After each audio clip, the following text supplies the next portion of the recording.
just need to clear my head. Can't focus, I can't forget.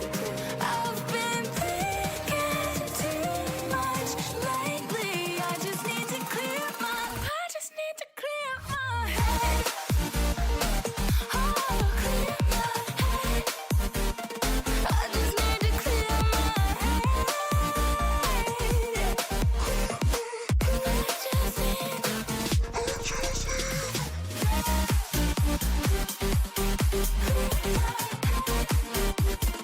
I just need to clear my head.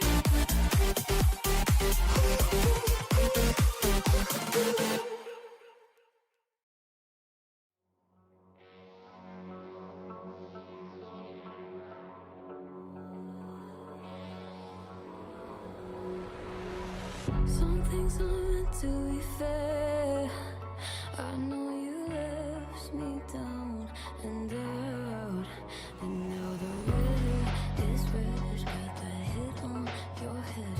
Should've buried your dead. Should've listened to me instead. Oh, how little you know. You better watch out, my friend. When it goes dark, you better lay low.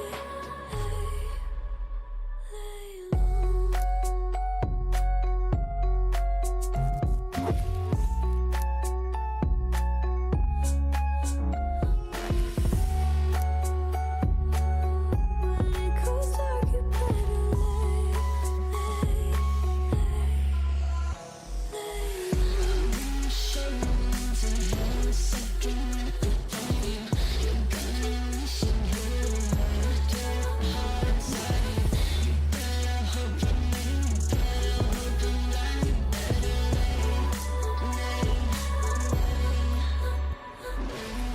You should've kept up on your end. Should've been there when you said I depended on you over and over again. You think I'll sit here and pretend I don't forgive, I don't forget. Let me tell you this, my friend, you better lay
gotta make a move to me, baby, yeah, yeah, yeah.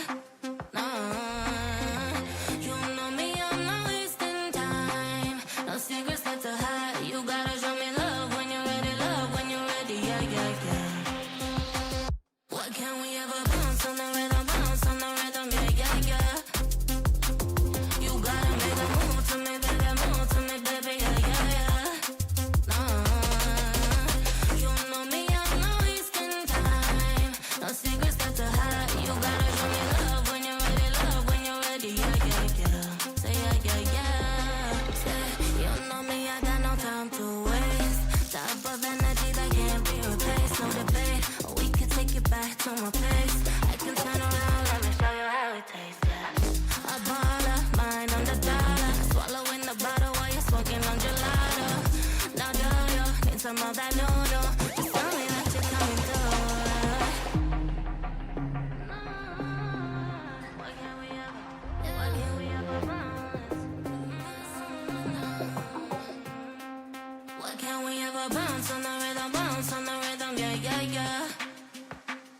You gotta make a move to me, baby, yeah, yeah, yeah. Nah, you know me, I'm not wasting time. No secrets left to hide. You gotta show me love when you're ready, yeah, yeah, yeah. What can we ever bounce on the rhythm, yeah, yeah, yeah. You gotta make a move to me, baby, yeah, yeah, yeah. You know me, I'm not wasting time. No secrets left to hide. You gotta show me love when you're ready, yeah, yeah, yeah. What can we ever bounce on the rhythm?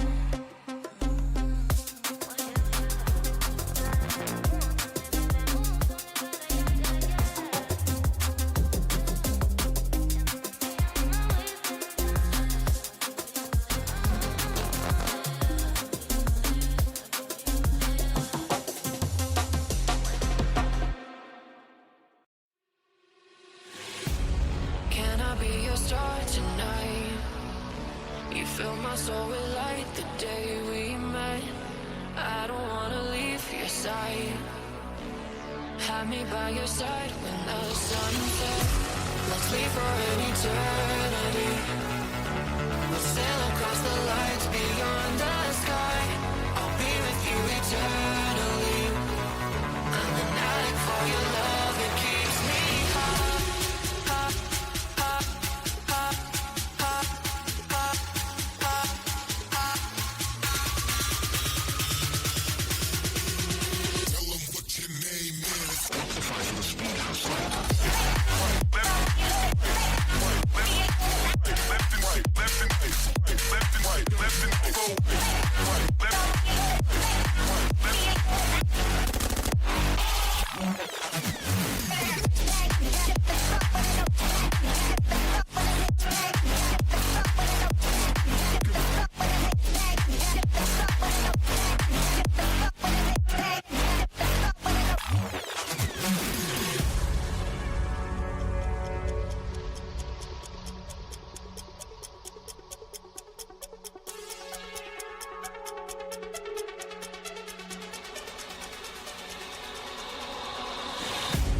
Can I be your star tonight?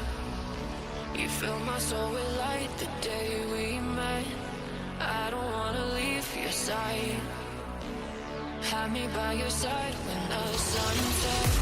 Let's leave for an eternity. We'll sail across the lights beyond the sky. I'll be with you eternally. I'm an addict for your love, it keeps me high.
Nothing could have prepared me for the high stakes heartbreak that surrounds me. You want me, you won't let me go. So I burn so. I can feel you coming like a wildfire. I'm just the fuel, baby, you're the light. If I'm not careful, you'll burn right through my soul. Burning like a wildfire, dying on myself.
How will I know if I'm ready?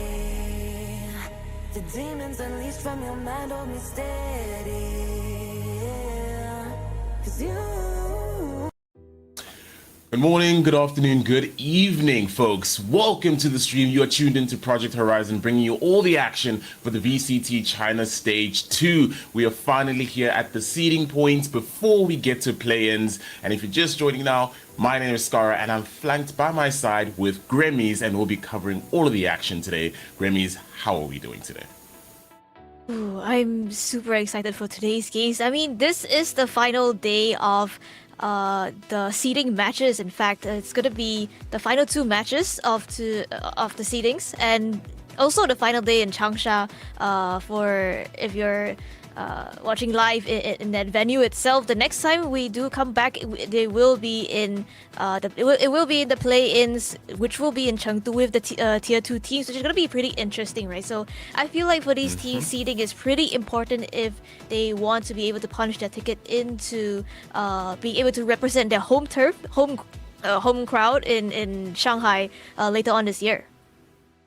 Definitely, and that could not be understated enough, because especially when we get to this point where we've had the group stages run and now there's no room for error, right? You can't try to slip up. You want to make the best of this opportunity and try a lot better going into play-ins. So we're not too aware just yet of how many teams will be having come through from the Ascension, but the fact that, you know, we're having this wide variety of teams coming in, you need to be coming in with your A game. But the one thing I've been worried about is both of these teams, I don't think we've really seen enough from them. It's FPX today taking on Wolves.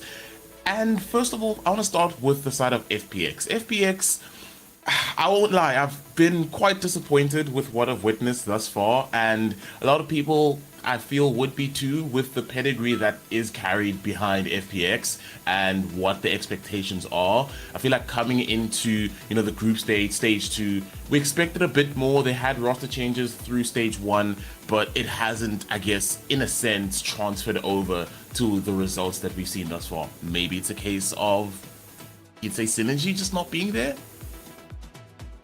I mean, I do agree with you where I do think FPX, they seem a little lackluster throughout this stage itself, despite the roster changes. I mean, I think they found success at the very start of the group stage with their win against, I think it was TEC or TE. Yeah. But yeah, I mean, after that, it's been kind of an up and down situation for them, and I feel like it's a similar story over on the Wolves camp as well. Despite Yeah. their roster changes, they've only won like I mean, both teams went to the three in their group. So, yeah, looking at this, I feel like this seeding match it kind of will determine maybe the momentum going into the play-ins itself, whether or not they'll have enough to carry them throughout. And I also believe that this also determines like what the matchup is going to be during the play-ins for these two teams. Whoever wins this matchup between FPX and Wolves is going to be taking on DRG. The other team will be taking on JDG. And I mean, later today we will have the matchup between Nova as well as BLG, the seeding for the first seed and second seed in the playoff stage itself. But that we will get to that later on. In terms of predictions, though, what do you think we'll be seeing today? Ooh, this is very interesting because in my mind, I kind of would have maybe given it to FPX to take it today. I feel like I haven't seen enough from Wolves this stage to kind of warrant what, you know, their Cinderella run was in the previous season.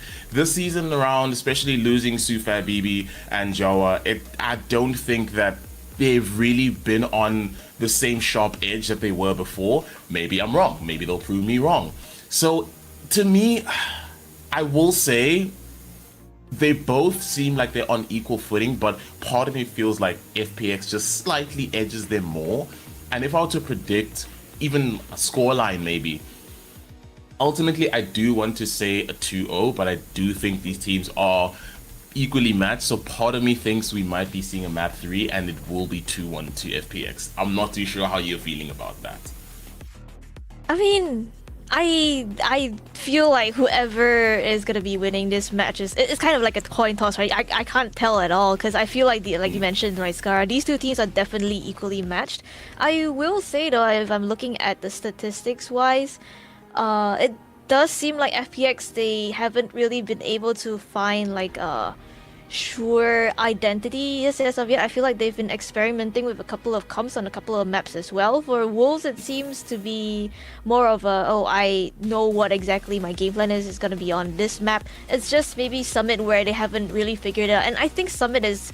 Do you think we'll be seeing a Summit today? Because I think that map is still definitely a coin toss for both these teams and I think the rest of the tier 1 scene in general. Yeah, in my opinion, I don't think we will, especially with the point that we're at with both of these teams not really being fully refined. It's actually, as you mentioned now, that FPX don't fully have their identity resolved. So in this instance, I think it's more the focus on working on the agents that we're best at and also the maps that we're more comfortable and, I guess, familiar with. Trying to throw in a Summit while you're still trying to find your footing as a team. You're still trying to find your, I would say, you know, synergy, what works for you, what doesn't. I don't think it would be the best idea to be seeing a Summit come through. Hey, maybe we're wrong. Maybe they have something for us that we maybe have not expected. But I don't think we would be, and if we do, it would worry me, if anything, because I don't think at this stage these teams can really be affording to, you know, throw a spanner in the works and try to find, you know, maybe a way to catch their opponents off. Because as you say, Grammys, we're in seeding, going into play-ins, you want to have the best performance going in because also that momentum can be such a game changer for you. Yeah, I mean, I feel like in Valorant, if you kind of narrow it down to even a singular map, momentum is pretty much the name of the game, right? Once you have that momentum, the confidence, once you get that ball rolling, it's definitely a way better situation for you. And I do think we will have the group stage MVP on your screen really quickly as well before we get into the game. So let's find out who exactly is gonna be here. MVP for Changsha, which is again the final day for that group stage itself. It is going to be none other than Swagzor, who has had such a phenomenal performance, such a step up, I think, since stage 1 itself. Yeah, no, most definitely. And from what we've seen from Nova, this stage has been nothing short of spectacular. Going 5-0 in their group. They really, I don't think anyone would have expected this from Nova coming out into stage 2. But yeah, absolutely deserved. Swagzor was phenomenal throughout this stage. And this makes me excited to see what we'll be seeing come through from Nova as well, going into, you know, the playoff stage. So ultimately, this has been quite, if anything, an exciting stage of China, because, you know, a lot of teams and names we would not have expected have been stepping up to the plate. You know, teams like Nova, teams like Billy as well, stepping back into the plate. I really have been so excited to see such a switch up in momentum of the teams that have really kind of taken the torch and just ran with it. Yeah, I mean, they will be playing later on today as well for the seed 1 and 2 seeding into the playoffs, so we will be getting to see the Changsha MVP himself being able to play. And again, I do feel like it's huge kudos to Nova, right? I mean, from stage 1, it's somehow I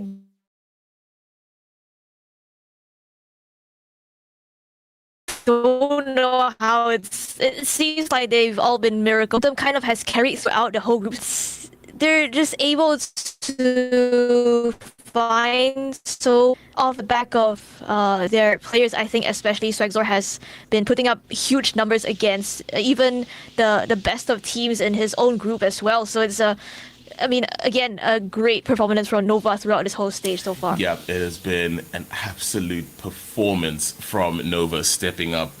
But it seems we're still running through our interview. And if you're just joining us now, folks, we are at the moment running into our next seeding match. Going into play-ins, we have FPX taking on WOLS. We just presented our MVP Swagzor for the stage rather.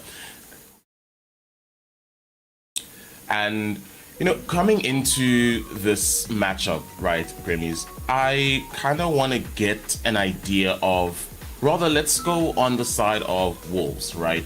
What do you think, you know, we should maybe see from WOLS if they want to be able to come through? Is there certain players that you maybe want to see step up to the plate, or, you know, is there certain things that, you know, might have worked for them that they should maybe implement coming into today's match?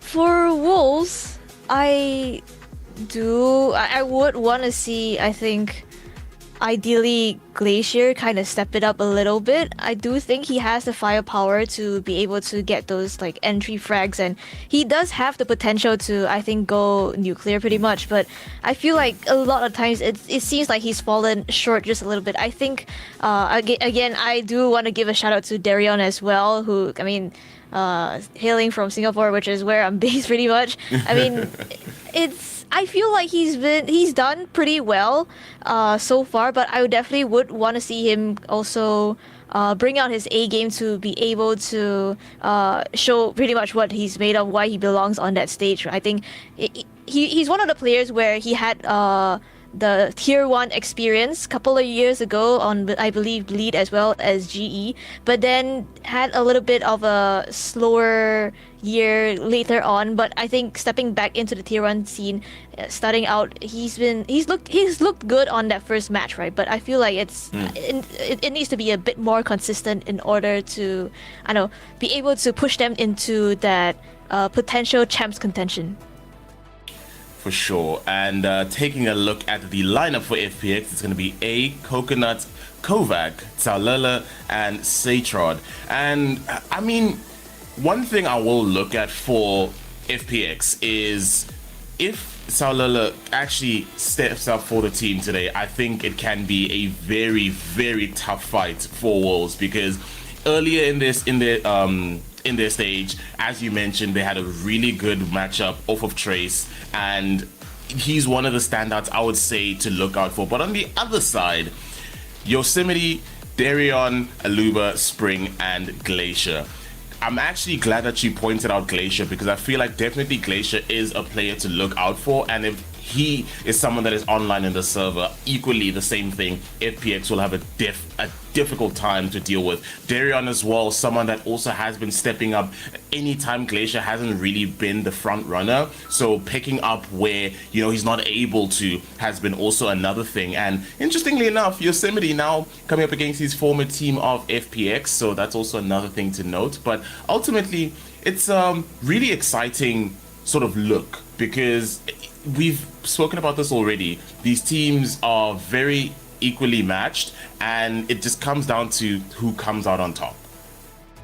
Yeah, I mean, you have the skirmish on your screen right now. It's gonna be Satrot on the side of FPX up against Glacier, and it seems like just gonna have an Odin battle here. I do think there's another interesting thing to point out, that I believe the coach on FPX right now, Legija, he was the coach from Bleed, so that means that Darion is kind of facing his former coach as well, alongside his more recent former coach or current coach of Alex.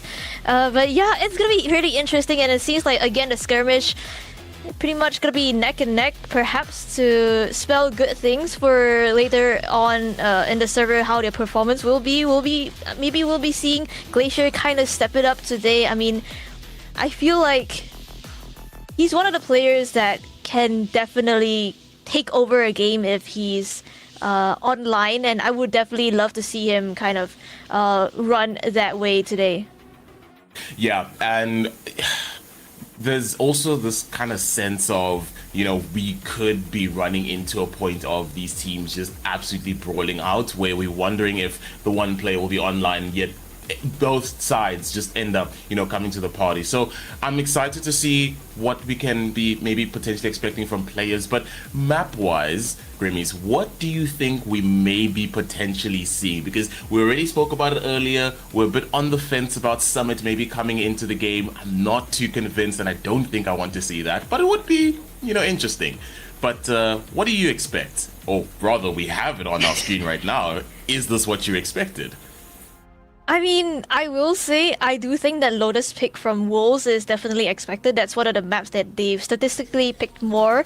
I'm kind of surprised FPX kind of let Summit through, considering the performance from WOLs a couple of times where they were just able to completely like take over the map, especially with Darion's performance, right? So FPX picking up the map of Sunset is pretty interesting, and the last map is going to be Summit if we do get to that map 3. So that is going to be pretty exciting for, I think, me, because I think this is going to be my first time watching a Summit game, casting a Summit game, in fact. And we will have the walkouts on the screen right now. It's going to be FPX up against Wolves.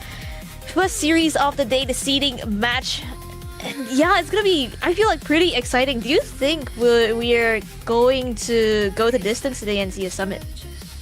Listen, a part of me is saying that it's gonna happen, and I don't know. I think the reason why I feel like we definitely can see us going all the way, both of these teams just have it in them to turn it up, and we haven't been able to separate much from them. Yes, when you look at FPX, it's been a team that haven't fully found their identity yet, haven't fully refined everything that needs to be worked on. They are still a team that's working through their growing pains, as they have had like changes coming through in stage 1. Ultimately, it's maybe not enough to say that, okay, they're going to be the standout and it's going to be a wash. On the other side, we have Wolves. Wolves also, they haven't really shown us fully enough, but we've seen a bit of consistency from them building up. And that's why I feel with both of these teams, if they're online today, I don't doubt that we can go all the way. And I wouldn't mind. Yeah, I mean, it's definitely going to be a very interesting match, to say the least. And again, I do think for Wolves, this map pool, I feel like it kind of favors them a little bit more, simply because of how I feel like they performed previously. But for FPX, though, if I look at the statistics a little bit, Sunset does seem a little bit shaky for them. They have like a 50% win rate, 1 win, 1 loss on that map. Lotus not looking the greatest as well. So I will say, I do think this map pool definitely favors the Wolves camp a bit more. Yeah, and I mean, Wolves as well are a team that we can never count out. No matter how inconsistent they've been, no matter how much we feel like they haven't really lived up to the hype that they sort of built up for themselves in the previous season, they definitely still are a team to look out for and can come to the party. We've spoken about it. Glacier, a player to look out for if he can be the one to turn it up for Wolves. It can be a good day for Wolves. Ultimately as well, we have Darion to be able to step up to the plate. So I don't doubt as well that Wolves can also be able to take this in a 2-0 fashion, because I do agree that part of this map pool will favor the side of Wolves, but it's on to them if they're going to be able to take that mantle and just run riot. But we have our 4 walkouts, all players are on stage, and we'll be getting ready to see the team compositions shortly. And coming on to Sunset, what can we be expecting, or what do you want to be seeing? Oh, I mean, if I'm not mistaken, a lot of teams have been running the double Sentinel comp, whether it's things like a Chamber Sage or a Chamber Cypher. I feel like we probably will see a double Sentinel on at least one of the sides, because, I mean, if I'm not mistaken, FPX themselves, they like to run that Chamber Cypher, and I do think we'll see a Neon as well, because Glacier is Neon, I feel like has been pretty good. He has the young blood energy that's able to make the full use of how fast-paced this agent can be and how explosive it can be as well. So I do think we will be seeing a Neon at least on the Wolf side. I think for most of the teams have been playing Neon as well, so it should be a Neon on both sides. And yeah, it's gonna be, again, pretty interesting here. Yeah, most definitely. And if we actually do see that Neon, I might be changing my prediction, because I feel like Glacier on that Neon can be scary. So we'll be seeing that in a short moment, as we're going to be loading into the server. Map 1, we're going to be jumping straight into Sunset, then onto Lotus for map number 2, and if needed, don't know if we'll need it, maybe we will, we'll be heading to Summit on map number 3. But the players at the moment loading in, getting ready, as we're going to be kicking off this next seeding match. And I believe we have our agent select on the board, and you called it perfectly. The double Senti on FPX with A on the Cypher, Satrod on the Chamber, and on the other side, they're opting for just the Sage. This is interesting for Wolves, but I think they've also been running this comp for a while. I do think the Sage has quite a bit of stopping power, especially in this current meta, where I do think that your typical Sentinels like a Cypher or Chamber are a little bit weak. Maybe that's why FPX are kind of reinforcing it with 2 Sentinels this time. Again, I feel like we haven't really been mentioning the players on the FPX side too much. I do think that Satrot, again, is another player to look out for. He does have the potential to kind of take over a game if he's shooting well. And again, on the map of Sunset itself, he was kind of able to go toe-to-toe with players of a pretty high caliber as well. So I do think if Satrot is able to come online today, it definitely would spell great things for FPX. But then again, he is going to be on that Chamber. That does mean he doesn't have that much mobility, except for the Rendezvous, the TP out. So it will be, I do think their game plan could be reliant on Satrot finding those initial picks, perhaps on the lurk, or perhaps catching a timing here or there to open up the map a bit more on the attacking half here.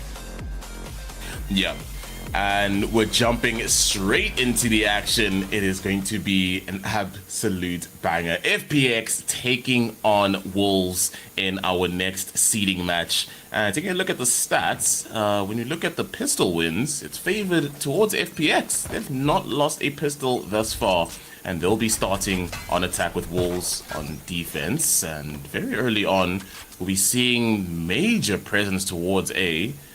I'm not too sure if we're going to be seeing a walk-up as well. It does seem like they are trying to go for this. I think they're calling that there's going to be a lot of presence here, but might run into a bit of a trap, as we'll be seeing the Rendezvous out. And there's the push coming through. Satrod finds the first blood of this match. We'll be seeing the relay bolt as well. Off of the swing, Coconut finds two. And having to back away Wolves. This is not looking good very early on for them. The hold is there, and they almost found the blender, but ultimately it's going to be FPX to close out the pistol. Yeah, I mean, it's a pretty good call coming in from FPX, right? Satrod kind of suspecting that could be potential presence outside of A, calls for the reinforcements back towards that A, want to re-clear this space away from the Wolves players, and Glacier just goes sliding into, I think, like 4 players, and he's just like, oh my god, there's somebody here, go back. But I think at that point in time, it's way too late for Wolves because FPX are just pretty much running up. Now that they've got the pistol though, let's see how exactly they want to play this out with these better weapons, because Satrod is contesting this yet again. Yeah, that was very shaky, but just contesting to try and deny orb and instantaneously backing away, not really giving much of an inch back to the FPX team. I don't think they're really going to make a fight of this. I think they're just maybe just trying to deny orbs and yeah, just all reinforcing towards mid. FPX, not too sure if they're going to go hunting for this, but for now, just maybe just trying to go for a normal set of execute. It's going to be a very slow, methodical approach. No team really giving much of an idea. Surely the Owl Drone will give confirmation that it is going to be an A hit. And yeah, it does seem like actually they might be trying to make a go of this. Heading all towards C. Defender side of spawn. Just sitting in that alleyway. Actually, yeah, they are opting to rather deny orbs. And I think that's actually a much better option, as you don't really want to be feeding into, you know, that silver ult and getting the Hunter's Fury online, or equally, you know, the overdrive very early. I mean, it seems like they're just gonna try to die to the spike here. I do like what I saw from FPX though, the fact that they chose to kind of all go together in this round like this. You don't want to be losing weapons left and right, especially even to classics, right? There's still a potential that you could lose out on this. Atron's gonna try and push up a little bit, get those kills, but he will get punished for that. The rest of the team though will preserve their lives, preserve their guns as well, bringing it into the next. And you can also kind of see a little bit of weakness on the Wolves defensive side, where you kind of have to have those players anchoring the sites instead of being able to leave it open with maybe like a cipher trip or a chamber trip. You have I believe it was Spring who was still trying to hold down B, making sure that nobody actually walked up before he actually rotated to the rest, where the rest of his team was. Yeah, and I think that might also make it a bit difficult as well for Wolves here, because as you say, there's kind of have to be a lot more anchoring down, as opposed to the side of FPX, who can just play this defaulted approach. Just wait for the Wolves players to maybe try overstep. It's going to be a default towards mid to A, but seeming like for now, just trying to play a bit of a waiting game. I don't think Wolves are going to budge too much, because even they understand this is not really ideal for them to be pushing out. Holding that angle, and this is definitely going to become an absolute bloodbath, as Kovac going to find a kill equal to Aluba. Kovac finding 3 in the kill feed, finally shut down by Darion. Has spotted the head, but A is on the lurk, and there's going to be Spring. Last one left standing, going to be running into 2 players, able to isolate it, but Satrod is equal to that and is going to take down Spring. That is going to be the conversion for FPX. Yep, FPX now with that bonus conversion. Again, I feel like Wolves a little bit too respectful of FPX at the current moment, not too keen to just push up into the spaces and try to get more information. That does mean that FPX are able to walk up all the way mid for free, and by the time Glacier again spots out a couple of players, it's too little too late, and Kovac is just pretty much playing Kovacs in the middle of mid right there. And yeah, again, the lurk potential for FPX is huge as well, right? Again, there's going to be a TP play coming through for the side of Wolves. 1-for-1 trade.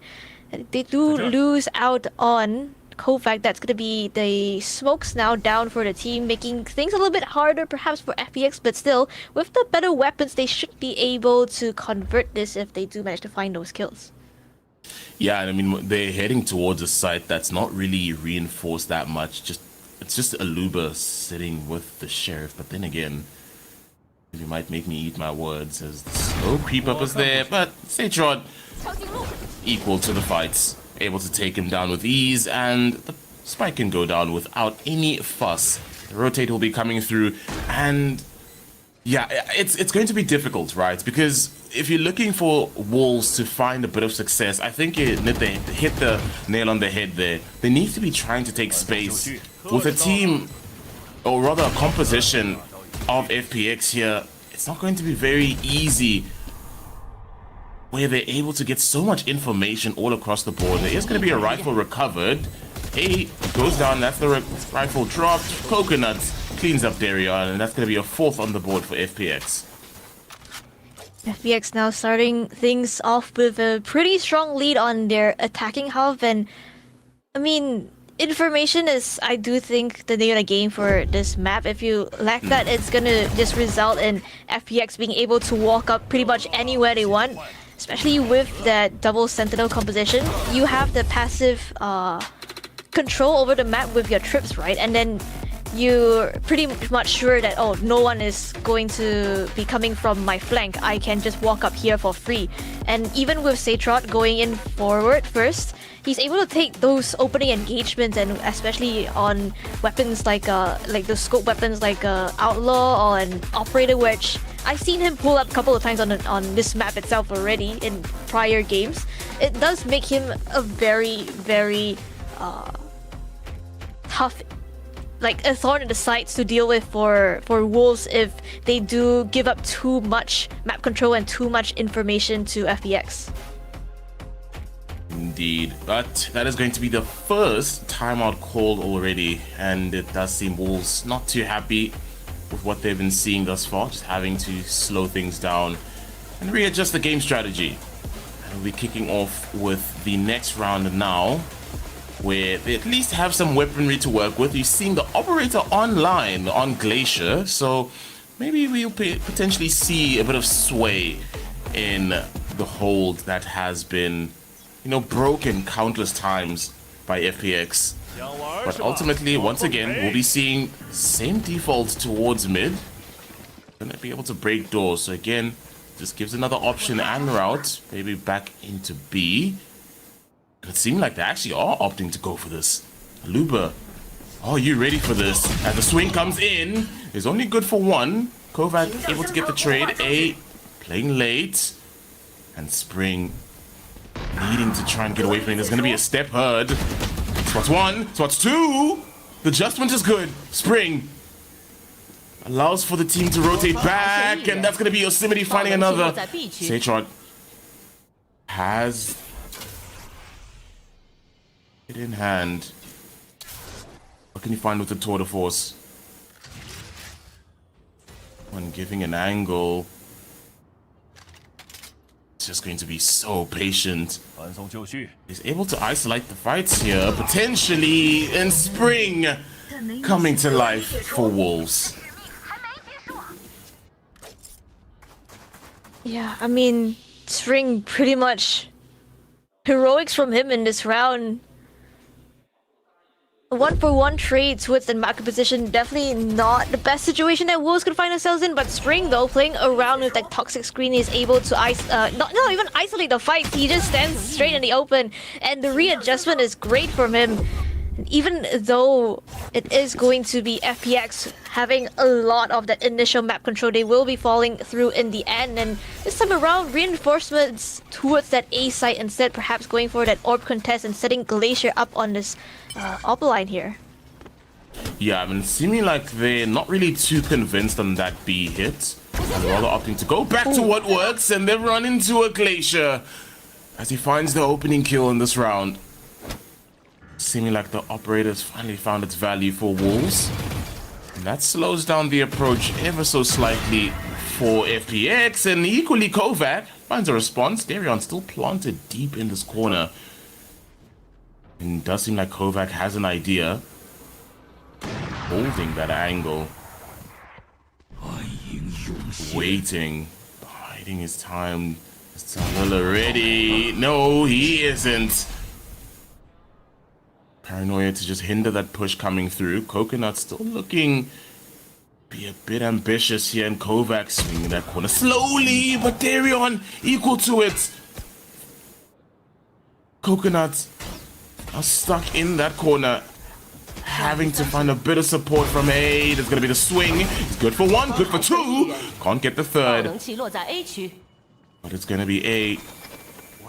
The last left standing, and not really opting to rotate away from this. And there's not enough time anyways, so has to try and find these kills, and that's going to be a Luba.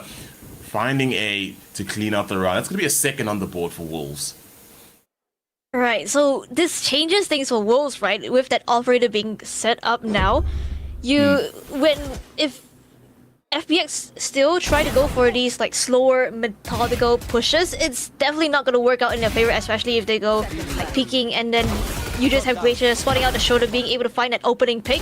Again, it does come close, but Wolves are going to have the numbers as well as that crossfire in the end to make sure that no coconut shenanigans are going to be happening. That is going to be a little bit of a timeout, I suppose, as well. It's a tech pause, actually. Oh, lovely. We love a good tech pause. It isn't a VCT stream without a tech pause.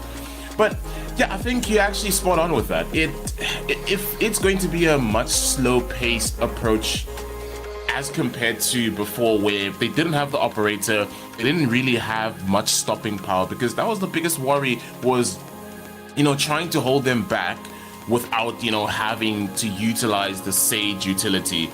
But now it's gotten to a point where, what do we work around? Do we work around trying to go a more faster approach? Do we work around trying to be a bit more impactful and forceful? Because right now, that A slow push has not worked for them these past two rounds, or rather that previous round. And even equally on the other side, the slow push going into, you know, B just allowed for that setup of Spring to just plant himself backside there as a Viper, play around this toxic screen.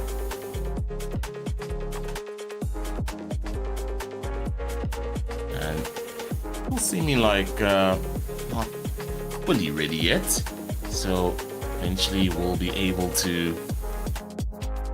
Not even sure if we might be in a tech pause for. Seeming might be equipment, or maybe just needing a bit of a breather. I mean, this does give a little bit of time for perhaps the FPX side to kind of settle down, calm their nerves a little bit. I mean, losing out on 2 rounds off the back of a timeout on the Wolf side, I mean, it's not too bad. You still have the lead. I do think you still have the money to be able to work with and try to figure something out in the next couple of rounds. So I want to see how they're going to be playing around the operator on the defensive side now that they know that Glacier has that online. Will they still be going for those slower defaults where you just have 3 players, the bulk of the players walking up perhaps mid or somewhere, and then you just have Satra trying to take an opening engagement elsewhere on the map? Or are you going to go for a change of pace perhaps to try and throw Wolves off guard?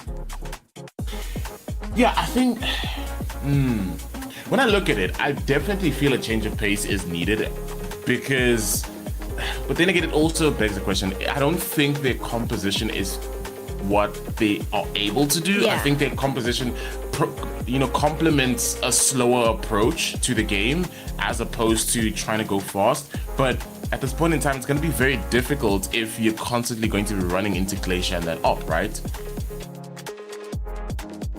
But finally out of our tech pause and back into the action. Yeah, And this time around, opting to go back to all reliable and what worked, and looking towards that mid approach.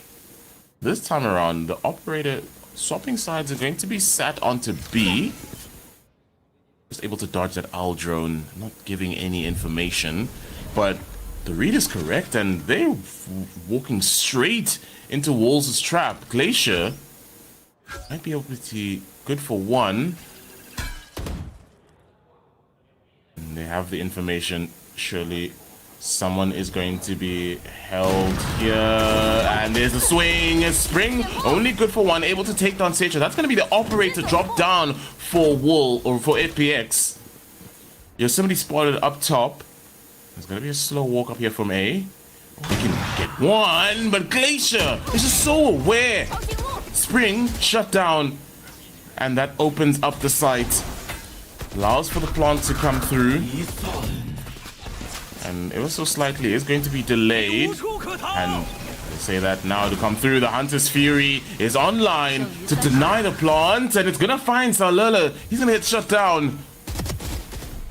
And it's going to be a slow, methodical push, as now there's going to be the flank, and Wolves just absolutely smothering FPX in this round.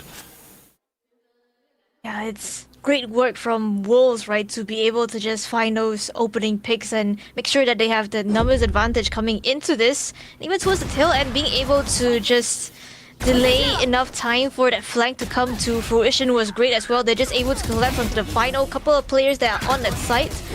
And yeah, now with just a round shy of tying up the scoreline with FPX, now that FPX are down in terms of economy, what exactly is going to be their game plan coming into this? You do have Sageron kind of trying to go for an aggressive peak, but the bulk of the team will be leaning towards that B side instead. Again, for Wolves, it's going to be pretty reinforced as well. You have Glacier back up on that op, making sure that no one is able to just walk up mid for free. And there was good patience early on there from Darion, because he might have run into two players and opting to just not really re-aggress. Maybe the readjustment here from Spring might be able to catch a couple of players. There's gonna be some chip damage done on equal sides. I don't think he knows Halila has crossed, and that's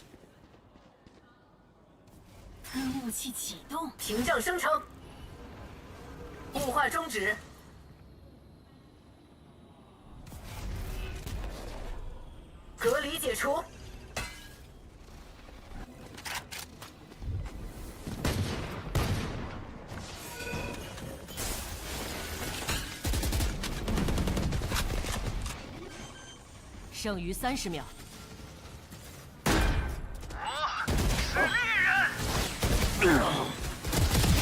下一位，我先去了。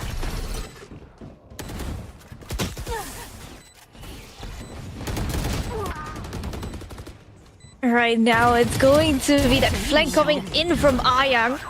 Brings it down to that 1v3, and FPX are able to clean up the round. It's a great walk-in from Xiaolele, I believe, to find an opening pick as well. Again, I feel like it does come down to a little bit of the weaknesses of the composition that Wolves are running right now, where you kind of have to have your eyes on the choke points at all times, otherwise someone could just slip the net in kind of situation. And again, that was sort of a lower buy coming in from FPX, yet they're still able to convert coming into this. Reinvestments for the Wolf side. This Glacier going to be back up on that op. You have a couple of key ults in both teams here. Overdrive on both ends. A bit of a mid push this time around as Yosemite picks up one. Kovac tries to go for the trade. Now it's going to be all in Wolves' favor as they do find that numbers advantage. Ayang taken down low as well. Satron yet to be able to find his mark this time around. The spike drop, the no man's land, and the hat is spotted out by Spring. It's too tall, but not expecting the second to be walking straight in. Opts to go for the rifle instead. Will he be expecting Darion is the question, no, and the answer is gonna be no. Wolves will find themselves punching straight back. And again, it's going to... It was sort of a mid-walk this time around coming in for FPX that has worked in the past. But this time around, does seem like Wolves are slowly but surely adapting to the playstyle of FPX, where they're not really able to go for an aggressive, explosive execute. You don't have too much utility to be able to work with that in that first place. So it's gonna be kind of reliant on whether or not I think Sage can find that opening pick here.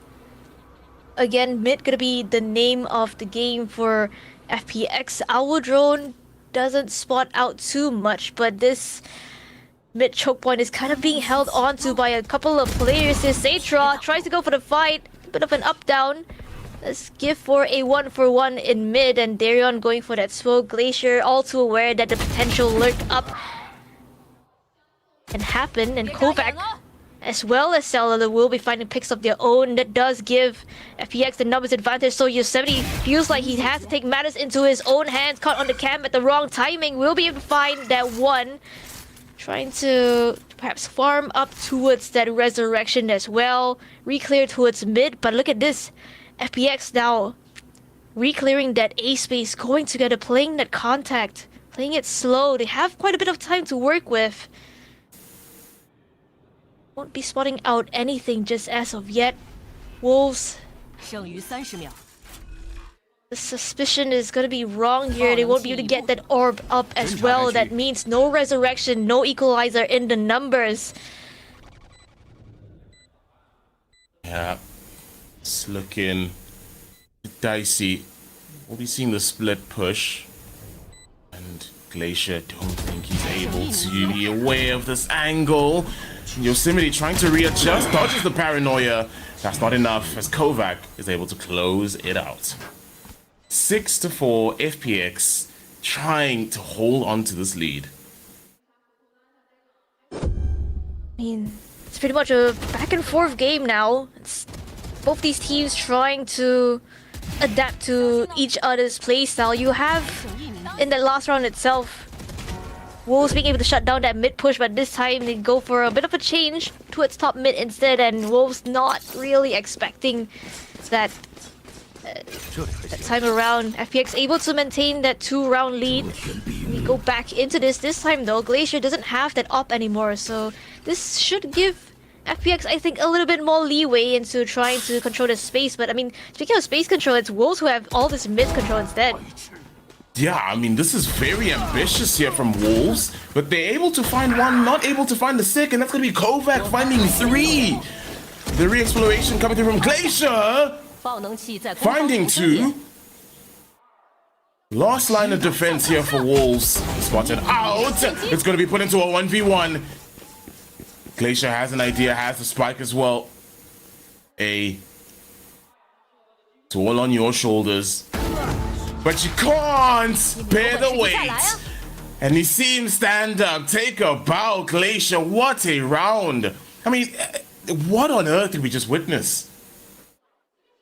Yeah, and this is the guy that we were talking about in the pre-show itself, right? When he does come online and take over, he's able to completely just take over, especially in this round. Despite kind of, I feel like he did bait his teammates a little bit, but nevertheless able to convert. That 4K was nothing short of diabolical for him. Isolating these fights really, really well as well. And Wolves are able to keep it to a 1-round deficit.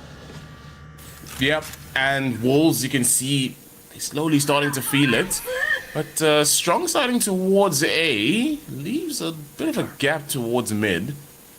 Now we're seeing the players all actually converge back to just a strong side towards mid and maybe reinforce a fight that may be happening. They're going to be running into the tour de force. The shot goes astray. Coconut's going to find one. There's some chip damage done from Salele. Won't be able to find the kill confirmation, but just making him aware that the Odin's there. It's lurking. 血在战，矢志不渝。 Resurrection online, and the toxic screen up in time to allow for him to live. And Darion, good for 2. Spring on the lurk, finds the 3rd. And it's all falling apart right now for FPX. Spike dropped down. Not able to recover it, but Darion is going to be lurking. Shut down. So for the moment, there's a bit of life and hope here for FPX. And ultimately, It's not spelling a good sign as the overdrive is online. The dink was there. Kovac taken down. And A has been spotted. The snake bites is there. Finds one, finds two. Hold on. Tap on a spike. And the shorty, just too much to bear in Yosemite. Cleans up the round to equal it at 6-6 going into the second half of the map. Yep, back to square one we go. I mean, both these teams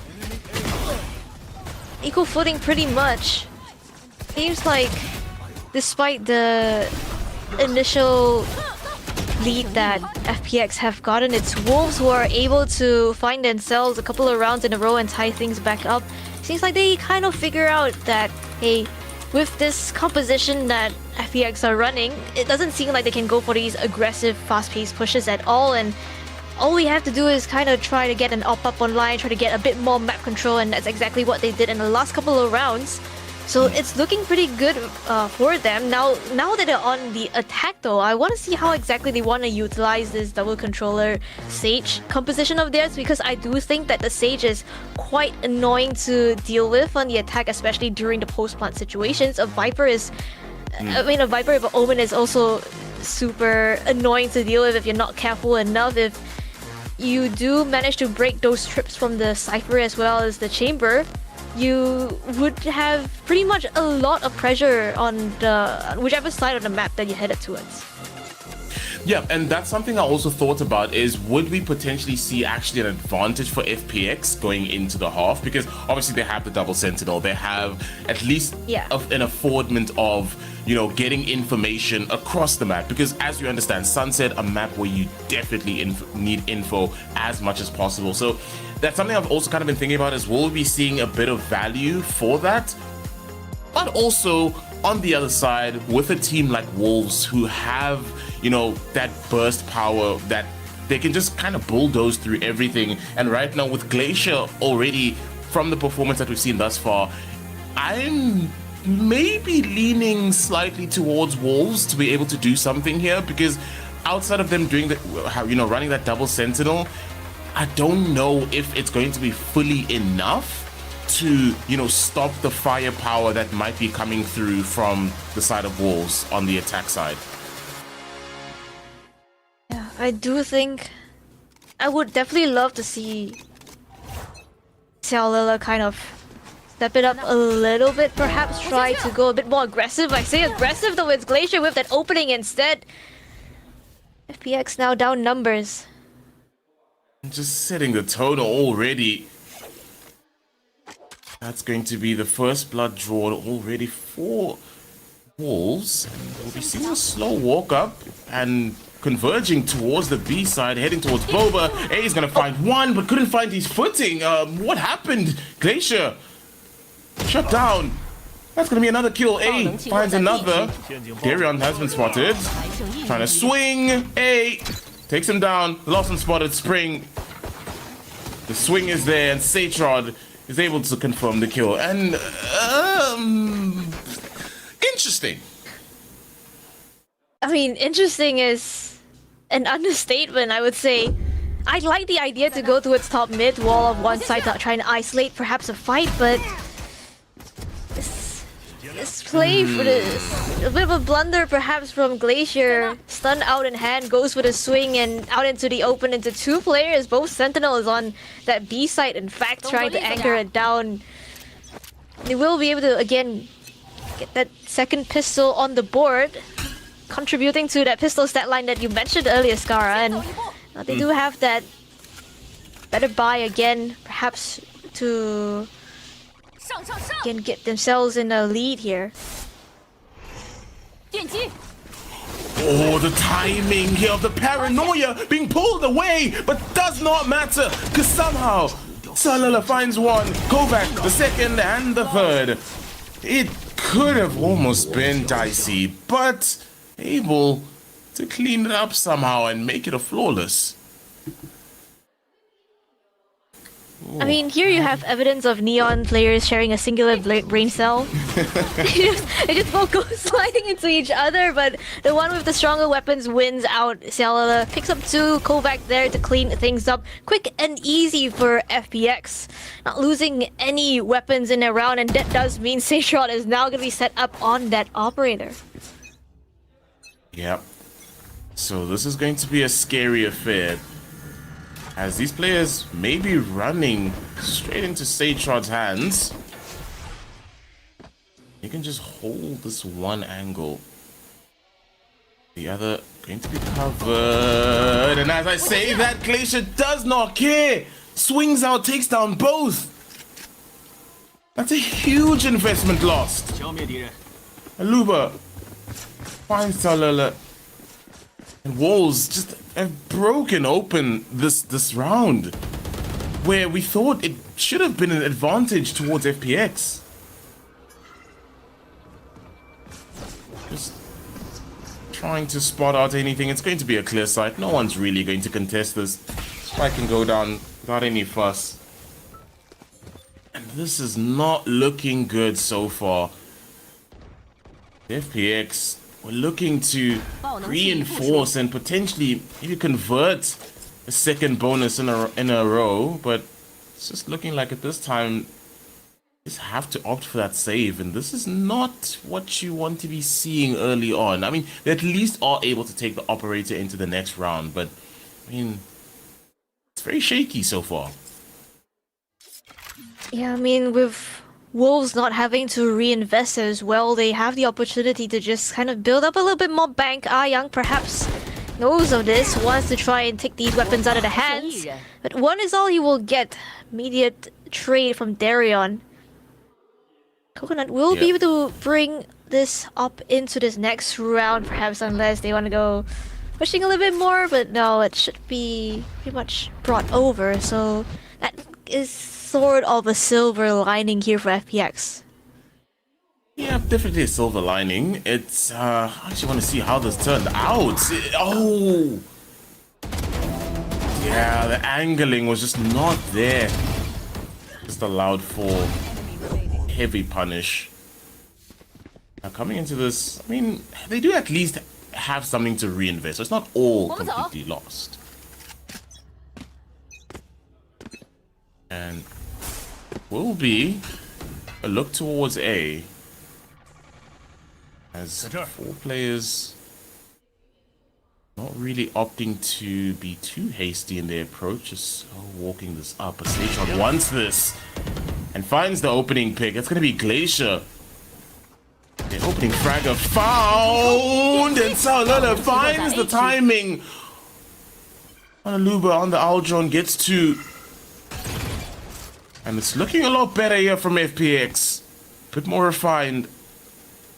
And holding the line. Seychron waiting for that swing out. It's going to be shaky. Finds the pixel. Takes down Darion. The last one said, I'm not too sure if he knows Yosemite has crossed. Oh, and Yosemite. A heavy swing takes him down.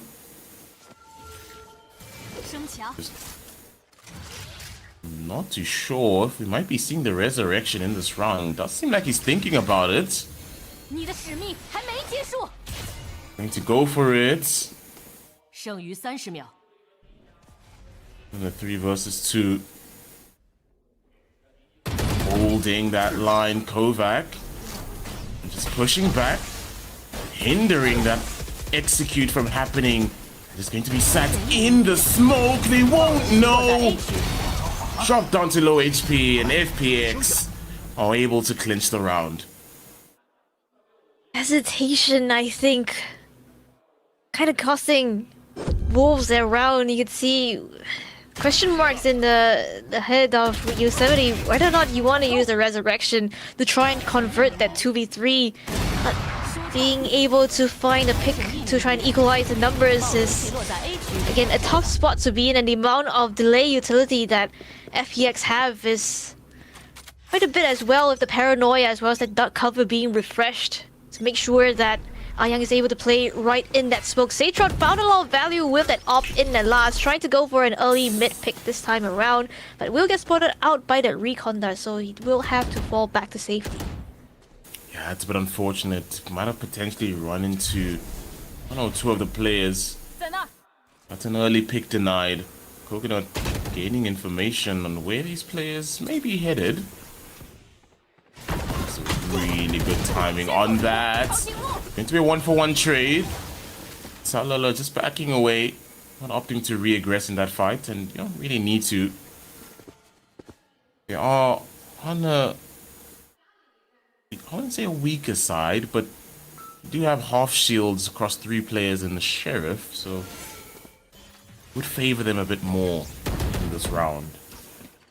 That's going to be Salala coming through for the backstab. Can get one and can get a second as well.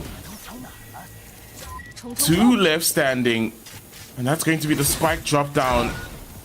Spring chops down the snake bite to be able to retrieve the spike, is able to, and can plant safe. But this is going to be a difficult hole as 3 players going to be pushing up. Oh, Darion, this is scary. This is risky. Kovac spots him out, taken down, and Wolves slowly starting to capitulate, and it's not looking too good for them. Yeah, I mean, the amount of delay that FPX are kind of putting on Wolves. Let's get them the timing to be the finest 2K as well. And I mean, Darion kind of had to make a play that has to go for the swing and the smoke. And it's just going to be read well by Kovac as well. Second timeout now being used by Wolves. Again, they were able to kind of recover quite a amount of rounds in the first half off the back of that first timeout. So perhaps the coach's voice is exactly what they need to try and find their footing in this attacker side of theirs, because it doesn't seem like they have too much of a game plan to work with in the first place. It seems like maybe they want to go for a pick here or there, and off the back of that, you decide where you want to go. But what happens when you don't get a pick? What exactly are you going to do in that situation? Yeah, and right now, if you're Wolves, I mean, you're starting to think, what can we do? Because it seems like they have the right idea, but they're just getting caught out countless times here on these lurk timings, and yeah, they are getting to site, they are able to break through, but it just seems like halfway through something just stops clicking for them.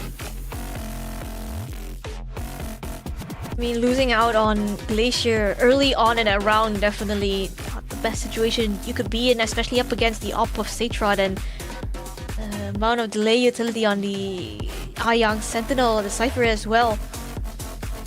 Will also be down on an eco this time around. One off that overdrive, so perhaps that should be what their game plan is going to be centered around this time. But there's going to be 2 Sentinels here over on B, joined alongside with Kovac, who's again has quite a bit of delay utility, farming up the orb now, trying to figure out where these players of FPX might be.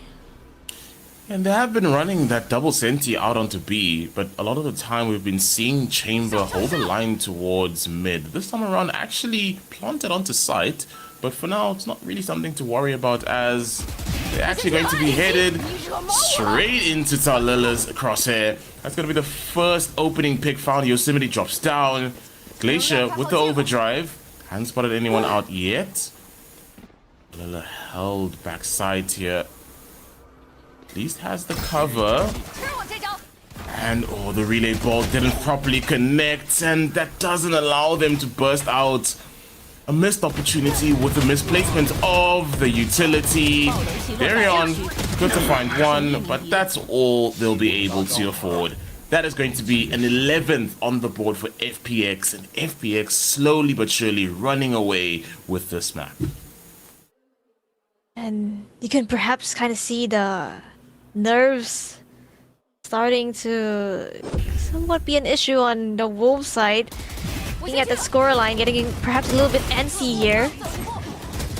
That delay from the misplaced relay board does give the rest of gives time for the rest of FPX to just flood back onto the site and make sure that none of the WOL's players can just come out of that choke point. Again, that was WOL's eco, so not being able to find too much is going to be expected. Now that they're on a bye, though, this is pretty much a must-win round for Wolves. Just to deny FPX of that 12th round on the board and map point, and again, make sure that they have economy to play around in the next couple of rounds. Now, Owl Drone being used to try and clear out the space. Xiaolele going for that Jiggle Peek. Does spot out Darian going for a TP peek over there, but he will just give up that space. Happy to play with his teammate. Coconut ready to reinforce this elbow position. Yeah, and this is going to be a bloodbath as Spring will be the first one to blink, and Coconut almost finding the collat, almost lined up. They are able to get the heal, does not matter. Luba still shut down. 2 players left standing on the side of Wolves. And as you say, Gremlins, this is a must-win round for Wolves. They can't falter here. Gonna be held out onto side. Darion, the shot is missed, so there's some hope. Plants can come through, it's gonna be safe, but it's going to go down nonetheless. Darion held out onto default, and Kovac is gonna get found. Misses on the shot. He's going for this, and somehow Yosemite clutches it out. Why are we sticking? Oh no. Oh no. I mean, it's pretty much a miracle that Coconut was able to get away with 2 there, give them the numbers advantage, but this huge misplay completely costs them the round, going for this full stick here. And Yosemite just goes for the swing. That does give Wolves a bit of a lifeline now to trying to equalize the scoreline, perhaps bring it a little bit closer. 24's now being used on the defensive side, blocked off by that poison orb, able to come into fruition. Owl Drone does spot out a couple of players towards mid, so that's good information found by FPX. Yeah, and this time around they're actually opting to swap around, and we'll be seeing Cypher head back to onto A. So I think to potentially be the stopping force that's kind of allowed Wolves maybe this walk up constantly, but now this time around allowing for a bit of a better hold and delaying that execute coming through and getting that spike down, because every time Wolves have been getting onto sites, they have been getting that plant out, so maybe this potentially hinders that from coming through. Oh, they are going to spot the trip. Going to get tagged up by the cam as well. We understand it is going to be a full stick. The execute comes through, and still, even with the wide swing, it's not enough. Overdrive, denying the resurrection. Darion shuts down Xiaolele. Yosemite out onto sight, and that's going to be the pit invested. Paranoia to boot. Spray is there, won't be able to spot anyone out, but the readjust will potentially work here as Glacier finds the angle, and that's going to be Wolves getting a 9th on the board as Kovac has nothing to do in this situation. The pit and a 4 versus 1, not ideal, and just potentially having to play for these exits. This is maybe Wolves having a bit of a resurgence and getting themselves back into this game. Yeah, I mean, I like what I'm seeing, right? You have slow walk up towards A.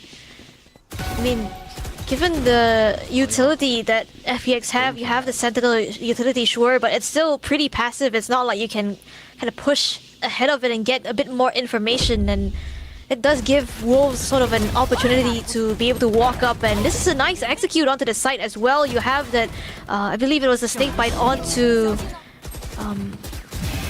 the safe position right there that flushes the side anchor of Young out of position, and they're able to capitalize off the back of that. Bear Ob again giving them kind of a safe passage into site, and investing into that Viper's Pit does mean that FPX pretty much have no way back into that site. Up to a 2-round deficit for Wolves. But FPX still with their reinvestment. Satron back up on that up. Yep, and this time around holding a very deep line.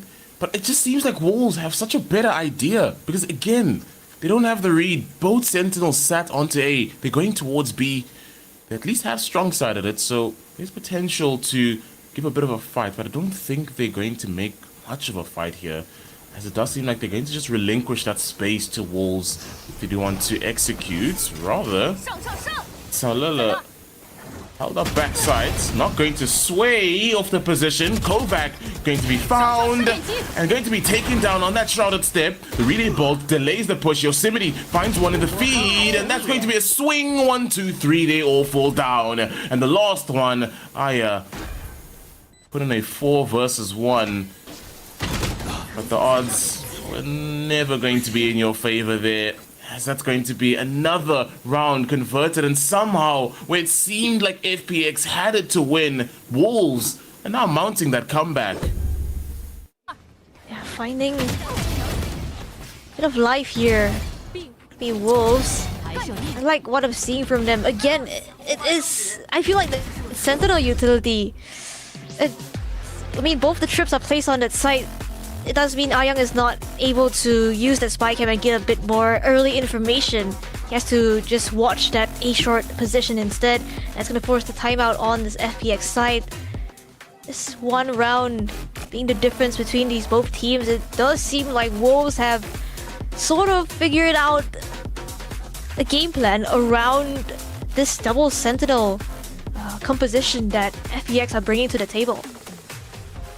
Yeah, and that was my biggest worry, was how was Wolves going to be able to play against this, where you would try and favor teams, or if anything, it's more knowledgeable to favor teams with that double Sentinel hold, because it feels like they have a bit more control and have that stopping power for these teams to burst out. But it's just seeming like now Wolves have found a way around that completely, and now FPX don't have an answer for what Wolves have been offering them. They've just been smothering them every part of this map. And right now, it's honestly looking like it's Wolves to lose, because they've mounted this comeback slowly but surely, one round away from equaling it out. And on the one side, the buy is not looking good, as we kick off into round 22. The Paranoia swaying spring off of that position, but not really going to be anything to worry about too much. Satron just planted extremely deep here and has the rendezvous as well, just to back away. And he might go absolutely huge here. I don't think they'll be ready. Knives are out. Oh, taken. That's going to be 1. And the opening kill. That does allow for a bit more hesitation coming out onto B. But they don't care. They're still opting to go for it. We'll be seeing the fast lane implemented, and actually not opting for this. They're not convinced. They are rather feeling like it's better to back away. And might have a better read. As right now, Spring is taking a bit of space, but it's going to run into a player. That is going to be Kovac, and the swing is there. The trade is there equally. No one's going to be there to challenge the plant. It can go down. FPX weaponry not fully refined, as well as the shields. Satron has planted deep backside, so there's an opportunity. Coconut, there's a good bait, and there's gonna be the last one standing. Luba has been spotted out. They know where he is, and it's gonna be 1-2 swing, and there is the round conversion. FPX coming out of that timeout finally have got themselves to match point. Yeah, despite having the weaker buy on paper, Coconut just hit some insane shots.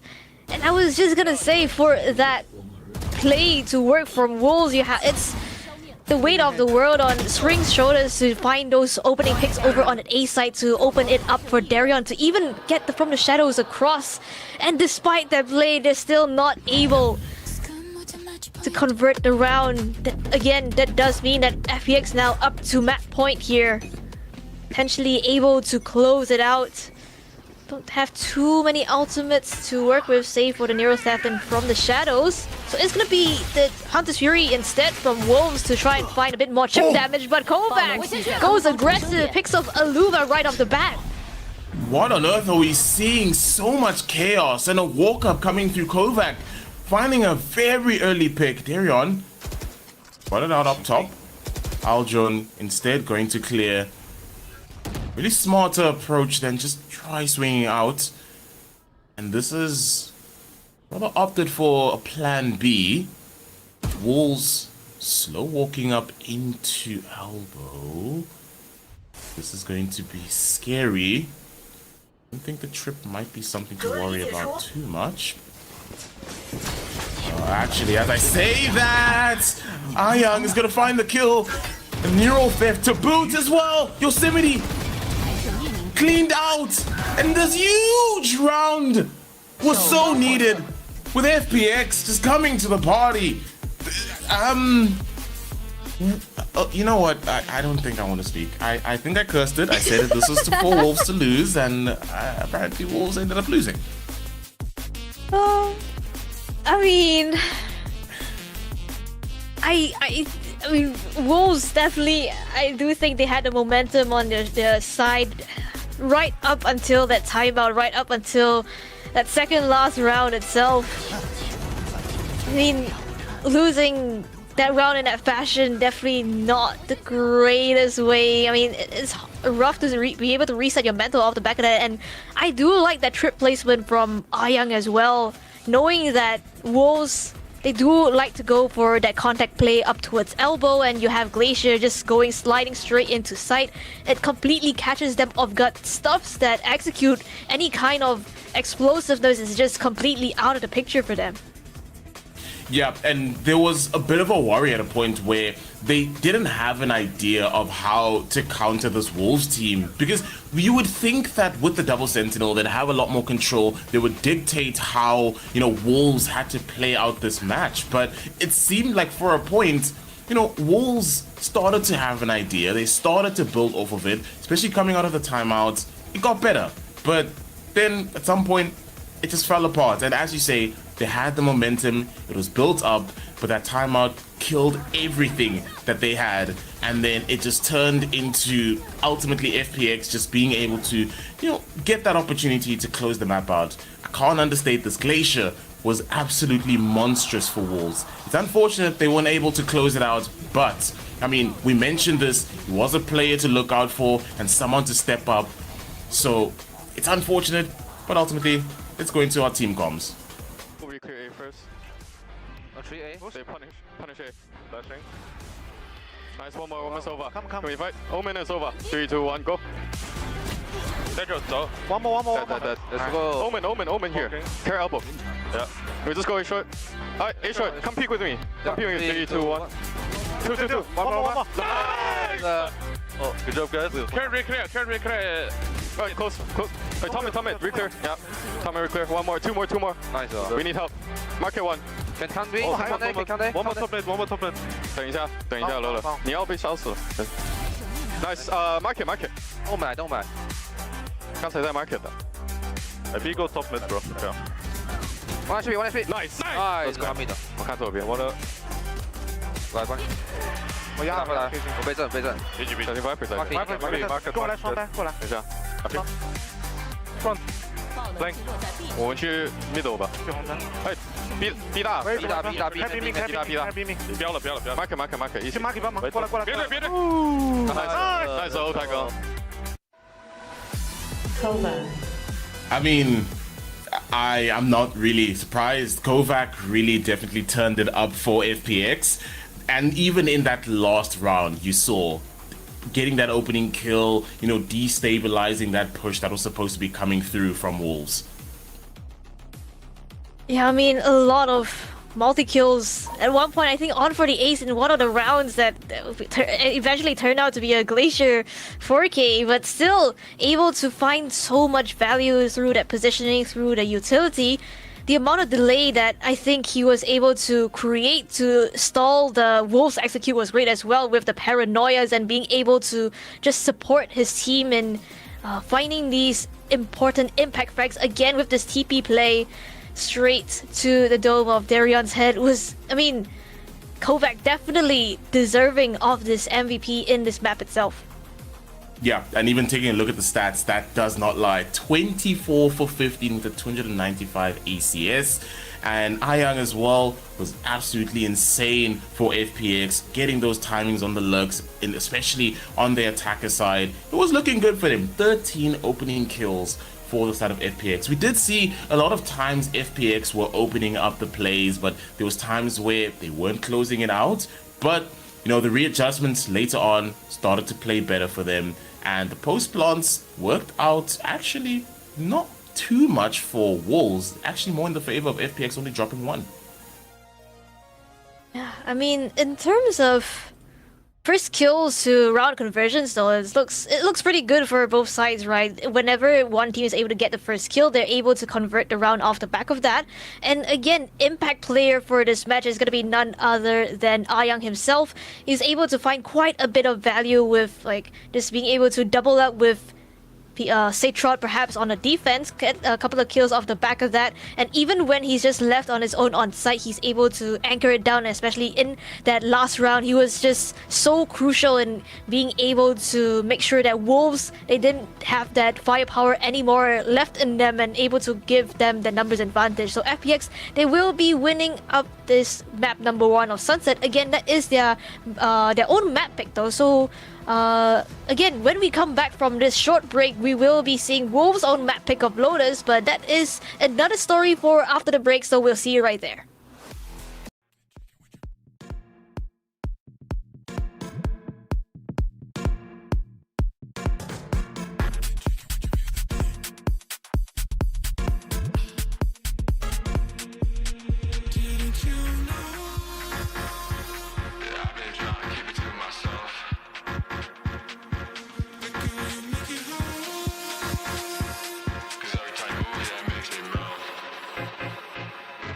If you catch my drift.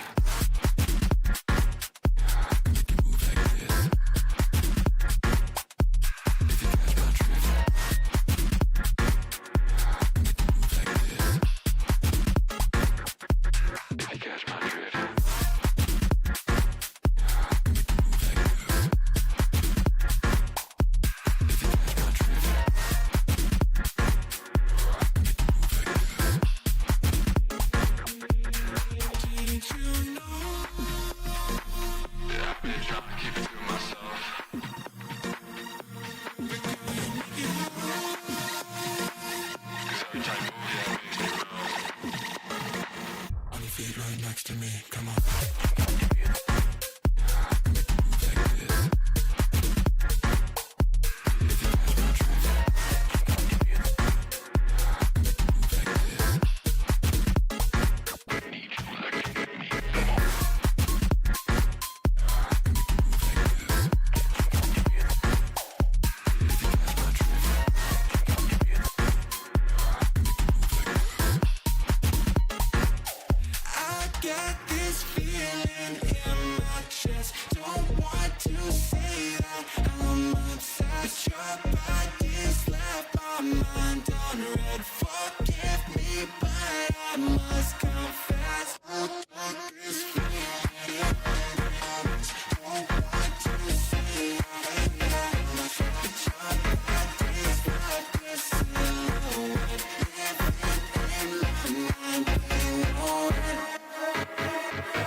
Welcome back, folks. You are tuned into Project Horizon. We are bringing you all the action of the VCT China region. Today we have VCT China action of the seeding matches heading into play-ins. We just witnessed map number 1, FPX ultimately claiming that in what was a very stressful manner.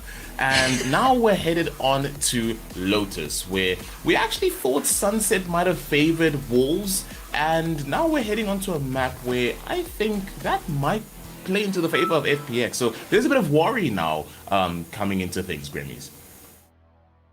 Yeah, I mean, I think Wolves initially they kind of were able to find a bit of momentum, find a bit of life towards the tail end there, but towards the end it's just FPX again, the Phoenix coming back to life for them. They are able to close out at map 13 to 11, albeit I mean it came in close. I don't think it should have been that close, but like we'll move on. Lotus now on the cards for these teams. Just for Wolves, this is pretty much again a must-win for them, right? We said it's a must-win round for like last time. This is a must-win map for them. It is their map pick. They should know exactly what they have to do coming into this. And yeah, for FPX though, coming now into enemy territory, if I'm looking at the statistics right, I don't think that was the comp they were running before, so it's a bit of a change up on the FPX camp. So do you think Wolves will be able to deal with what's going to be headed their way in this map of Lotus? Would they be able to adapt to it? It's going to be the question.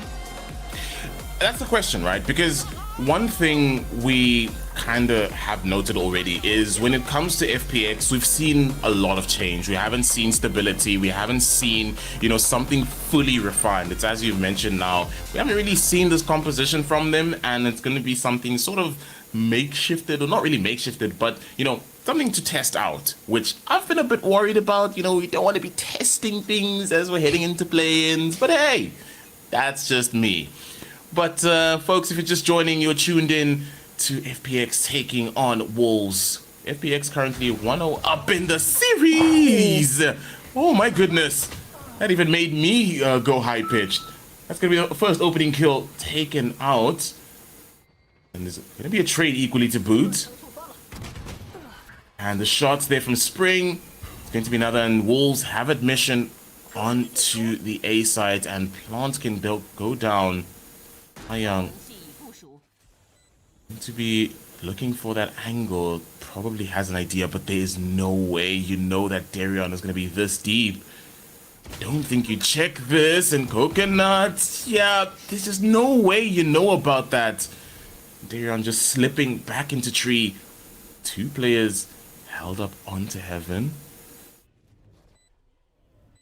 This is going to be such a difficult swing out, but Salala finds one, finds another, but Glacier is there to clean it up where it seemed a bit shaky and scary, but everything is fine.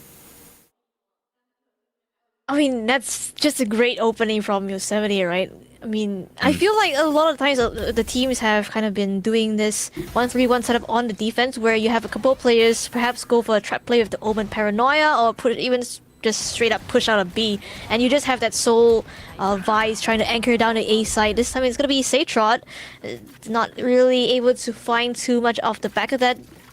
Wolves are just going to go barreling straight in. This is going to be that first pistol that Wolves have found throughout that whole series as well. So that does give them, I would say, a bit more momentum as they come into their own map pick here. Again, I do think Lotus is pretty attacker-sided, so ideally, Wolves should be able to get as many rounds as possible on this half. Yeah, and you mentioned it as well. They are a team that should have a better understanding of this map, better understanding of their composition. So you'd at least favor them to be able to have a bit more for us on the side of attack. And for now, they're playing very patient and disciplined. They've just missed the timing, but Spring could catch a walk up here on a couple of the players, not able to confirm. There's going to be a wider angle that they're not able to catch. And Coconuts, they're going to be pushing up on this. Spring holding that line. Paranoia is there to potentially catch them out, and there we'll be seeing the swing. Yosemite, the store has to come through because they know that a player is going to be coming through from spawn, but I don't think they know it is going to be two. So now we're going to slow it down. Just trying to get that angle. It's going to be Talila who takes him down. And some shots raining through. And they're able to clean it up and only dropping one of their investments. Overall, pretty clean round coming in from Wolves here, only losing out on the Marshall, not that much of an investment, and given the value that it found in this round itself, able to find 3 kills off the back of that and delay so much time that Wolves were just able to go for the pivot towards B. And I mean, Yosemite has been buying a lot of space as well as time for his team to find a bit more map control elsewhere, drawing all the attention to himself. This time though, it is going to be FPX's buy, so coming into this, they should have, on paper, the better weapons. But again, Wolves with a pretty deadly bonus round here, only losing out on 1 weapon. Coconut though with the pixel angle, able to spam through that wall that takes out Darion. Yeah, that's really good value found fairly early on. That's how you want to start this round out for FPX, and giving yourself a bit more momentum coming into this fight. That snake bite will sort of shift him off. I don't. Let's not talk about it. Let's just. No one saw it. No one saw it. Sage Rod on this line. Perfect timing. Glacier gonna try and reaggress and maybe equal things out. Not going to work out. Spring spotted out as well. That's going to be a picture perfect, flawless round from FPX. Yeah, somehow works out in their favor, not expecting 2 players to be towards that drop position, and they make full use of it. Able to isolate the fights with that side smoke as well. Bro, flawless round coming through, definitely it's great for FPX here. This means that they won't need to reinvest in terms of weaponry coming into this buy against Wolves. Yeah. Good economy though, not too much to write home about just as of yet, but you do have that operator in the hands of Xiaolele, who again, he's a solo duelist, right? So I don't think you want to go flying in with this weapon. You want to be able to just hold down these longer sight lines, especially on C. For Wolves though, it's going to be a side execute. Satron just trying to hold on to this heaven position. Glacier not expecting that, will get that opening pick. Yeah, that was a deep angle to hold. Wasn't expecting. There is going to be the 1-for-1 trade, so at least allows them to not only get the spike down, but at least just readjust themselves and prepare for the side retake to come through. Darion has the angle. Sees will catch one, but able to just allow the timer to just run out. But they have really good sight lines so far. Yosemite planted so deep into main. Can go for a major backstab here. Coconut held up onto heaven, looking for anyone prying. It's going to be huge. Swing out. Going to spot out Darion. And there's the backstab as Yosemite comes through. Ayang is there. Finds the kill. Can't find the last one. Put in a 1v1. Spring. Ayang and Spring comes out on top. Yeah, the Viper 1v1 duel, and Spring will get the better of his counterpart. That does put Wolves now up to 2. I think this is I mean, now that I think about it, this is, after winning the pistol and everything, it's pretty much the first time that Wolves have actually been in the lead this whole series, which definitely is way better for their momentum. Despite losing out on a lot of weapons here, they're still able to reinvest into this nonetheless. And this time around, they will have a couple of ultimates to work with as well. The Steel Garden as well as the Nightfall to just get them a bit more space onto the sites. Bit of a change of setup for FPX as well. Citron now over on that C side trying to hunker it down right there with Ayang just right around the corner. Yeah, and we're going to be seeing the Nightfall invested, and Darion very ambitious, and I don't think that's a good idea. You're going to get taken down the Steel Garden as well, going to be invested into this round. So much thrown into this to try and get onto the C side. It has swayed them off, but can they keep this hold? As it's going to be a 4v5 side hole. And this is going to be a scary hold come through from Spring. Spring does not care. Looking for those angles, spotting out a couple. There's going to be Horns that catches one out. It's going to be put into a 1v3. Glacier, we've seen time and time again, stepping up for this team. High-low setup and somehow keeping it alive. 33 HP up top, down below. Coconut somehow in what seemed like a monkey circus scenario. Everything and anything happened there, but ultimately closing it out. Yeah, I mean, it's just complete and utter chaos here in VCTC. And first you have Darion going for the super aggressive, super ambitious TP onto the side, not expecting Satra to just be waiting right there. Spring with a great 2k to try and equalize the numbers back, but then you have this horror movie of a waylay dash into the face of, I believe it was Aluba as well, and it ends up with a almost clutch from Glacier. It does bring FPX one step closer into equalizing the scoreline though, as Wolves now, they don't have that money, they don't have the economy left to work with. Despite that, they do have a couple of ultimates in their back pocket. Viper's Pit definitely could come into play in a round like this. Yeah, and you ever wondered what VCTCN looks like? Just watch the previous round and you'll get a great idea of what we expect. And that's going to be an opening kill found on Darion. This is their save, so nothing too much to expect from them for this round, but you'd expect Wolves to potentially try and do a bit of damage even if they aren't gunning for the win, and it does seem like they are trying to maybe get that plant money as well. Ayang just swayed off of that line. Will get a kill. They have an idea, there was a cross, and there's going to be the spray down, and that's going to be the round conversion. We're back on equal footing, 3-3 for either team. Yep. Clean round overall for FPX as well. This wall though, it's pretty good, right? Because if you're Wolves, you kind of have to walk all the way into like a couple of sidelines even to be able to try and trip it. And with the wall up, even you can see like a tiny sliver of the player right there, as you saw in that last round. And Darion just was the one that fell victim to it. We're tied up 3-3, back on equal footing. In terms of weaponry though, it does look a little bit better for FPX perhaps.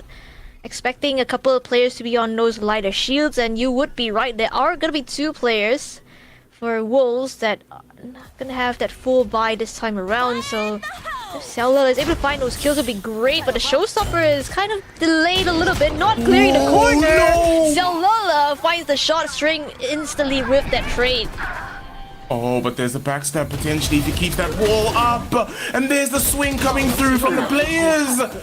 And Wolves, it's all collapsing. They have the information on where Yosemite is.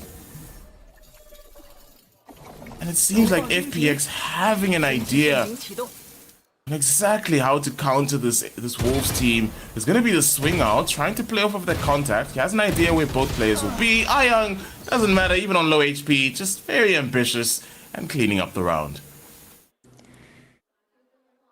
Yeah, I mean, Wolves not really doing their due diligence right there to clear their corners, and Zelda is able to find 2 shots into the back. Glacier, it's a showstopper investment not coming to fruition as well, so FPX will now find themselves in the lead for this map. Again, it's gonna be WOL's map pick. Timeout being taken now. As Alex is trying to figure out a way on how to just have his team play around what to expect from FPX, right? Because I don't think FPX are doing anything out of the norm necessarily when you have this double controller vice comp. Again, you have kind of a Xiaolele being set up on a line either with an op or an outlaw, and then you just have Satral anchoring down another side with the Viper. So if you're Wolves, you're kind of playing pretty much a similar comp, so theoretically you should be able to kind of find the holes and the chinks of the armor here for FPX and try to make full use of it. Yeah, and I don't think we've seen enough. You really pointed out perfectly, is we just seeing the same default plays that you'd be expecting. There's nothing out of the ordinary that's really caught FPX off guard, or, you know, maybe kind of had them thinking or guessing. It really has just been rounds where they've just outgunned FPX, and now that FPX have a better idea, it's seeming like it's proving to be a bit more difficult to build up those rounds and just instantly getting out of dodge. Finding 3, Kovac. This man enjoys playing Kovacs as he finds 3 Ps. That's going to be Coconut finding 1 on the lurk. Yosemite going to get the shot through the smoke, but Sheriff in hand actually has the stinger, rather, and opting to go around the world and potentially at least getting that plant money in and getting the bomb down out onto A. Also just farming an orb, maybe. Yeah, not opting for that. Not going to give the sound calls. Just clearing, being diligent. Don't know that there's not going to be anyone here, so can get that plant down, at least get that money for the side of walls, because that economy has not been looking the best, and you at least want to try and increase your odds going into the latter stages of things, because at this point in time, FPX are looking primed to be able to slowly run away with things if this is going to be the tone of this map. Yeah, I mean, this is a beautiful bait and switch from Kovac and Xiaolele. The dash draws all the attention away from Kovac, and he's able to find a 3k off the back of that. Yosemite, I mean, silver lining is that one way or another, he's able to get that steel garden up and running, but it hasn't really been the most valuable when it was used in that one of the rounds prior. So I would love to be able to see him use it perhaps a little bit better, but it doesn't seem like it's going to be the case here, as he's going to be expecting aggression to come out of B, waiting for that potential flank to come in perhaps. But again, switch up from setup from FPX. This time Satral going to be holding down that A side on his lonesome. Yeah, and strong siding towards C, didn't work out the gamble, and they're just going to have to play retake, but ultimately hasn't been impossible, but has proved difficult. Now the Steel Garden implemented, it's gonna come to fruition. Unfortunately, too much utility to deal with. Kovac is holding that top side. We'll also see the pit invested into this round, so the Hail Mary coming through from Wolves. Are they able to convert after all of this? We'll be seeing a counter to it with another pit invested. Luba just holding this line, waiting for the swing, and Coconut spotted out, and Luba as well. The convergence pod is going to catch a spring, and it's gonna go down. Oh, this is going to be shaky off of the bomb, and that's going to be Yosemite taking him down. Very shaky stuff. Everything needing to be thrown into that round for Wolves to even walk away alive. But that's just one of the investments making it into the next. I mean, talking about investments, so it's heavy on the FPX side as well. Steel Garden try and just find a couple of picks from that drop position is not ideal, and also investing into that Viper's Pit to try and fight their way back onto that site will put Wolves on a 1-round deficit now, but again, reinvestment with that op, he's not gonna get cleared out. Xiaolela, this position looking great for now, but Wolves seem to be backing off. They perhaps suspect someone to just be waiting in the wings. Yeah, really good call from them. Not ideal.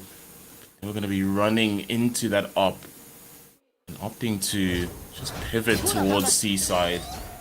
But it's seeming like this time around they're going to be ready, as not allowing Wolves that ease onto the site this time around. Ayang was tagged up quite a bit with that chip damage. Nightfall coming through. Paranoia sways the push, but Darion does not matter. Is still able to find something. Ayang gets one in the kill feed, but not enough, as Wolves burst their way onto site and can get that spike down. And it's been looking difficult, and yeah, just opting for that save, because right now Wolves are looking a lot better. This is the proactivity we wanted to be seeing from them, and this time around they'll be able to go into the next round with a lot more of their investment, and also able to equal out the scoreboard. Yeah, I mean, this definitely looks a lot better for them, trying to go for the A contest, knowing that there's a lot of noise, a lot of sound made in that direction. Calls for the pivot towards C, and the util is great as well, and to just like get themselves onto that site. Glacier with that explosive entry takes out an already low Ayang, and that's gonna be the site anchored down for that C site. FPX now choosing to save this operator, hold on to it just for a bit longer. I don't mind this call. I mean, I don't think the operator has found as much value as I think it should have so far, but the fact that I think they're able to just have Xiaolela posted on one line and have the bulk of the team over on another site it definitely is better, in a sense where you have a bit more firepower and stopping power to just stop Wolves in their track, and that's gonna be the timeout now for the side of FPX. I mean, it's needed, right? There hasn't been an idea of how to stop Wolves ever since they've come out of their own timeout. And you feel at this point that Wolves maybe have figured out this team of FPX, their hold, how to counteract it. Because what I've noticed now is every single time Wolves have been able to get that plant down, it's been so difficult for FPX to get them off of site and even combat them. Every time they've tried to go toe-to-toe, it has just been Wolves who have come out of the slugfest the winners. So at this point in time, it might be a case of, do we maybe try to be a bit more proactive? Do we try to maybe go on to some lurks, take a bit more space? But even with that, it's maybe, do we surrender space and not really try to go into these, you know, very intense fights coming very early into the round? Because ultimately, every time we've seen that, it's been Wolves who come out on top. Yeah, I do like that Wolves are kind of just able to freeze and hold their position, wait out the util just a little bit, and then re-aggress when they know that FPX have nothing left in the tank in terms of utility. So far, Wolves do think they have quite a bit of firepower on their side as well. Haunt's now being traded over on A. Quite a bit of information garnered for both teams, so they will be having that rotate from Coconut over to that A side. Wolves though choose to just push the issue here straight onto the site. Yep, and just holding this aggressive line. Kovac dodges the utility. That's got a huge paranoia and a really good satchel to sway. And that actually might have denied 2 potential kills. It's only going to be good for 1. Spring on the spray down takes down Coconut.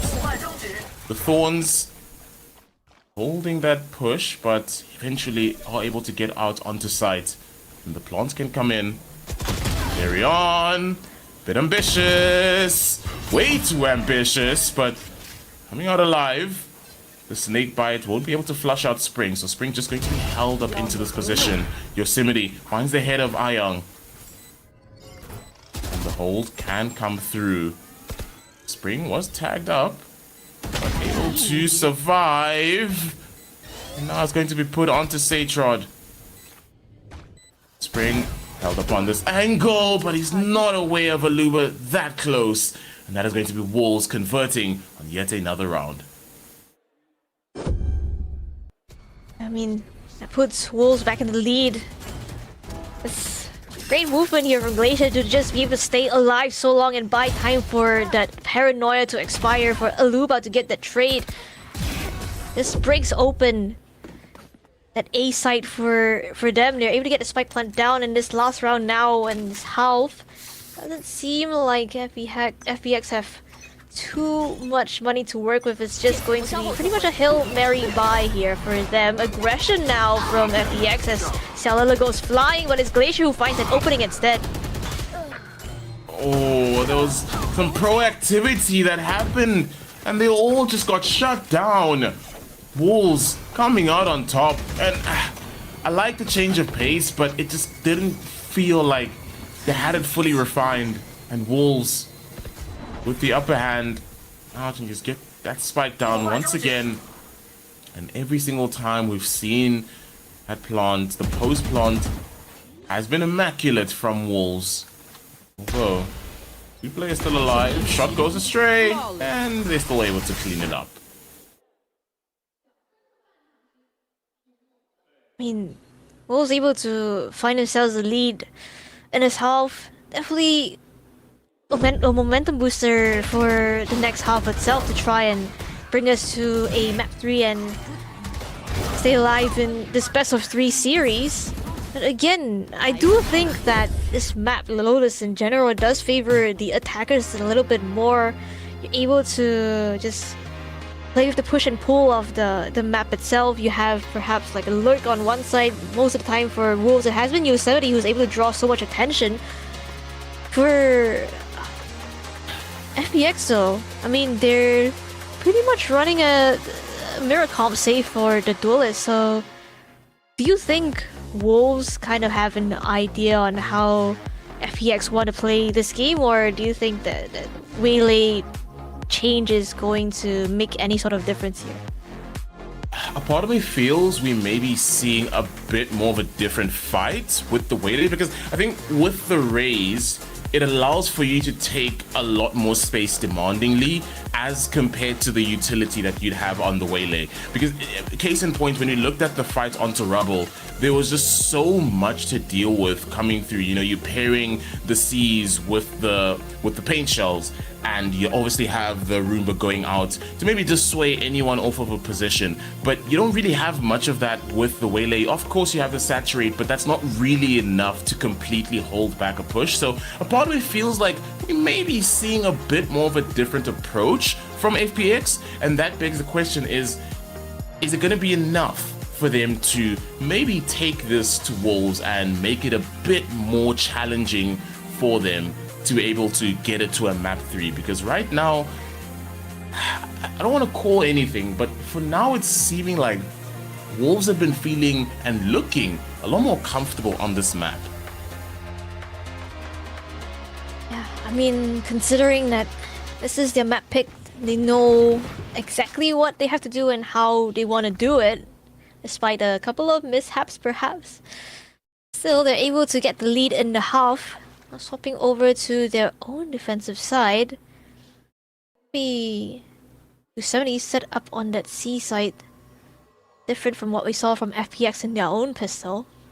FPX perhaps expecting this to pop that Lawrence early to just deny a bit more space from FPX, but regardless, they will go straight onto that side. Yeah, and they're not able to really just re-aggress on this and have to just surrender that space to FPX to allow for that plant to come in and play for that post plant. This door fight can be a difference maker as 3 players going to be coming through from B. Some shots raining down, but no one giving an inch. The Haunt won't catch anyone out, and that allows for a bit of a readjustment from a few of the players. Colback is going to find one in the feed. Takes down the Prowler, and this is going to be an absolute blender. And the Wolves players are coming out on top somehow. Where did this come from? The reload needing to come through.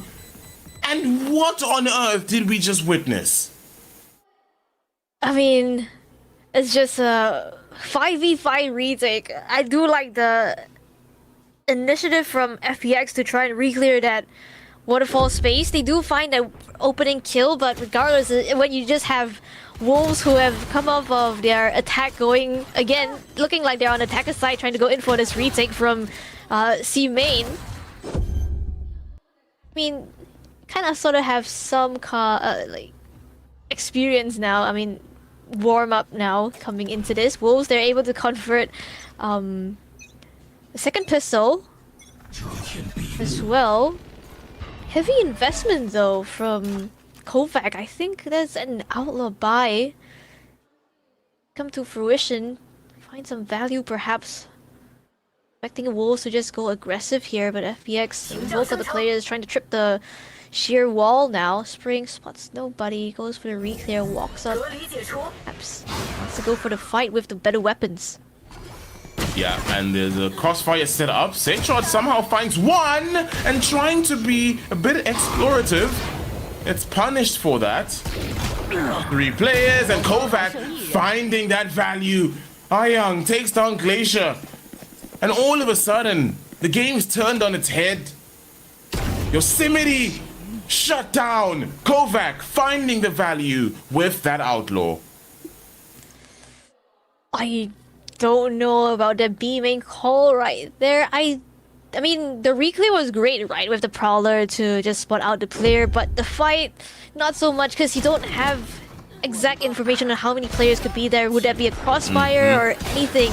And again, these sheriffs have just been so deadly, especially on the FPX side. They've just been able to find so much value. Kovac, heavy investment now paying off, able to carry it into this next round where Wolves are just on a complete eco. This outlaw is just one shot to any of the Wolves players. Yep, that they've gamble stacked towards A, so lots of space taken, but I'm not too sure if they're going to be ambitious with this and maybe just full on peek out. And surely they have an idea, and it is just going to be a firing range at this point in time. Holding that angle. And FPX don't really need to be aggressive towards this. They can just let walls play into them. Just readjusting, dropping the sheer wall down. And yeah, that's onto the Wolves players to make something of this potentially. It's just going to be Ayang holding that flank. Waiting that potential of players to come through, but it's almost seemed like they wanted to look towards door. Ayang holding this deep angle. 1, 2, 3, swing this, and Darion has slipped the cracks. Finds a kill. And finds another, finds a third. Hold the phone. But Salala able to be there to stop any tomfoolery happening further. Yeah, again, it's the sheriffs doing the heavy lifting for both these teams. Darion now picks up a 3k with his own sheriff. Well, maybe not his own, it was on the floor previously, but like, regardless, I mean, I do like the idea to just gamble stack to one side and play for the trades here, but pushing out into that T spawn is just a little bit too ambitious considering the weapons that they have, mostly just classics, a bandit as well as a sheriff. I don't think you really want to go for those kinds of fights. FPX have get that round win. Wolves now up by 1. And they've slowly been able to get themselves back into the mix of things. Ooh, almost found a bit of a pixel to work with, but Glacier pushed back. And that Prowler will confirm some presence out onto B. Spring holding that for potential push coming through to Link. That's going to be a Prowler destroyed. And there will be a convergence out onto the B side. But Spring is ready. Takes down Salala. That's their entry frag taken out. And that's another. Ayang shut down. Spring trying to help his teammate Aluba. There's gonna be the flash, and it's a perfect one. The Arcros finding so much value. And Glacier held up in heaven. having to relinquish that operator. Now they know and they can just swing off of contact, and somehow FPX making it work. Yeah, converting that 3v5. I mean, I was just gonna say that it's such a good play from Spring here to be able to isolate the fights without any kind of refrag potential with the sheer wall, but somehow it's just perfect flash coming in from Satrot, finds the kills as well, and I mean, that's an FPX timeout as well. Perhaps not too happy with how initially the fact that they lost a couple of players right off the bat. Wanna perhaps try to change something up in the gameplay, but again, not too sure this timeout call could be worth it, considering now that FPX can have the momentum swinging in their favor. Yeah, no, I don't. I'm not too happy with this. I don't think this was a call to make now. I get it. Maybe there's something you saw in the round that you're not happy with and you maybe want to refine it and just nip it in the bud now. But as you say, momentum just started to swing in your favor. Is this the time to be calling out a timeout? Is this a time to try and slow things down? I'm on the fence about this. Maybe we're wrong. Maybe it works out in their favor, but I don't know. It just seemed like FPX were working something. It's getting better. And ultimately, yes, they did fall a couple of 2 players early on, but I don't know if it's enough for a call out, for a timeout. Yeah, I mean, well, regardless of the matter, we're going to be back in that action again. Wolves, once again, gamble stacking towards A, holding that angle. Salala finding Yosemite and just backing away. That's all they needed. More than happy, and then he just instantaneously pivot towards the next site. And it's going to be an open sea. No one to be able to hold this aggression coming through. The Snakebite is there to maybe try and deny a bit of a hold on the space, but it's not enough, especially with the weaponry to work with. You just have to surrender that space. Plant is in, and Team of Wolves going to make a fight of this.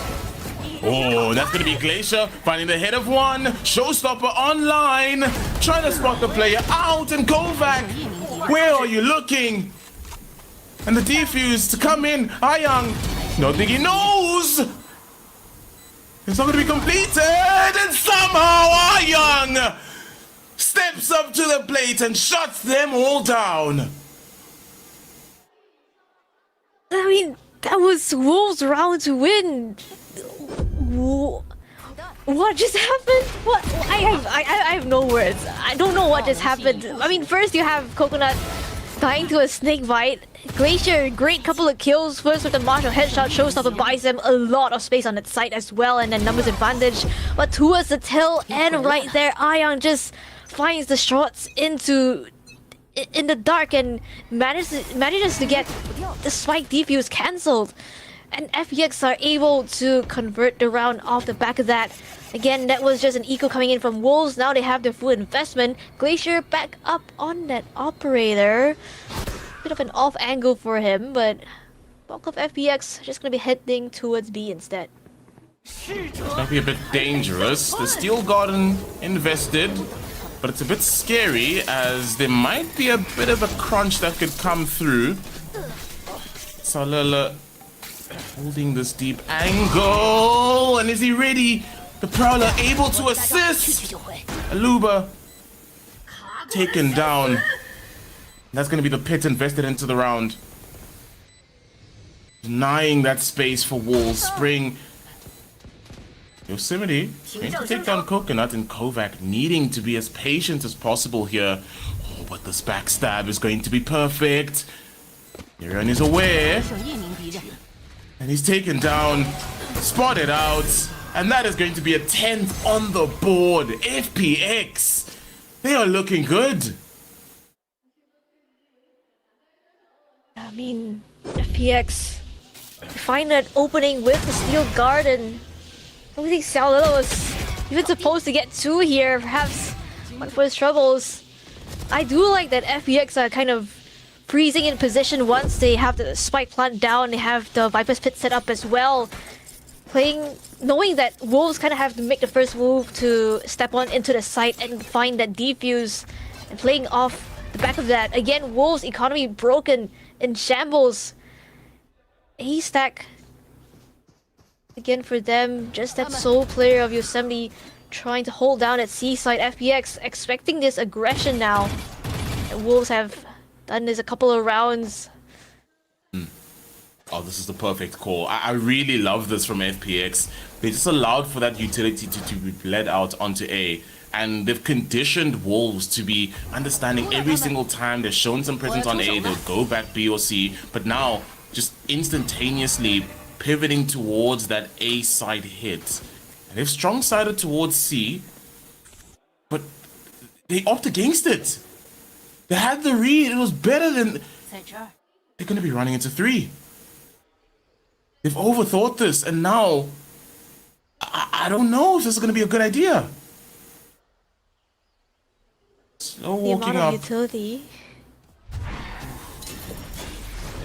Oh, this is going to be chaotic. Everything thrown. Swaying these players back. And they're opting to try and go out onto B.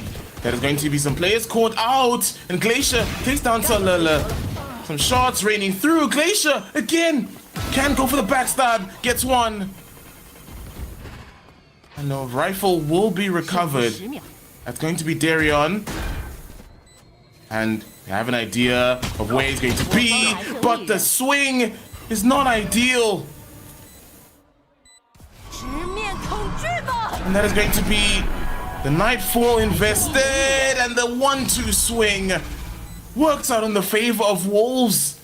And FPX absolutely tossed that away. I mean, I think this is where you want to be calling that timeout, because what in the world was that from FPX? Overcooked. Now the food is burnt. Losing out the round that they were on paper supposed to win.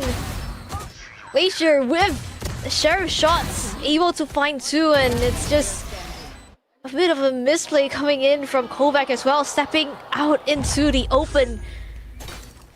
The 2 angles, and they're able to find the kills off the back of that, leaving Coconut on his lonesome.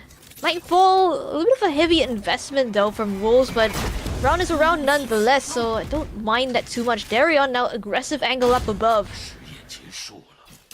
Yeah, it just seems like now FPX are starting to lose the plot a bit. As already fairly early on, Young's taken down.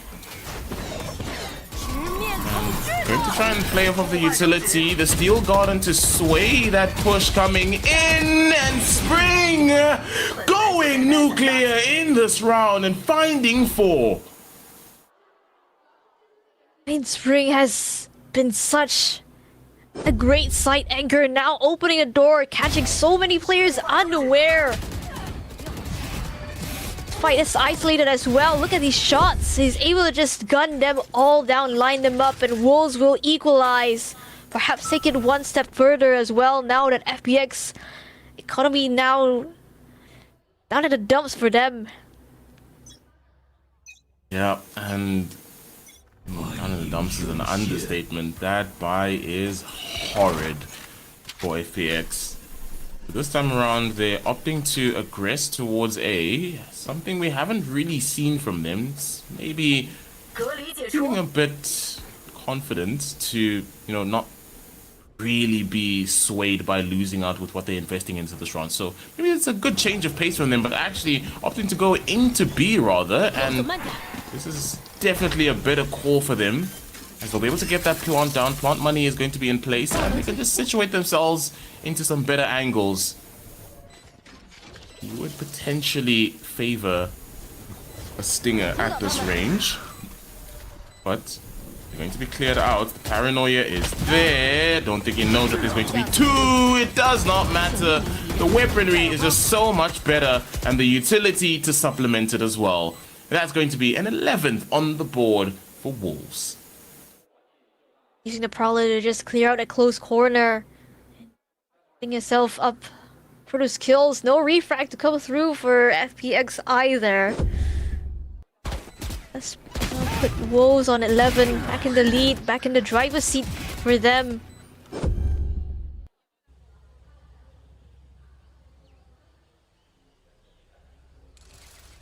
Yeah, it's looking a lot better.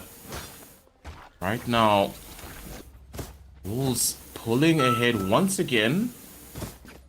And only 2 rounds away from sending us into map number 3. And we'll be seeing stock standard, the same old aggression coming through. And it's going to be afforded for the side of Wolves. It's going to be a trade, but it's only going to be a 1-for-2 trade. And that is going to be the spike dropped down. And needing to be recovered. Ayang dropped down to low HP. The convergence part there to maybe make it a bit more advantageous. Darion still planted and they know that he's going to be there. Oh no. Looking away. Satron, are you aware? And it's not looking good. Do you cancel and opting to stick? And surely has no idea where this is going to be. 1 versus 1. Satron has no idea where Darion is going to be, and sheer wall is still there, so that is huge information given. But has the shrouded step. This is going to come all the way down to the wire. Who steps up? Who will be the one to be the difference maker for their team? And he spots him out! But Satron! He steps up and takes him down. The dink was there, but the dream dies out for Wolves. I mean, difference in HP, I think, making all the difference there. The dink through the wall, but Satron is the one who finds the shots. Instead, just barely staying alive as well. Keeps the dream alive for FPX. Now equalized once again for them.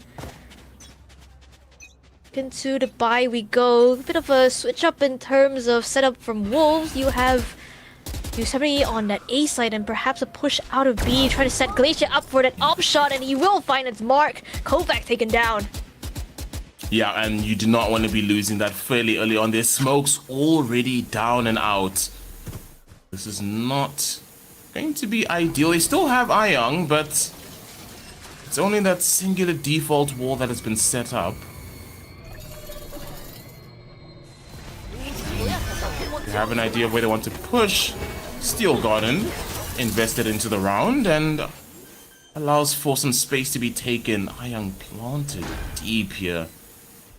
And potentially catch a few of the players out, and also the sheer wall may be able to also dissuade their focus on that hold. The Seas hindering that push coming through, and there's going to be the flood as there's going to be the reveal from the Horns. Multiple players here. Darion spotted out Ayang and Coconut finding kills in the kill feed, but there's going to be trades across the board, and there's going to be another found. Drop down backside of Luba has given the sound cue. Going to be a 1 versus 2. But it's not going to be possible. And FPX once again onto match point and now on series point as well. 1 round away from closing out Lotus. I mean, Satron and his flash timings has just been insane. This whole map, Ayang doing well to find that 1 pick, and look at his flash, completely catching them off guard, and wrap around the corner does do Aluba in. Like you mentioned, FPX now on series point, 1 round away from closing this out, taking the higher seed in this. Again, Wolves reinvesting, able to afford what they can. Guardian, Spectre, Operative. Where it is, they will have quite a bit of space towards A with that Viper's Pit set up. FPX, they just want to keep it simple, go for the C execute instead. Yeah, and they understand that it wasn't going to be an E, so an A rather, and having to just make their way out onto side, planting for Mound. And I don't think it will be contested. So it's all about this fight here. As the Nightfall infested, Yosemite, Talela finding some trades, Aluba finding one as well. That's gonna be another one traded back. The operator finding its mark. Satrod tagged down. Spring has been detrimental for this team. Now, dropped down. They know he's not going to be on. He has the angle. Darion put in a 1 versus 2, having to play off the swing. And FPX, they made a fight of it. They made a fuss of it. But somehow at the end, they close it out 13-11 in a 2-0 sweep. That was close but no cigar. I do think that at times they had the upper hand in that last round itself, but no smokes towards the end does mean that FPX are able to play that double swing through, find that final kill, the nail in the coffin now to give them the higher seed in the seeding match. Yeah, and this is, I mean, you mentioned this earlier, Grim, is you really want to set yourself up better going into those play-ins, you know, having, you know, a better advantage. And right now, there have been a lot of questions posed and expectations placed on the FPX team. I don't think we've fully seen everything refined just yet. It still seems like there are some things to work out here and there for them going into the play-ins and potentially playoffs, but it's looking a lot better. Right? It's seeming like they're starting to find their footing. Yeah, I mean, once they're able to kind of get their nerves calmed a little bit, go for those swings. I mean, especially for Satrod, this guy's aim is just on another level. He's finding so many multi-frags that's just kind of like saving FPX so many rounds as well. And they're able to close out the map because of that. I mean, both maps going pretty much the distance. I think all 24 rounds of regulation played in both maps as well. It just goes to show that how close in contention these two teams are. But I think for today, FPX were just able to edge Wolves out just by that small margin. Yeah, and we called earlier that it was going to be a close affair. There's nothing really separating these two teams, and if anything, even if we had gone to a map number 3, it wouldn't have been surprising, purely because both of these teams just were equally matched, and it just came down to, you know, little moments where these players had to step up for their teams. I mean, you can take a look at that round where Satrod was able to clutch it out. As you say, that HP difference was what allowed for him to close out that round, to get them onto match points, needing for them to reinvest against Wolves. And ultimately, they came out with the win. But it's just those little moments in the game that FPX were able to find that got them over the line. Now it is time for our interview. Can you say hello to the fans? Hello guys. 欢迎，我们一直都觉得他其实是一个打得非常主动的选手啊，也很敢于操作。那现在队内的指挥的责任转到了 Coconut 身上之后，对于他来说会有什么样的影响呢 ？Everybody sees you as a aggressive player, fearless player, and right now the IGL role has taken over by Coconut, right? So how has that effect on you? I think it just puts a lot of pressure off the chest. I think having a guy like Coco is always good. He's a team player. He likes to communicate, always work with the team, and he's also same like me. Like, he's fearless. He goes in for the team. I go in for the team. It's just our jobs to support, especially our superstars. I would say Satrod, Iron, Lele. Always trying to help them and perform in a good way. Yeah, everybody support to each other, right? 他说他觉得现在真的感觉肩上的责任要少了很多，然后他觉得 Coconut 接过了指挥的责任之后，他觉得他是一个打得非常不错的选手，他也是一个很乐于为团队做奉献的选手。他在局内他的沟通的频率真的很高，然后他也觉得他们每一个队员都在努力的支撑着彼此，然后他们其余的队员可能3个选手都是非常非常准的枪男，他也觉得他们像一个家人，像一个大家庭一样，在往一个方向去努力。那还想问到的就是今天的补枪效率真的非常的高。高，也是感觉赢下了今天比赛的关键因素之一了。他会怎样看待目前队内的默契程度呢 ？And you know today's trade efficiency is insanely good, and I want to know how has the team synergy, team chemistry so far? So far, it's been good, especially when we first came as a team. We started practicing in a way where we would fix things really fast and we would always talk about them, so the process was always way faster than we expected it to be. Obviously Nico helped up with the process, and then the synergy just came. It's like we got into the flow more or less in practices. Also some games we had good games, bad games, but we learned. But at the moment I'm actually really proud of my boys and how much they actually put in the effort, not only to support each other but also to be better themselves.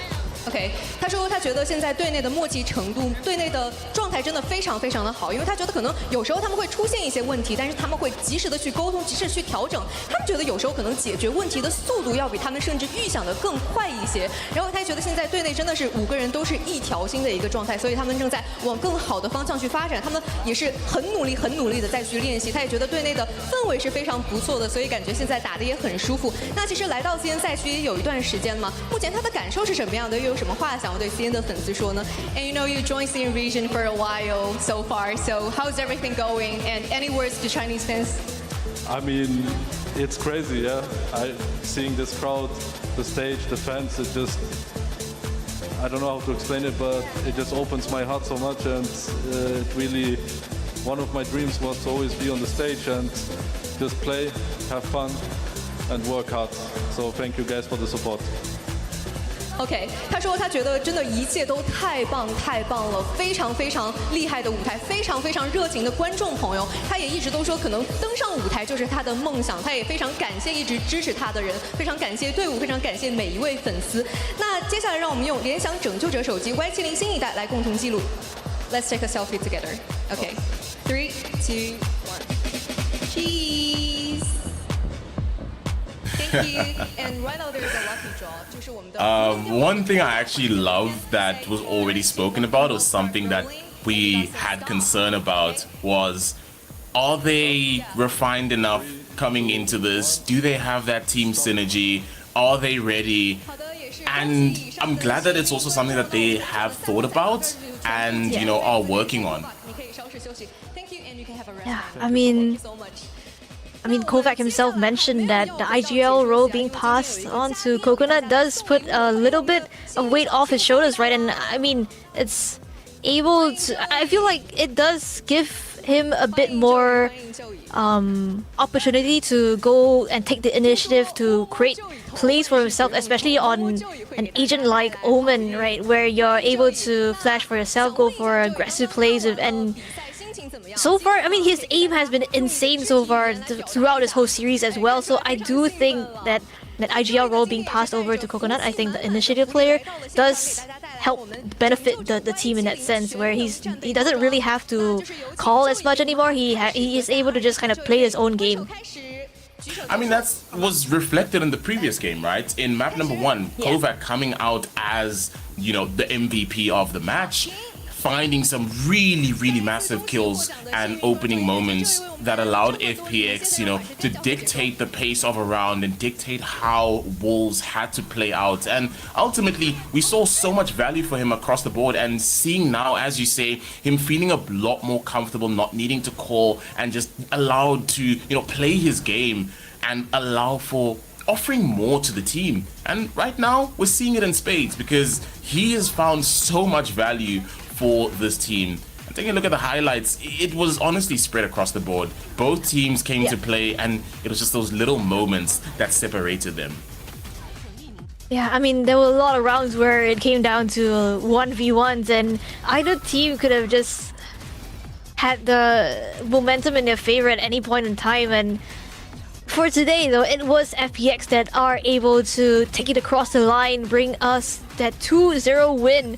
I mean, it was still a tough affair to even get there, because Wolves, you can tell that their fighting spirit is definitely there. They have the potential. I mean, Glacier is insane in terms of firepower on his own. You have Spring, who's just a steady pair of hands, who's able to find those multi-frags as that side anchor. And I feel like Wolves, again, this team, they do have a lot of potential, but I do think that in terms of their gameplay, they kind of also have to refine it a little bit better. I mean, FPX, we said that they kind of had to refine the gameplay. I do think they looked a little bit better today, but I don't think the job is done just as of yet. Yeah, most definitely. There's still a lot more work to be done, and yeah, it seems like they have found their footing somewhat. It's not fully there yet, but we've seen something better coming through from FPX. And let's jump into their team comms and see how they were. Right side, guys. Clear right side.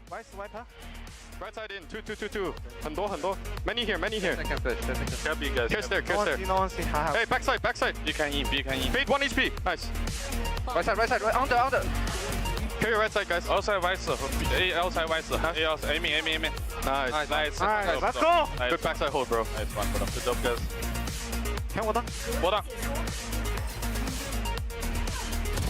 Ian. Breeze. Right side one.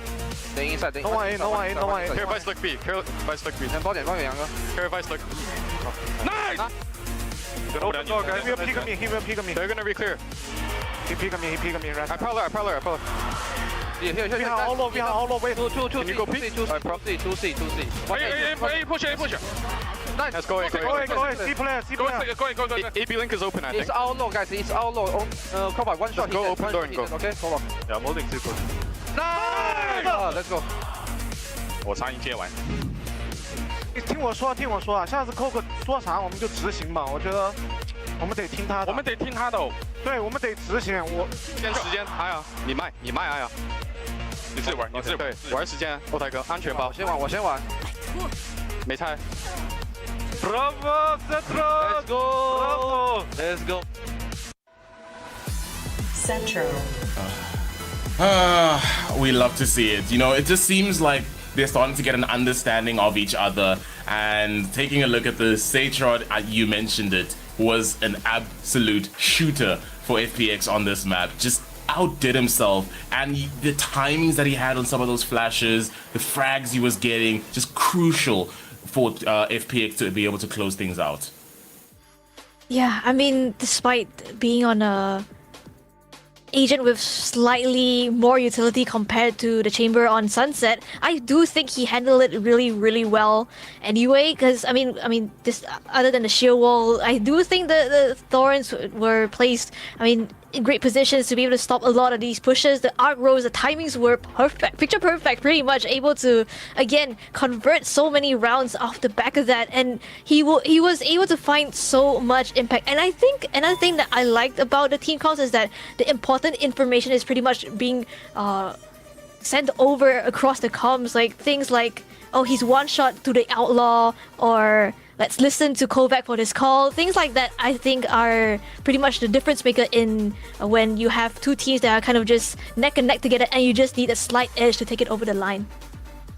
Yeah, and even taking a look at the post plants, again, it actually seems like on either side, both teams were able to hold it out, and part of me felt like at some point it was Wolves that had an upper hand, because it felt like every single time they got that plant down, it was so difficult for FPX to find a way to dissuade them. But take nothing away from Spring. Spring had an absolute game and was also a massive difference maker for Wolves.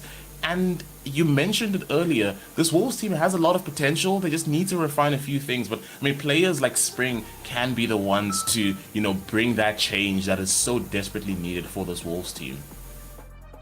I mean, Spring being the sole player left over from their Toronto run, I mean, I feel like he does bring a lot of that veteran experience, international experience to the table, right? And I feel like it's down to him to be able to share that with the rest of his team, to make sure that even in moments where it seems like it's really chaotic, where it seems like a complete mess or anything, they're still able to keep calm and keep their nerves in check and make sure that they don't overstep a little bit and give too many kills away, because I do think that could have been a little bit of what happened today with Wolves, where you have Darion kind of TPing into the open at times, or Glacian not really doing his due diligence and clearing all the corners that he really you kind of have to.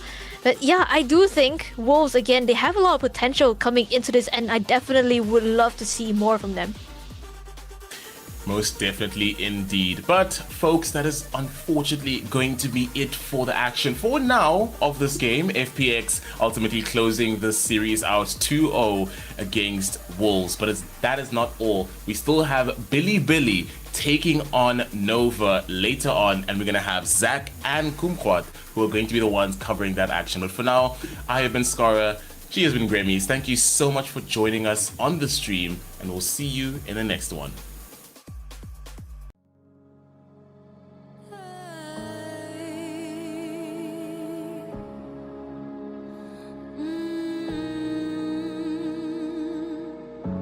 I've been seeing double vision. I've been having trouble sleeping, 'cause these dark nights don't keep you as they always used to do. When I'm falling for good night, will you catch me before the fall? Without you, I'm terrified. Without you here by my side,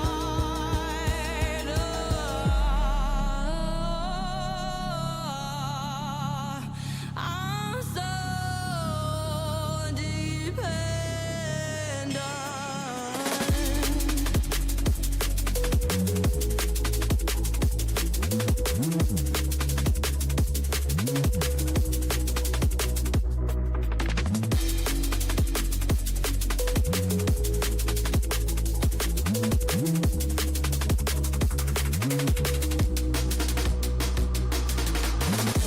I've been choking on emotions. I've been tangled by my thoughts. 'Cause the longer I stay awake, the further I am from you. When I'm falling for good night, will you catch me before the fall?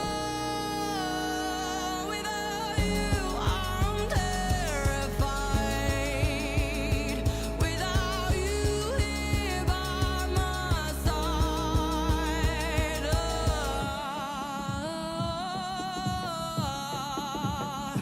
I'm so dependent.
Got a monster inside of me, you better watch out. If your enemy's a road ahead of full prophecy to be the greatest beast the world has ever seen. I feed him every day like the bones clean. I feed him all the hate and he grows me. And he gets claws real big, gets off quick. And if you cross him, you might drop dead. Metaphorically, of course, settling the score. Never getting bored, lots of blood and gore. Always wanting more freedom from the source. They don't really understand until they feel the force of blood in. If you start shit, you be heartless in the darkness. Torn apart quick, you left scars ripped. You be chewed up and discarded.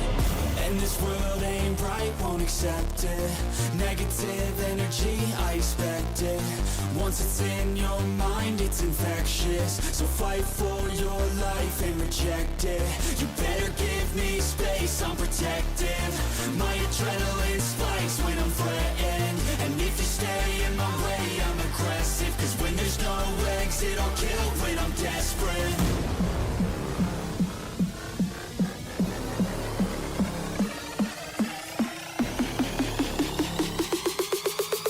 When there's no exit, I'll kill when I'm desperate.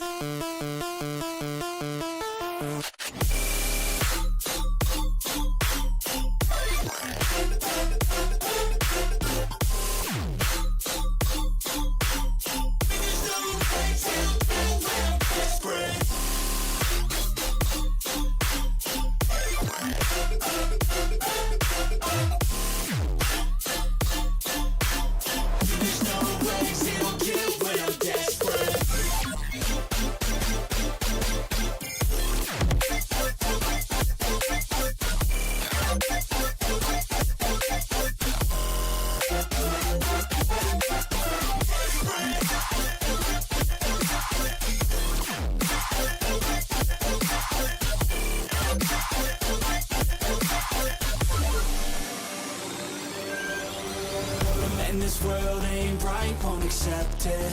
Negative energy, I expect it. Once it's in your mind, it's infectious. So fight for your life and reject it. You better give me space, I'm protective. My adrenaline spikes when I'm threatened. And if you stay in my way, I'm aggressive. Cause when there's no exit, I'll kill when I'm desperate.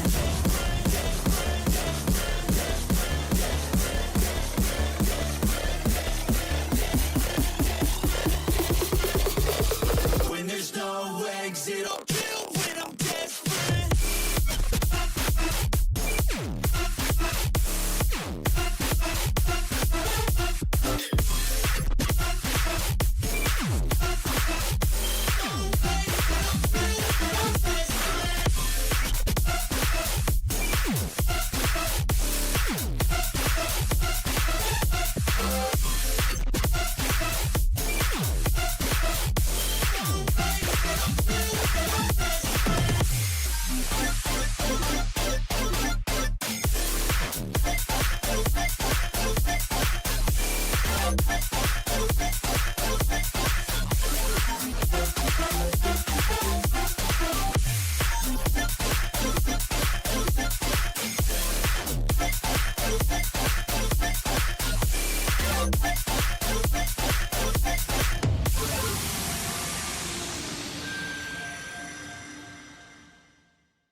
I just can't let you go. Lord knows that I've tried to. You said I was the only one. No one likes being lied to. You made this mess and left me with the pieces.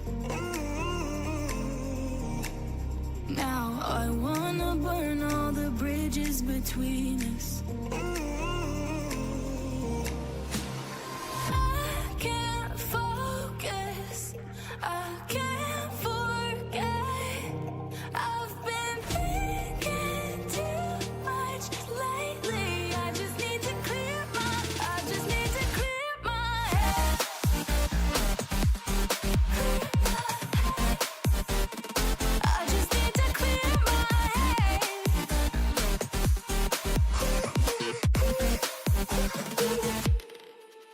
I've been stuck on memory, but it's not like I need it. And we may have some history, but we don't have to repeat it. You made this mess and left me with the pieces. Now I'm gonna burn all the bridges between us.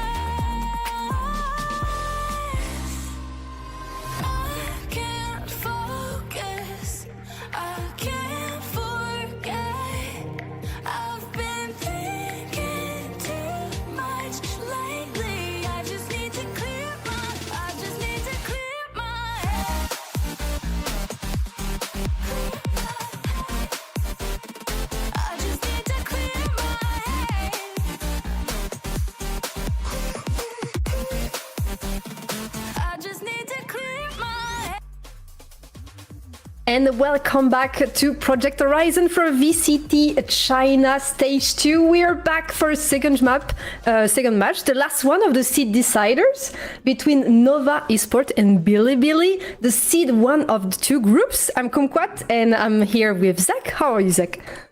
Hi, I'm doing pretty good. Very excited to be here. Like you mentioned, it's a matchup of the top seeds going up against each other, so it's definitely gonna prove to be a fascinating one for sure. But also, it's nice to get to Cost with you in particular, especially since I know that I'm a bit of a last-minute stand-in, so it's really nice to be here. And yeah, I mean, it's definitely a banger game. Yeah, I'm really pleased to be here with you too. It's gonna be an amazing match, as you said. It's a very interesting one, I must say, because we have Nova Esport and Bilibili.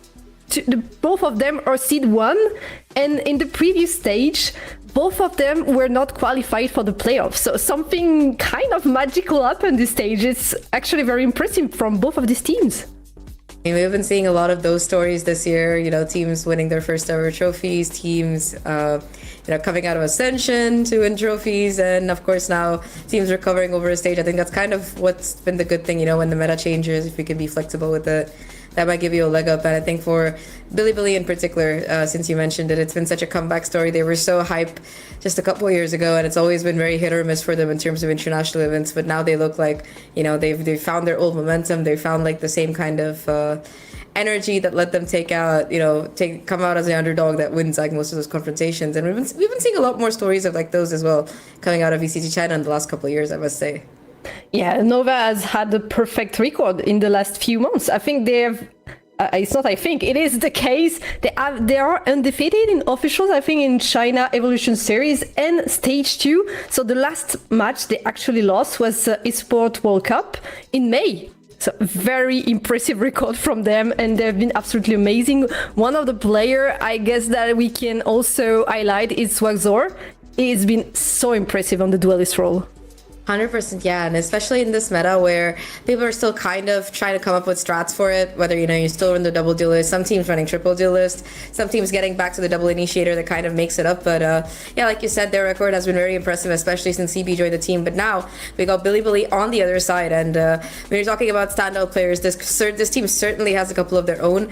I feel like Neff, of course, coming in as the brains of the team and also kind of like the clutch master of the team, at least in the last few games that they've played, has been very impressive. But also when you're talking about duelists, you know, you also have to talk about YZ, and I think YZ, you know, whether he's the raise with the judge or whatever else he's playing, I think he's definitely one of the best duelists in China. Yeah, definitely. I think Bilibili has a lot of very strong player. They did lose one game against Dragon DRG at the beginning of the stage, but since then they have been absolutely amazing. There were a lot of close games. All of them were 2-1s, but in the end they always find a way to win, and I agree that part of this is definitely thanks to their amazing duelists. But I agree with you, like Neff is absolutely amazing on the initiator role. It's just, yeah, actually breathtaking to see him play. I mean, I'm a little bit biased because, you know, I'm from the Pacific region, so we got to support the homeboys whenever they do make it over across the pond to China there. But also, I mean, looking at the stats here, Swagzor, though, he's definitely up there in terms of the sheer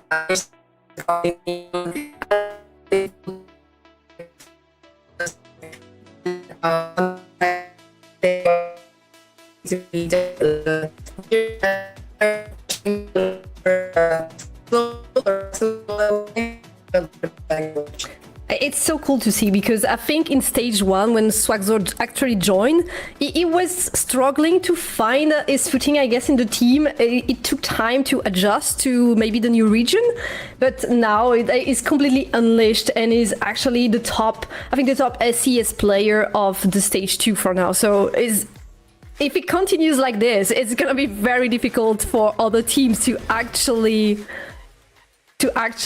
find a way to win against Nova. And this is just an amazing player, and I think a lot of other players, also the new addition, Guangji, is actually very good on the sanitary role also, but the duelist is completely unleashed, and against Bilibili, it could be very easy for them to actually find the victory. I think Bilibili have to find a very strong strat to win today. Yeah, I think it's definitely going to be about the strategy, like you mentioned, apart from just the raw firepower, because both of these teams have it in spades. FT, of course, secondary duelist, flexible player, Sentinel sometimes, like you mentioned, on this team, going up against Swagzor, and even though he's able to hold strong for a little bit, eventually Swagzor sweeps him over. That's kind of like why perhaps this is one of the ACS topping players of this tournament, like you brought up here. They are going to be able to win out the skirmish as well. Personally, I enjoy when there's a little bit of, fun things happening at these skirmishes, whether it's a coach playing instead or, team's cameraman coming instead. It could happen, but either way, we have the skirmish over and the map veto coming up off the back of it. BLG, of course, they are going to be having that Breeze come up, which, I mean, honestly not a bad pick, but yeah, I'm a bit sad that we're not going to be seeing Summit anytime soon. Yes, would have loved to see it also, and I think both of these teams actually played it, so it could have happened, but apparently, yeah, the Nova didn't want to play it against Bilibili, so it's gonna be more classical pool of maps for this encounter. We have Breeze and the Ascent for Nova, that we have seen them actually play, but not quite that many times. It was just once against Trace, so it's kind of an interesting pick from them. And the decider is going to be Lotus. Yeah, Lotus, of course. I think it's a pretty well-versed map for both of these teams that I think that they've been able to kind of find their own style on. But I think for me, at least, the question mark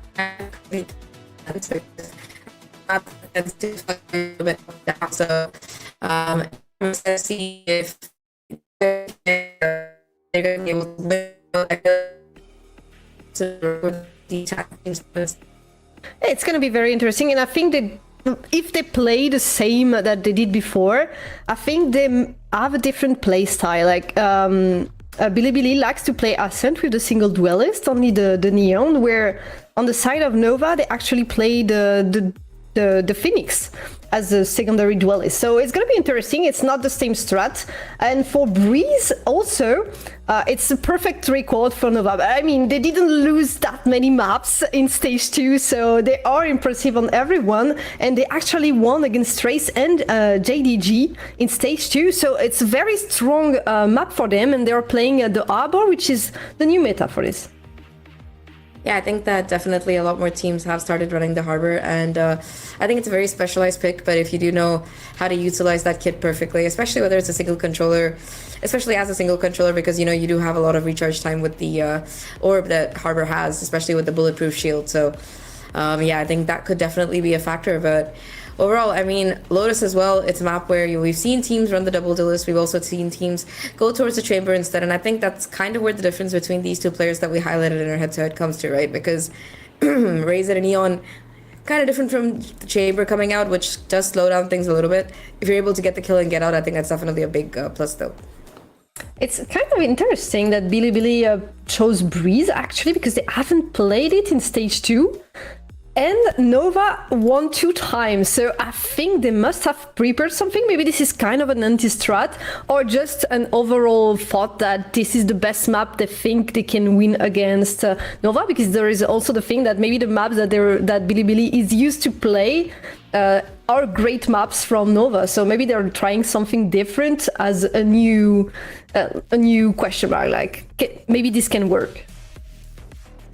Yeah, I think definitely there is that pattern there of them trying to find, you know, a solution that could work, because like you mentioned, even though you know, both these teams have a very good record, today's game definitely kind of there for the pride, if nothing else. You want to be sure that you continue to have that kind of flawless record, and especially for Bilibili, they're a team that tends to be very momentum favored, and they've been really building that up over the course of the season. Like you mentioned, only that singular loss that they had to DRG. So yeah, I think that for them getting the start good right out of the gate is going to be important. Breeze being that map, I mean, like you mentioned, I also do have my questions. It's not that they're bad on it, it's just that they haven't been able to have the best performance that you'd like, especially when it's the map coming out of the gate. But we got the walkouts coming here, and I always love how hyped these players are, you know, it's all the time. Always. I think maybe always playing in a venue, it also helps, like feeling the energy, being so hyped to being on stage. Definitely a different energy than when you're playing in studio. Oh yeah, 100%. And I always love how, you know, when you're walking out, there's so many people just waiting to give you high fives and stuff. It definitely adds to the atmosphere, you know, like who your fans are. You get to hang out with them in person.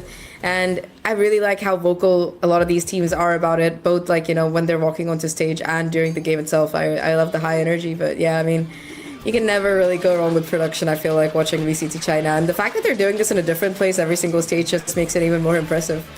I mean, when you're playing in such a big region as China, then you have to move around to satisfy all the fans from every city that could possibly be a Valorant entertaining place. So yeah, I agree. I think it's nice that they're able to move. I really like the setup of this stage that are kind of round, that the players are in the middle. It's very cool. And as always, we're gonna see the first players from Bilibili. And the mascots as well. I'm always a fan of the mascots, I gotta admit. That might be my favorite part. But yeah, the 6-7 to start us off with. All right, well, we know who to blame if BLG lose or win. Either way, you know, you can blame him. So yeah, it's a good start if I say it myself. It's a kind of the internet curse, I think now. Everyone is a bit tired of this 6-7, but yeah, I mean, it could happen in one of these maps, so let's go with it. The chat always loves it. It always happens. It always happens. We don't talk about it, but yeah, just cute little high fives. I do like it when some of these players just run around, you know, like really pumping the crowd up. But this time around, they're saving the energy for the game. Perfectly respectable. And yeah, I mean, this stage is like a party dream. What can I say? I love the lights on it for sure. Now we've got the second team coming in. Of course, we've met one side. Now we got to meet their opponents. And I swear, all of these videos, they're just aura farming, dude. I gotta say that. Yeah, definitely aura farming. I mean, this is the only thing we can say about these videos. Like, definitely very cool production in VCT China. I love the entry also with the door that is open and the team just posing on the other side, and they are very happy today to try and take down Bilibili. I think this is deciding the first seed, so there's not a lot of outcomes from this match. It's just one place in the playoff tree, so it's not a big decider overall for the playoffs, but still it's, I think, for the aura. Like Nova, they haven't lost a match in such a long time. They don't want to start and kind of make the record a little bit worse. Yeah, 100% stage 2 MVP as well. I mean, Swagzor, we were talking about him right in the beginning, but you can see the sheer amount of damage that this singular player has been causing. Wow, the solo chair. Oh, the aura farm. All right. Yeah, there we go. The special entry given to the MVP of the stage so far. Honestly, you earned it, buddy. Let's go there. There's levels to this, you know? It's more than a hermit. Yeah, he has been just so impressive. Like overall his ACS is 275 over 5B best of 3. It's just so impressive. He has played absolutely perfectly, I think, in this group stage, and the team can definitely be so happy to have a player like him right now. It makes such a difference. 100%. And when you have one player who makes all that difference, the question is, how does the rest of the team perform around him? Because I think that was the biggest problem that we've seen from a lot of teams historically, where one player plays really well, but on days that he might not be having a good day, everybody else, are they able to step up? And so far for both these teams, that answer has mostly been a yes. Today though, I mean, like you mentioned, or we repeatedly mentioned, these are the top seeds of their groups. And yeah, even though they've both made it to playoffs, it's still, you know, a matter of pride, if nothing else, right? If it's going to be the last day of the group stage, you want to make sure you end it on a W. It will be the perfect way to have a good record. And you have possibilities with this map pool. We definitely have variability. It's not like each team has a map that they're perfectly strong on in terms of a strongholds. We do have some losses before this very year. And yeah, I mean, how will that go? How have you planned for it? There's a big of a question mark, I guess, for this map pool, definitely. This is very interesting to see. Obviously, Nova took out the chosen first pick of Bilibili, which is Summit, so they were not able to pick what they usually like to pick. But in the past, they did pick also Split, and we're not seeing it here against Nova. So yeah, it's gonna be very interesting. I think the map pool will bring a lot of interesting play and a lot of opportunities for all of these players to showcase how good they are and why they earned this first seed in the first place. I mean, yeah, like you mentioned, during the groups, it's been very impressive, but now this is the one for all the money. And I mean, this Reese comp already showcasing some possibilities. The Harbor, you mentioned it during our initial chat here. But yeah, I think the Phoenix and the Neon really kind of the comp that you want to have your eyes out for. Very flashy, very dynamic, and the Viper as well. Guang has been great in those kind of lurk situations, so it's going to have to be a constant thorn in the side of BLG. On the other side, I mean, Yoru was great. It's just, I'm not sure if he fits in with the current meta that we have, especially against the Altor farming Phoenix. And if they're going to be the ones on attack, that's a lot of advantages accorded to them just in that regard. Yeah, very interesting to see the Yoru. I agree with you. He's been an amazing agent, but in the current meta, it's not played that much. We've seen it a bit, especially DRG has been running the Yoru quite a bit on Sunset or Lotus, for example. So yeah, we have seen it also from Bilibili right now, but it's kind of a exotic pick right now in the meta. Yeah, 100%. I mean, just the timer being cut so much, make sure you can just wait out the first 20 seconds or whatever of a round and then go for an execute wherever, kind of trapping the Yoru. So, especially when there's agents like the Waylay available or something with a little bit more value added, like you saw Chamber make a resurgence as well this year, but you do still have teams picking it. So, it's one of those niche agents which, you know, you can still make work if you have the perfect plan for it. But yeah, we're going to be heading into map number 1 here. Breeze to start off with. It sounds like you're going to a party, to be honest, and yeah, I really do like it. No better way to spend your Sunday. What do you think? I completely agree. I mean, I'm not gonna lie, I love commenting this amazing match that we have in VCT China. So let's up onto this first map of Breeze and see who between Bilibili and Nova is gonna take the first win. I think that might be my favorite buddy, but yeah, starting off with the pistol here. I always like to look at the sheriffs being bought, and Nova definitely feeling very confident. 2 sheriffs to play with, one being on the Neon, so somebody else on his stream dropped him that gun so he could buy the wall as well. Swagzo really being giving the buff here, the power of friendship for sure. Guang in the meantime lurking it out, forced to break the dart. Multiple players targeting him down, and YZ takes care of him in a second. That's main control garnered. Quick attempt at a trade here by Azir, who tries to lurk up, but Knight shuts him down. 3v5 right off of that. At least one trade comes through, but it's all down to the 2 duelists here right now from the side of Nova. What more can they find? The high-low, at least 1 kill found, but BLG, they wrap the round up convincingly. 3 players left alive.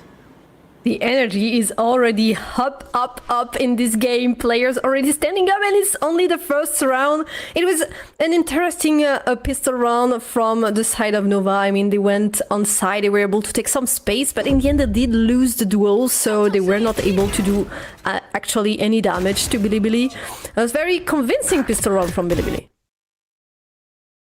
Yeah, they definitely got a lot of damage done there. I think it was pretty impressive as well in that regard, but yeah, I think that for BLG, that's a good start. If they can convert this anti-eco with equal conviction, that's going to be a major buff.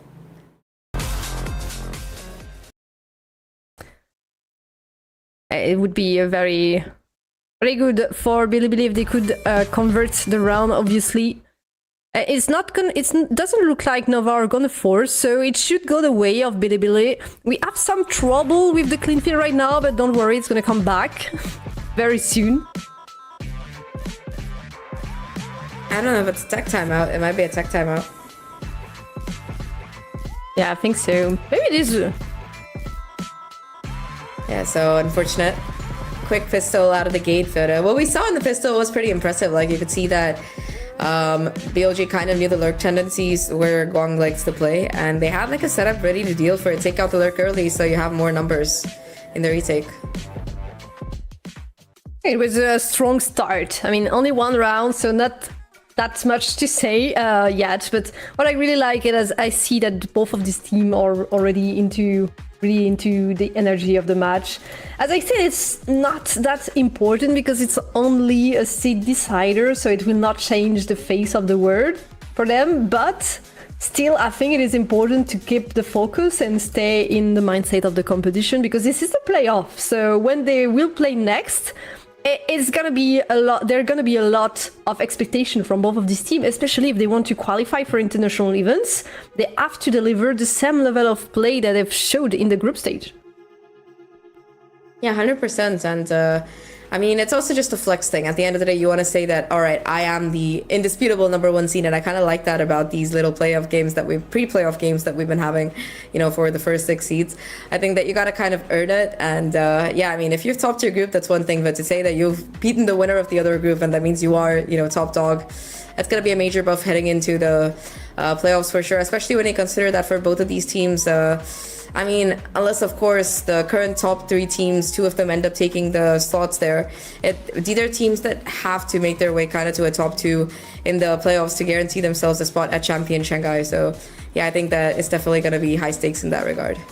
Yeah, because since they had not that good of a record previously earlier in the year, they really need these 2 places to qualify, because regarding points, they're not that in such a good place, so they have to earn 1 or 2. And from what we've seen from both of these teams in group stage, it should be possible. But let's hop back into the game. We are back, Bilibili, on the second round. Only classic on the side of Nova, and they're gonna try something in this main area. The reveal is good. We'll give some information. Ooh, free gun. Yeah, it's just a 1-for-1 trade there. Good reveal, like you mentioned. Smokes have come down. You do have the one-on-one confrontation, the bait and switch from the pistol to the stinger there. Neff taking a bit of chip damage, brought down to low HP, but still gonna be able to stay alive.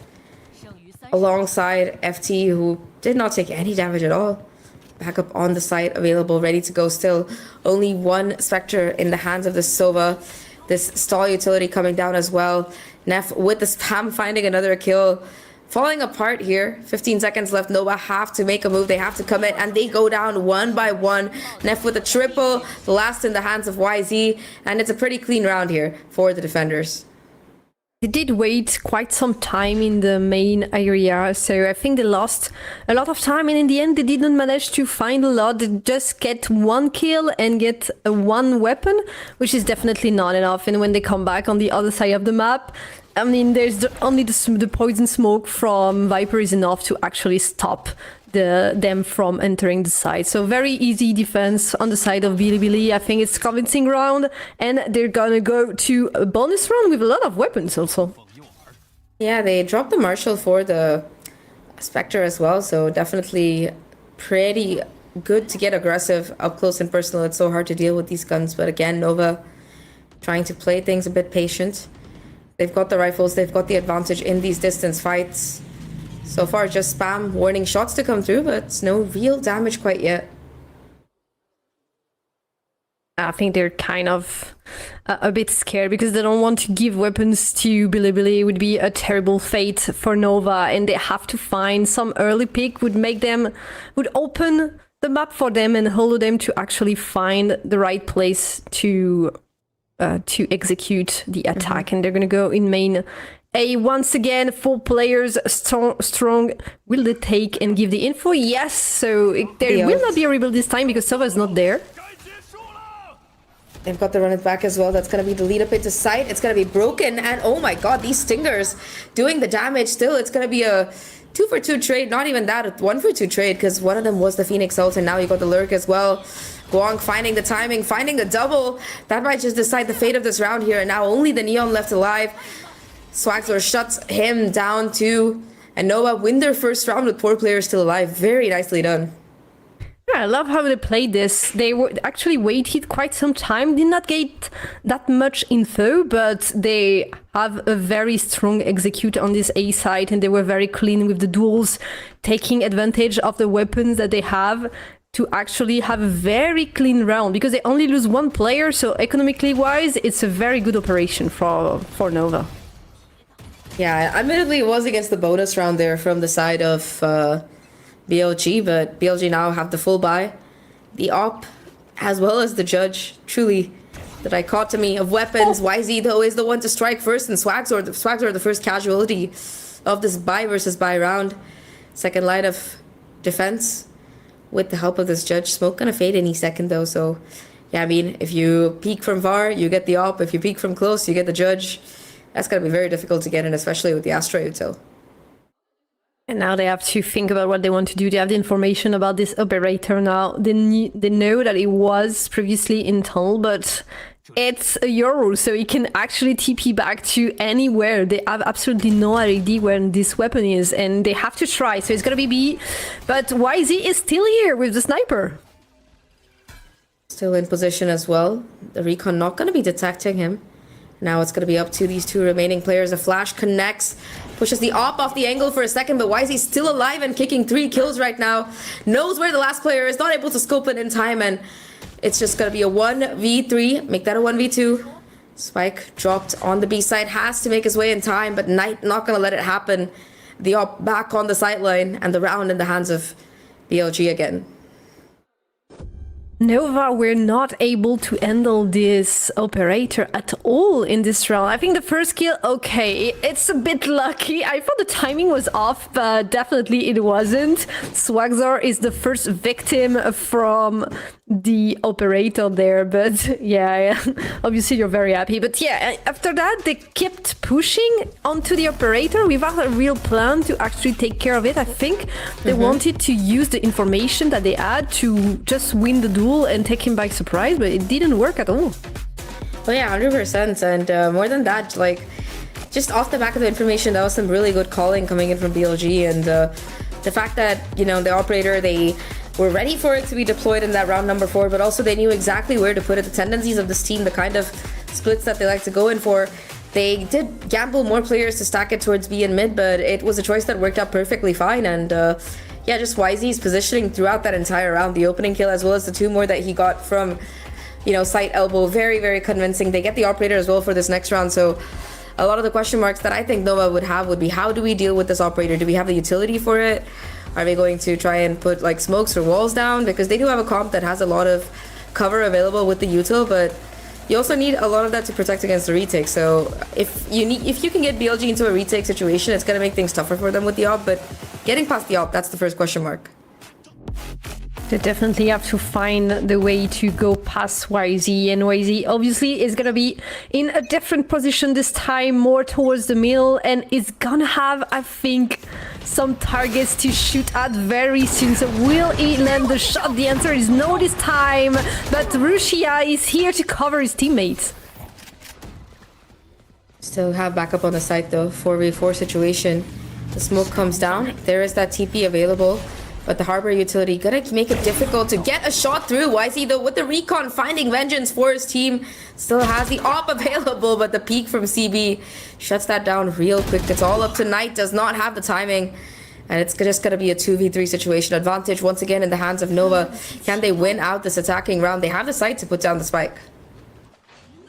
This time they actually managed to open up the space and take the side, but they have to cover both angles because they have no information here. The duel is going to be very important, and it's won by CB, so it's 1v3 situation on the Guardian. He will just get the operator and I think go back to cover.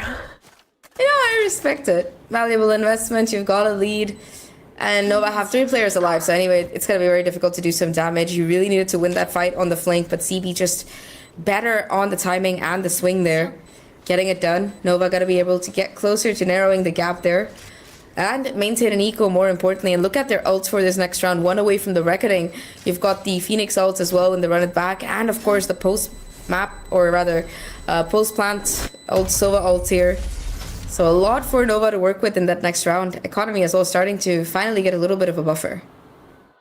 It was a very important round for Nova because the economy, as you said, was starting to get a bit complicated. But here, since they won, they can actually breathe a little bit more and be a bit more confident, have more space for the next rounds. And we see again how they took the A side. It was pretty clean overall. I like the positioning of Rushia in the main area. He did take 1 kill, but I think he would have liked 2 with the judge. 1 was not enough to actually give the advantage to Bilibili.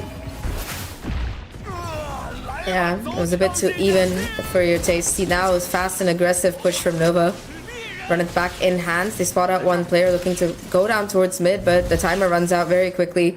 It is by them the spike, time for the spike itself to go down, and now it's a full retake. 5-on-5 situation. Dangerous position from Swagzor. Has to find the timing through this folk. In the meantime, CB on this flank as well. Tries to find the timing through the gap. Gets that first kill and immediately falls back there. Advantage to Nova right now, especially with the clock ticking. Second player trying to come through mid. Contact taken. You've got the bait and switch play. Guang trying to chase out Rushia, but instead the stun connects. Doesn't matter though. Guang still finds the kill, and suddenly this is looking like an impossible round here for BLG. And one player that we haven't talked about is Guang. Careful with the operator from YZ. We've seen him being so incredible. His 3 kills. Guang will finally take him down, but a lot of damage taken on the side of Nova. This is not the outcome you would have liked, definitely. The operator is out of the picture, but the cost is so heavy. 2 rounds in a row, though, for Nova. That's gonna start to get their bank back to a better place. Buy up a couple more rounds, and I mean, it starts with CB finding this opening kill. Guang, though, just devastating here. Sure, YZ, like you said, able to find a little bit of damage. I don't know if that's enough money to, you know, buy another outlaw or operator in this round, but yeah, it's gonna be the glass cannon op here for YZ. In the meantime, once again, fast, quick noise being made towards this A site. This time Neff on that site, looking to hold it down. Gets 2 kills, 3 kills already through the smoke. That is just absolutely devastating for Nova's prospects. And Neff still holding down the fort, finally gets shut down, but Knight makes him pay for his friend's life there.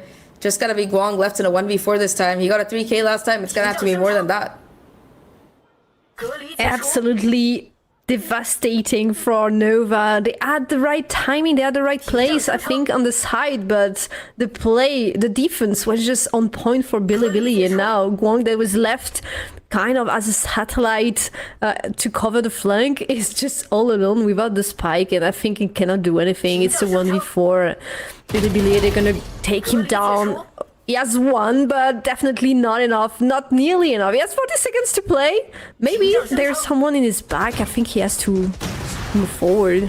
And the operator will take the last shot.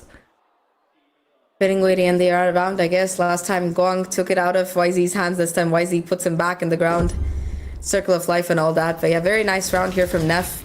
Gets the first and immediately the flick back to get that second and third kill. Nasty stuff. I mean, I feel like he would have gotten a 4K as well if not for the flash there from CB. Almost a little bit unsporting there, I gotta say, but very nicely played there by BLG. Get their lead back in their hands, keep the op, get themselves a little bit more of a buffer, and they start breaking down the eco, because look at the buy on the opposite side. Of course, Neon does have the overdrive, but it's gonna be 2 stingers for this team. Not much to work with on the side of Nova. They have to work with so little weapons, and the overdrive, as you say, they will do a quick execution once again and go on side. Oh, they find something, but Neff is still here. This time he will only find 1 player before going down. 1-for-1 trade again. Able to pick up the stinger as well. The Hunter's Fury being invested early on as there actually pushes through to get themselves this gun. Unfortunately, though, it's a 1-for-1 trade. The timing here, just even Stevens right now, and it's just going to be Guang who finds yet another crucial kill. The 1v2 here for Knight. How much more can he really do? The Silva drone tags him out as well, tries to isolate the fight, knows the position of that first player. Can he get the second in time? No, Guang gonna swing with all the confidence in the world, and that is gonna be another round there. I love how Nova played this round. It was so clean. I think they did kind of the same thing as before, but they break down the view and the shooting lines a bit differently, giving Neff a lot less space to work with, so he was only able to find 1 before being taken down, and then they covered so good. Like, they were always crossfire. Rushia had an amazing round, he found several players, but in the end, the placement was too good on the side of Nova, and they actually make it work. This low buy that was not great on paper, it just turns out amazing in their ends. Yeah, breaks the economy here for BLG for the first time this map. Only a hero Guardian on Knight.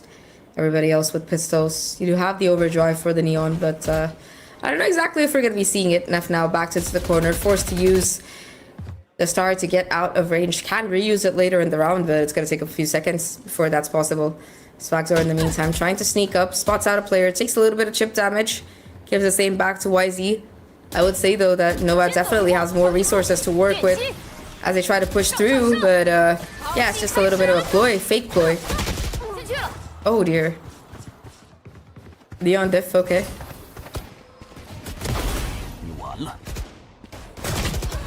Yeah, okay. Nova just being absolutely disgusting. Knight with the Guardian though, making a little bit of a difference, bringing it down to a 2v3. Spike dropped as well, so Knight could be the Guardian of this round if Swagzor hadn't hit that kill. Guang cleans up house, and yeah, all of a sudden Nova take the lead back. It was a bit of a chaotic round this time, but Nova winning the duels, having more firepower, and they show who's boss on Breeze. It was definitely a lot of skill in this round, I think. They had also the advantage of the weapon, which was a huge part of why they won. Yeah, 100%. With the Guardian, I mean, Knight at least able to get a double kill to get him closer to that ult once again, but so far this fast aggressive push towards his A side has been working wonders once again with the run back in the hands of CB. This time though not immediately committing it, and YZ back with the op in hand, so if they do try to rotate back over towards this B side, they're gonna have to be very careful how they do it. I think he will have at least one. Oh, missing the shot! Oh dear. And they know where the operator is now.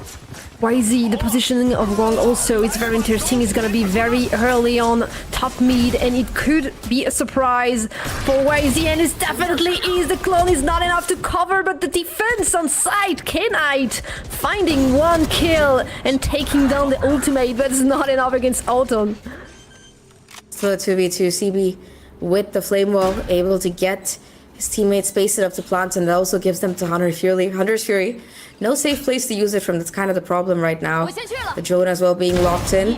Timing there for Rusia. The 1v2 now caught on the drone. So we're gonna have to do it all and find the 4K for the round. The problem is there's enemies on both sides, and Neff, the one to find the timing here. BLG recover quickly, and I think they should be able to get the defuse and the operator to the next one. The old post plant was not here for Nova. They had a good placement first. They were able to take down YZ and to actually defend, even though Knight was such a pain for them. But yeah, the retake from Bilibili was just so good. The positioning from Rusia was impressive, and he was able to take by surprise the player that was on site. And then it was impossible for Autumn to do anything. Good round from Bilibili, and this game is so close. It's 5-5, still 2 more rounds in this first half, and it couldn't be closer. 100%, yeah. Both teams keeping it neck and neck. Mid aggression isn't something we haven't seen that much of this time around, though. That's Nova's gambit of choice. They've got their money back. They've got some ults in place, but it's not gonna matter. They charge into the field of battle. Neff, despite being low, doing absolute wonders. Double kill on the round already, looking for a triple. No bullets left in the chamber, so finally gonna be shut down, but it's still 3v2 numbers in favor of BLG.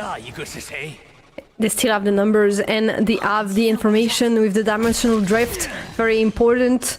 From YZ, we'll get the operator back and 2 people. The spike is not even planted. They will take down 1 player. It's only a 1v3 now, and the spike is not there. It's gonna be very difficult for Guan to actually find something. The line is perfect. And YZ closes the round. I love the consistent amount of pressure that Bilibili have been putting in these retake situations. They've got so much utility, and just punishing the greed, of course, of these players. The operator holding down those extended sightlines, but also Neff once again. This is the second time in that exact position on this A site that Neff has been the hero for his team. A double kill this time around, buying the space for YZ to not only ult but also jump back in with the op, just walk up and find a double kill. I think K9's utility as well on the initiator there, getting the info that you really need. Very good teamwork overall from BLG, and they've guaranteed themselves an even half at the very least. Completely agree. I think BLG defense has been amazing, and I have to agree, Neff is perfect on the Astra on the defense. They're gonna hit hard Nova. They want to quick execute once again. Neff this time will not be able to find anything. The one way is just too good, and he doesn't see anything. Swagzor maintaining control of this backside with the help of CB as well, who with some spam gets a kill onto K-Knight. 3 players left in this retake. What do you really have left, especially with the op? The flash is perfect, but FT there for the cover. Suddenly numbers looking a little bit more even, especially with 2 of these players on this lower buy. They also do have the Viper Spit. That's going to be another obstacle for them to get through. Swagzor though with the Guardian right on time, right there for the kill. Able to get another one, or almost do, until YZ and Rusia do it, but the problem is the timer here. And look at this, Guang, he's made his way around. He's gotten himself a Phantom, but Rusia makes it a 1v2. And now, how much more can he really do? The spam comes through, the first kill, and the second is Guang for the clutch. I was gonna say it's gonna be difficult, but he does it. He's such a strong player, also a very important element. You can definitely count on him. even in such highly emotional situation. And it was very well done by Nova. They didn't have that many weapons. It was a bit of a complicated round, so they had to put a lot of momentum and be very quick with the execute because they did not have the advantage in the longer run. But yeah, well done. 100%, and the fact that Guang took the timing to walk out of the smoke with the sheriff, make sure nobody was there, pick up a phantom, go back in and clutch the round was, yeah, just like this harbor here, very calm aura farming. Yeah. Yeah, there we go. Celebration of Neff as well, we love that.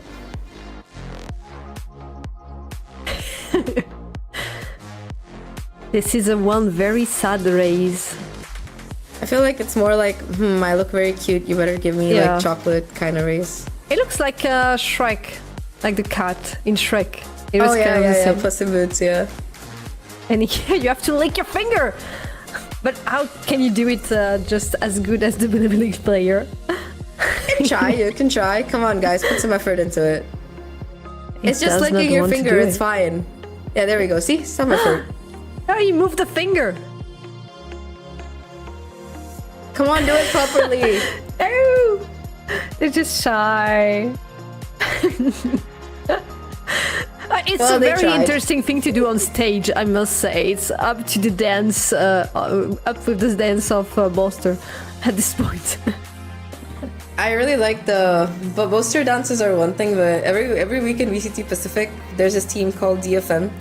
And they've been finally winning this year, but more than that, they've got a player called Akame who does like these dances every week. And yeah, if you want to look at a guy aura farming in walkouts, you know, I feel like after China, that might be the region to go for. He literally emotes. It's like, yeah, human emoters. I don't know. We'll keep that in mind. Definitely will look. So we switch side. Now Bilibili is on the attack. Let's remember that this is their map pick. The defense in the main area. First altercation. Azier is trying to hold on against the Bilibili players. Oh no, not the greed. Gohan got off guard as well. BLG getting themselves a significant advantage. Once again up to CB and Swagzor.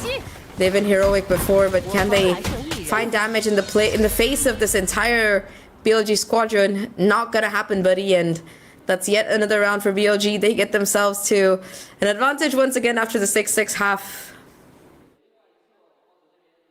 They're good for now with the pistol round.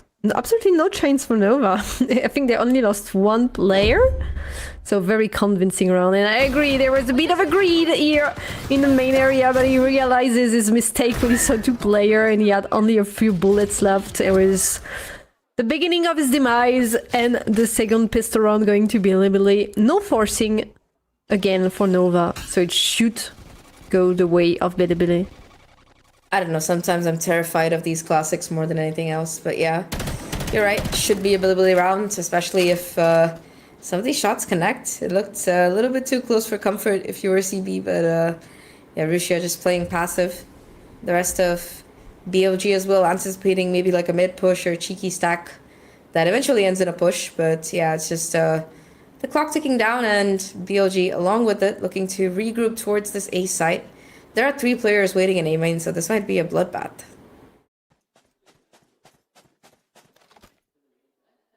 Will they wait long enough? If they cross this smoke, this is the end for Nova. And I think Bilibili, they know something is up.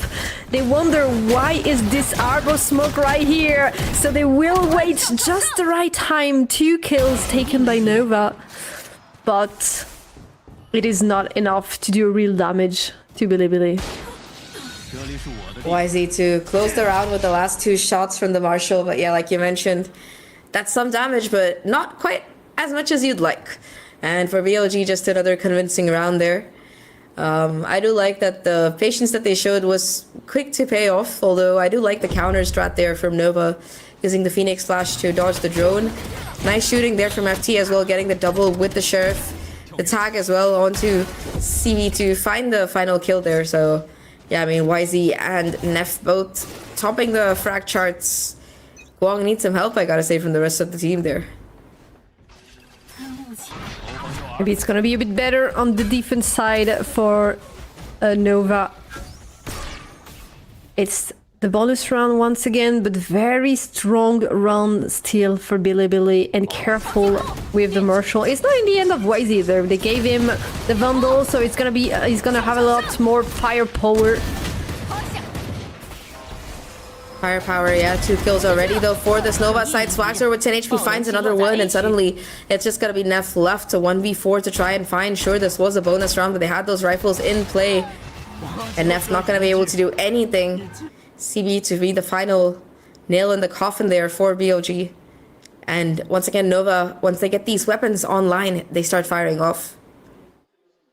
I must say it's very impressive because the bonus round from Bilibili, both of them were actually very convincing. Like, they have a lot of weapons, they're able to carry on a lot of firepower from the first 2 rounds, so they could be a real threat, especially on the attack. But Nova are just playing these rounds so well. Like, they're very strategic and actually playing to their advantages, not overplaying as we may have seen them do some other times. So it's very convincing, and they keep a lot of players alive every time, so very well done from them. 100%, yeah. I think the points about keeping the numbers alive, definitely a big help. Sova Joan does get a tag. Sound being made towards the door as well. Once again, you see this A push coming out. I don't know if it's just going to be a position hold or if they're going to actually jump into window here. I feel like it's just the Viper lurking, but yeah, the counter lurk here coming in from Neff. That is vulnerable while putting down that Astra util for A main, but there's nobody on the A side as the rest of the team enters site. They should be able to maintain site control, and now it's just a question of timing on this lurk. Who finds who first? Yeah, the positioning of Neff is a bit scary there. I'm not sure they will expect player to be there already. But look behind him. One could flank Neff, so the flank could flank the flank. And it may happen, but the real action is happening on site. And Nova is trying to retake, taking down 3 players already. They know where Neff is now. Does have a star in place. That's going to take care of the first player. No way to stick it. Why is he doing a lot of damage in the chip? Now has to go for the reload. It's a 1v2 here. Or 2v2 rather. Both players towards main. Isolates the fight. That's the first one. And there's the second. The Harbor, the hero for the round, and Nova get themselves the retake. I thought that was a round that was starting to go towards BLG's favor, especially with the kill from mid there onto Guang. But in the end, the recovery, it's perfect from Nova.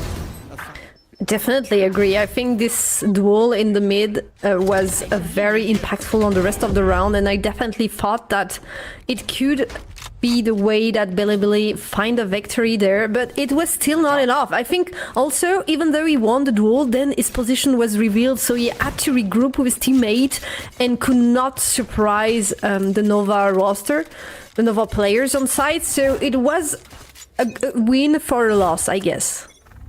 Yeah, I think that's a good way to put it. Talking about a loss now, though, money not the greatest here for this BLG camp. One player gonna be tagged off here by the drone. Shocked are not gonna displace this counter drone here. I think it spotted at least 1 player. I don't know if they'll expect 3 though. Outlaw gonna be a good choice as well. They try to get up the site to plant the spike, but yeah, I don't know if that's a good idea. Chief, 1-for-1 trade though. Still somehow Knight getting themselves a kill. Well done, the sniper from Swagzer definitely hits his target, and the rest of the team also just a bloodbath on the side of Bilibili, not able to do anything to enter this side that is well guarded by the Nova defense. And I must say, yeah, I think it's going to be a timeout definitely, because this defense is looking strong. Just the right place at the right time, and of course I really like this Outlaw purchase, knowing that nobody's really gonna have the money to put in full armor. Yeah, just completely dismantles that team in the... Well, I guess it is a thrifty, to deny the thrifty rather. But yeah, 9-8 right now. This is BLG's buy. If they lose this round, they will let the lead slip away from them, double digits. Last chance at a full buy here to probably stop themselves playing for an overtime or a very close game. You only have so many chances at 9-8, I think is the perfect score to try and figure out what exactly you're doing wrong. Like you mentioned, the Nova defense has been excellent so far, and they haven't even gotten their hands on an operator yet. That's another thing that you got to think about. Number 1, they're starting to have these ults come into play, and number 2, the op, it's not even been into play yet. So, you know, are you even gonna have another timeout to try and deal with that at this point?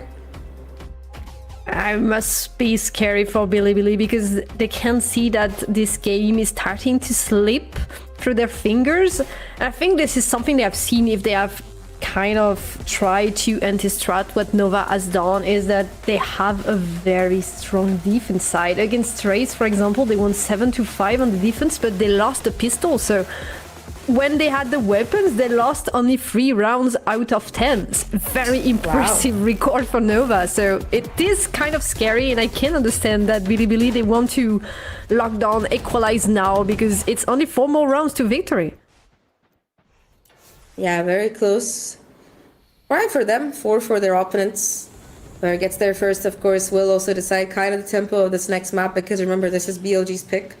And they might have just given Nova a freebie and a chance at a 2-0, unless, of course, they solve this issue. Once again, the push coming out from Nova. Neff seems to have an inkling. I don't know if they expect him there. Swags are getting ready to lean out. Oh, but the timing. Oh, no! Just not there for Neff, and that's a freebie once again that Nova take full advantage of and get out. Worst time for Neff to look away. This is kind of disheartening for Bilibili, and now they have to try and take this side.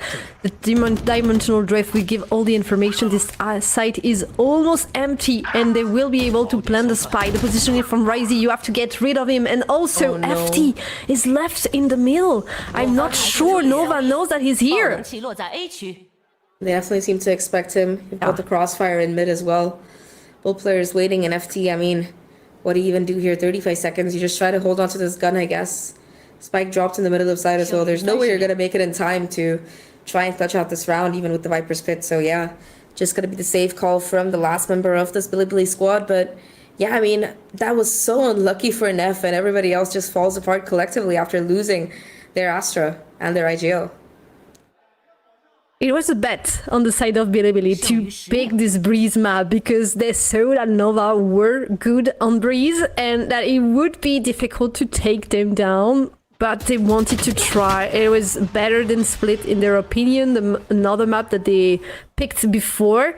But here we're starting to see that it is definitely a very hard road to take down Nova. The timing at the beginning was so unlucky for Neff. I mean, the round would have been completely different if he actually found some damage. Yeah, and also just FT not being able to save this weapon. Once again, Bai in a very awkward spot. We've got a couple of sheriffs, a couple of bandits. Try and find the answer with here, but Nova, they're already on double digits, and looking at these ultimates, 3 in play, 1 halfway there. Things looking very good for this Nova side. Now though, they're looking to go aggressive.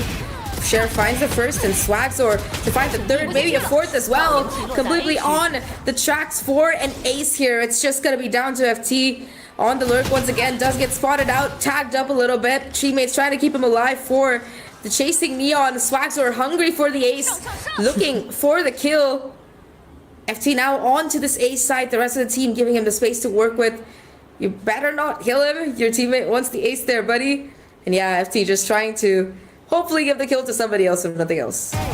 And he gets it, the ace for Swagzor on the anti-eco. Such a statement. The MVP from the group stage. Everyone, it's again. Absolutely gorgeous stuff there. Of course, it's first and second kill, pretty nice. Third and fourth, good adjustment. Fourth, I don't know how he didn't die, to be honest, but yeah, the fifth just raw positioning there. I love that, the energy from the coach. Like, yeah, I gotta hydrate, but also really good job there, buddy. That's what I like from my Neon players, and yeah, Jewel is topping the charts on both sides. Definitely, like, he didn't finish his cup. He had to stop. Because what happened was very impressive from his team. Okay, it's probably one of the last chances of Bilibili to play with weapons. They have the operator for YZ, and we know that he has been very effective with it in the first half of the game. But here the push from Nova, taking K-Knight by surprise. It was actually Prepare holding the line, but could not hit the shots. And now more than that, they've taken complete control of V main. They know that nobody's going to be there. YZ, of course, possibly watching for this rotation across through mid, but everybody's coming through spawn, and YZ alone, this might be a very difficult angle to hold. He missed the shot. Hopefully he's able to TP away. But still does not get the damage onto Nova, which is what he would have wanted. What? The pick on Rushia, this is heartbreaking. Hunter's Fury to prevent the plant of the spike. Also, only 3 players left for Bilibili. Flash his own teammate there. Cosmic Divide forced out along with this Viper's Pit to try and find the timing. Neff at least shuts down the Phoenix ult there, but yeah. Oh, the timing on the peak, will it be good enough here? That's the question. The Harbor ult to catch the people inside the Viper ult. Counter for counter, but the op from YG still strikes. Desperate fight for his life here against the Neon. Hits the shot as well, and YZ and Neff keep things alive. Still for the team. It's all gonna come down to Neff though, and he's just not able to deny that retake as Nova get themselves to match point on their opponent's pick. They almost had it. It was very close in the end. I think YZ once again did an amazing job with the operator, but it's just not enough to get his team. Like, they used 2 ultimates, 3 even, I think, because there was the Dimension Drift before, but yeah, it was complicated one from Bilibili. It was their last hope. They tried to take down Nova 6 rounds in a row now. What can you do against this defense? And they're so active on the map also. We have to talk about the push, the early push on the round. They know that they have weapons on the side of Bilibili, but they still try this crazy push towards B main, and they actually take something with them. Yeah, I feel like the op, apart from that first and I think one more round, it's just not been in the right position. Now the recon misses as well. I don't know if they're gonna expect Neff in this corner. But yeah, the rest of the time, the rest of the team, they're rushing in right now. Neff, though, does not find the timing. YZ gets an entry, at least on the opposite side, but now side control completely gone. The op shot rings out wide as well, and unfortunately, it is going to be the Odin to claim another victim. Numbers back in favor of this Nova side. BLG, they have to hold against these ults. One player already spotted out with the help of Recon, another in the corner, shut down. Never mind, it's a 1-for-1 trade still though. You can't afford 1-for-1s. The relurk from YZ has to be the saving grace on this round. Will he be able to get the timing? That's the question. Spike as well, not really planted for him. Spike being stuck out here. Gonna be able to get half of it diffused, and YZ has to make his way across the board. Gets the first, can he get the second? It's just him versus the world right now, and YZ might just be the difference maker. There's no time anymore. Half the diffuse done. The rest of it has to be stuck in. Oh, I don't know if there's time. He gets this. There is the take the win, just like that. The TP from YZ in front of the... Yeah, he doesn't understand what happened. I don't either. It was definitely the wrong choice, but obviously YZ didn't know. He just had to try something. He already had an amazing round. But Nova, they were unmatched in this defense side. 7 rounds in a row they had. Yeah, I feel like that was a bit of a panic TP. I'm sorry, I'm still stuck on it for it. It felt like YZ had the round. The 1v3 clutch could have been incredible. Instead, just TPs into his enemy's face. And I mean, yeah, it was 7 rounds in a row, but a lot of these rounds were pretty close. I can't believe we got it in the first person POV there. That's just mean, guys. But a nice try there. A nice try there from BLG. They had a good start, and then they just couldn't find their attack side momentum, especially against the way that Nova were playing this defense. So you brought it up, it's a high-risk map. They thought they anti-shrouded good enough. They were not good enough today against Nova, at least on map number 1, but that takes us to number 2, which is Nova's pick of Ascent. And yeah, I mean, looking at the stats here, it's not a pretty sight. I think on Ascent, it can still be the map of Bilibili. They had one good Ascent against XLG, which is a very good team, so I think they can definitely find the win also and bring us to the third map in this series. Breeze, they had to try. I mean, they were not able to play Summit, so they had to try something, and definitely this is not up to the level of Nova yet. They have to work on their attack side. I think the defense was really convincing, but the attack is just not up to the level yet. Yeah, I mean, it just couldn't... I think more than them having a bad attack, it was Nova having a very good defense, especially their retake setups. I think that they were very disciplined, but also just looking very, very confident. Let's take a look at some of these team comps to see the chemistry between these players. 场太帅了，我只能说，当 boss 这么爽，太爽了，兄弟！这也太帅了。So I give my heart, my sweetheart, Sweetheart. sweetheart. Sweetheart. Let's go, baby. Let's show them, guys. Let's show them. 我们现在真的不一样，不一样，我们不一样，每个人都来了，来，兄弟们，加油！加油 Let's go！ 换枪了，换枪了，不用找了，没钱了。让他有机，他没机，我们还不好打战术，是吧？是的，可以。Left side, left side, left side。走了。哎。Go mid, go mid, go mid. Back Go mid, go mid. Take the ace, take the ace. I will drop for you. Come. Nice again. No, go back. Don't kill him, don't kill him. I will kill him. I will kill him. Nice! 互相。Oh, give it hard.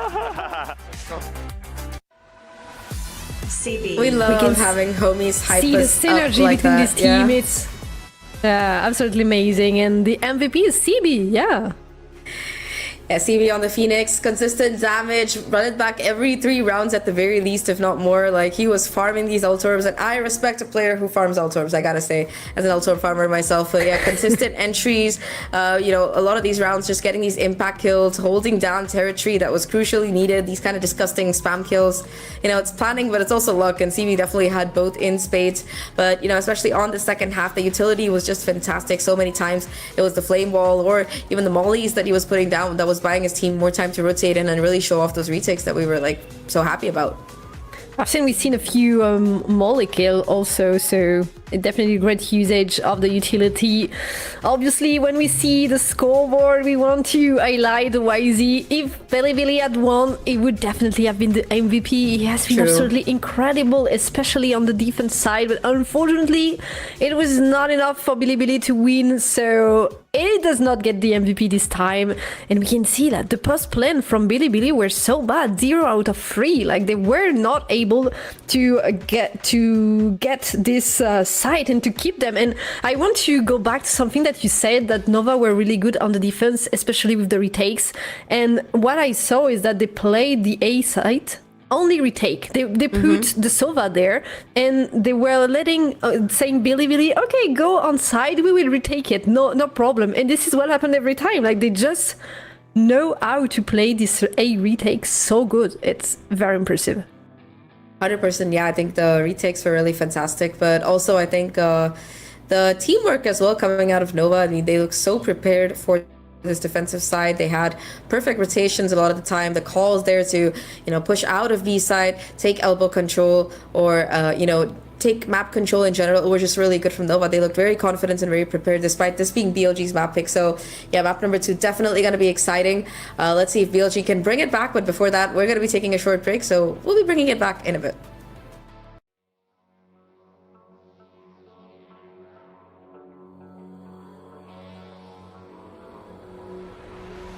Some things aren't meant to be fair.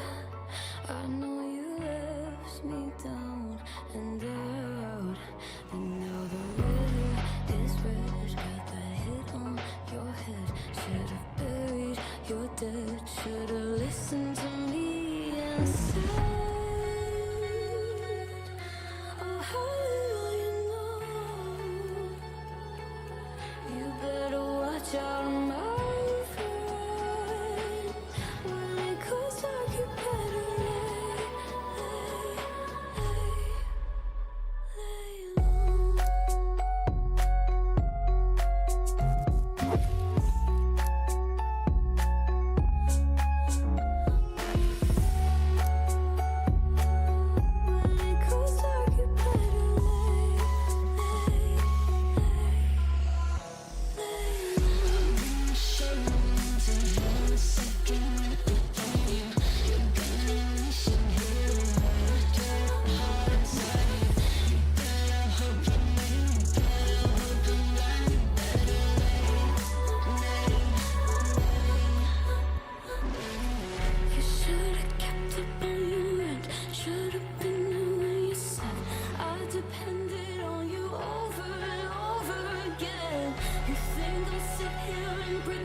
Hello everyone, welcome back to this decisive game to decide who will be the top seed of the playoffs. It's still me, Zach, joined by Kumquat, and we are bringing you the action between Nova and Bilibili here. So just to recap for those who might have missed or been a little late into map number 1, Nova took it off Bilibili's hands. This has been a very successful map for Nova this year, and Bilibili, I don't know, maybe they had an anti-strat idea. They had a good first half, but the second half Nova completely dominated on the defensive side, and now we are going to be heading into Nova's map pick of Ascent.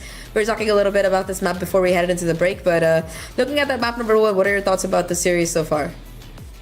I think it's more that the map choice was not the right one for Bilibili, rather than they are definitely weaker than Nova. I think they can take the second map. I think they can bring us to a third map. I want to trust that we see Lotus, because Ascent is a good map also for Bilibili. We've seen them on it, and they have been great against XLG. It was a close map still, but they were strong. They're playing kind of the old school way for this map with the KO and the Neon, so it's a bit more old school. And we have the Chamber for Nova. I think this is new. I'm not sure that... No, yes, this is the comp that they used to play. So very aggressive comp, 2 duelists, the Chamber, they want to fight. 100%, yeah. I mean, they have changed their comp a little bit during this year. I think that this comp is the one that they've been running during stage 2 for sure. But yeah, in the middle, they were running a comp with the Killjoy and the Jet instead. But yeah, this Chamber, it's the new meta here, which way more aggressive with the double duelist as well compared to the double initiator coming in for the side of BLG. The Cypher, of course, also more of an anchor sentinel compared to the Chamber, I would say, where you're trying to get those first aggressive kills. Nova, of course, did narrowly went out in the first kills department last time. They also had a much better post plan, so I think that considering those things, this comp makes a lot of sense. Definitely, I agree. I think it is completely doable also for Bilibili to win on this map. I'm not sure. I think they start on defense, right? I'm kind of forgot. No, they start on defense for Bilibili. So this is their strong side, and definitely could put them on the right way to win the map, and they just need to find the confidence, because the second half of the first map, Breeze, you have to forget about it, you have to reset and be mentally here present in this Ascent map and show that Nova that you can actually bring to Lotus. Yeah, being able to push it through a map 3 is going to be a big one, because that's a much more even territory. But before we talk about that, we have to get through Ascent first, and BLG, well, they've got to win it. Pressure's definitely on their shoulders. Only played it once this stage. A lot of question marks whether it's going to be enough, especially when you consider that Nova have been playing it a lot more this year. Overall, once again, though, BLG, they dominate these pistol rounds, get themselves a first pick. A little bit more space attempted for by Nova here, but K-Knight, aware of the possibility, gets the first, but the refrag is there. A lot of damage done out to CB, though, and now it's still a 3v3, 3v4, and Rushia just tucks himself in the backside of B. Rushia has to hide. He needs the support of his teammates. Nova is gonna roll onto this side and will try to take him down. It already has done a lot of damage. If he can find a kill, it would be perfect. Will not, but 2 players are actually low on life. And why is he taking down Wong? It's 2v3. Both these players low as well. Timing has to be perfect right now. Oh, YZ, a flick onto the Sova there, and just gonna have to be a 1v3 to clutch it out. Not gonna happen as CB gets completely demolished there. The flash, the stun, and the jump peek there from the Neon. YZ with 3 on the round already, and Bilibili the 3rd pistol of today, which is quite impressive. Yeah, they're definitely dominating these pistol rounds. I'm not exactly sure what is happening, but they definitely have good aim. I think also the strats are very interesting, like they move around the map and they do not Nova decide what is the pace that they want to play it around, so very impressive. And this is something you have to keep in mind when you're Nova. Okay, if you're losing every pistol, then you have to deliver with the weapons, because you have a clear disadvantage regarding the score. I mean, it's even more impressive last map, that 13-8 scoreline, when you consider that 8 of the 8 rounds, 4 of them were from the pistol and the anti-ecos that followed. So yeah, Nova definitely great on these gun rounds, which is where we haven't seen much of a force buy until now. Swagzor gonna be buying up this Outlaw. Buys themselves the full armor as well, I think. I'm not quite sure about that. but nobody for now from BLG going into his hands here. I mean, this full armor as well going to be such a damaging outcome if they're not careful and don't give him the headshot. Swagzor gets the first, takes the martial damage, but the armor going to let him get away with it alive, and now Neff in the corner. Gonna have to stop the rest of these players. YZ already having been shut down. I think they prepared. They know that Swagzor is going to take the outlaw because 4 players at the full shield. So they preferred Spectre over smaller shields. So they know that there is something up there. And I think this is going to be a bit of a pain for Swagzor to find real damage with this weapon. And this could be the way BLG actually win this round. So let's see. And Swagzor is taken down. Outlaw back to the end of easier to try and do the damage. FD falls down and it's now advantage, numbers advantage for Nova. Problem is the flashes with the cages. You jump down right into the fray between you and Rusia. You get everybody taken down and it's just a chamber. A 1v2 does have the isolated fight for now, but the problem is the clock is ticking. You have to either get these kills or get the damage. The frag from K-Knight comes out just in time, swings as his buddy goes down, and Billy salvaged this round, but it got too close for comfort there. Only 1 player left from BLG alive. And this bonus round looking pretty damaged, I would say. Why do you need a team when you play the KO like that? Impressive play from Neff. He just throws the pop flash for himself and finds the perfect lineup with 3 players in front of it. Just impressive play from Neff. And definitely he definitely saves the team because, as you said, it came close to Nova actually taking it with only 1 outlaw invested. So it was a close one, but now they don't have the money to actually have a full buy, so the round is actually better for BLG. Yeah, 100%. Very, very awkward buy there from the side of Nova. Once again, of course, Guang position with the outlaw. This time around, the YZ, the timing perfect there. Dodges the second shot, but not the headhunter. It's gonna be between CB and Guang, the kills to come out towards the end, though. Rusia gets the bait and switch, able to try and run away here. Does have the judge in position, but the problem is that there's a pixel angle, and the damage is good enough from the Sova. Site completely taken right now. Spike making its way in, and even though 2 of these players are low, they get themselves down. The Spike. They managed to get into the side, even though they had a not very interesting buy, and they will find the last 2 players. They are very low on life, but 4 players are still alive for Nova. This team is so scary. I cannot emphasize how much they scare me. Like, they managed to make so little things work. Like, they are very impressive. Yeah, a lot of these players from the Nova side left with not much HP, but still the headshots and the kills to come through. BLG's economy now broken. Nova starting to thrive here. Guang still holding onto that outlaw, knowing it's going to be a useful weapon this round, and neither side quite has the ult economy up yet, although CB only 1 away from the run it back. I doubt you'd want to be using it in this round against these pistols, but yeah, having them for the next one. Nova really charging up a really major ult round here, especially after winning that first buy. Breaking the economy as well here for the side of BLG. And yeah, 2 players now looking to go in off the back of this pop flash. Can they find a kill is the question, especially with the high-low hold here coming in from the defenders. Sorry, from the attackers. They're walking up. It could be a good pop flash, and it comes but a bit late. Unfortunately, the timing was not there. Easier swings at the right time in their face, and the advantage goes to Nova, but the Bandit able to pick up a weapon, almost taking down right at the wrong moment, and it's only Rusia left. 1v3, yeah. Like you said, wrong timing, tried to go in for the Guardian there, instead gets dropped themselves.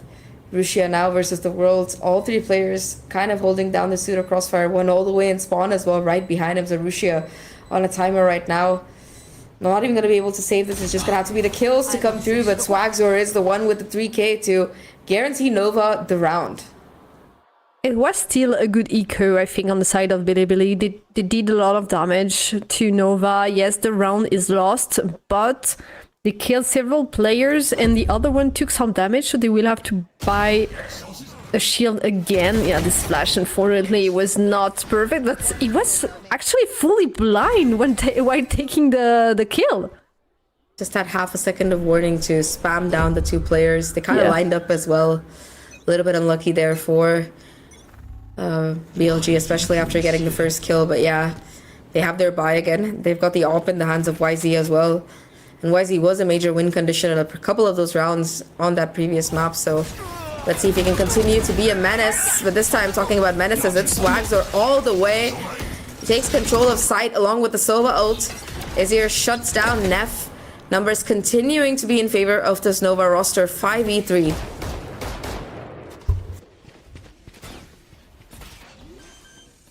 Once again, Nova, they're not wasting time. They love this fast-paced attacks, and they just rolls onto the side. There is nothing Bilibili can do. They have 3 players still alive, but they know they cannot play this round. They will have to save 3 weapons.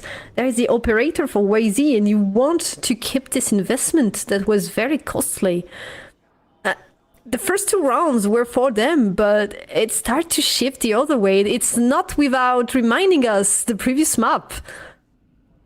100%, yeah. And I mean, to be fair, that was an explosive round from Nova off the back of the ultimates that they had in the Hunter's Fury, as well as the Reddit back there.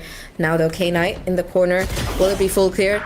Yes, but it doesn't matter. K-Knight still looking to find the damage. However, it's just the operator left alive. Can YZ hold on to this gun? The rest of the team, of course, gonna have to go broke, but YZ at least maintains presence of this operator. Wasn't in the right place last time. Maybe this time around its luck will be different. The problem is that it just seems so difficult to use in these number just favored retakes, and that was just such a disgusting entry from Swagzor. Disgusting, but who is the trade? Like, there's no one to actually trade after FT is down, so it is a bit of a mispositioning on the side of BLG. Like, he's very forward, but there is nothing to help him, and there's only the operator for YZ now. They try to save 3 weapons, only managed to keep 1. It's a bit of a waste of a round on the side of BLG, unfortunately. First kill with the sheriff though. So good start for the round. Second one with the operator, and now maybe there's something that is possible for BLG. Okay. Not if Swagzor keeps hitting shots like that. At least FT able to find a shot with the sheriff. Guang able to get the spike back onto site alongside Swagzor. K-Knight picks up the Vandal as well, but Swagzor in the end, perfect timing off the door breaking there. And another 3k for this Neon. Continuing to be an absolute menace, and you can kind of see why this was the star player of that group stage. Ooh, 270 average ACS, you can see how that number gets made.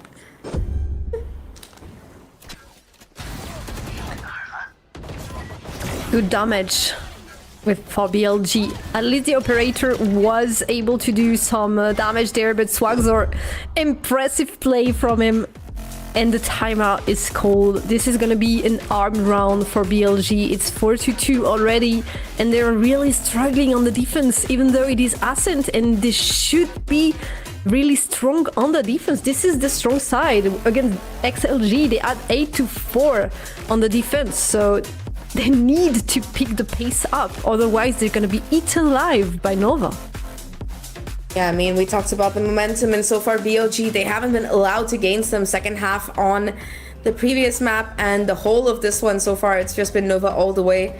Apart from these pistol round and anti-eco wins, BLG, they've just been struggling to really find their footing in this match, and yeah, Nova really starting to run away with it.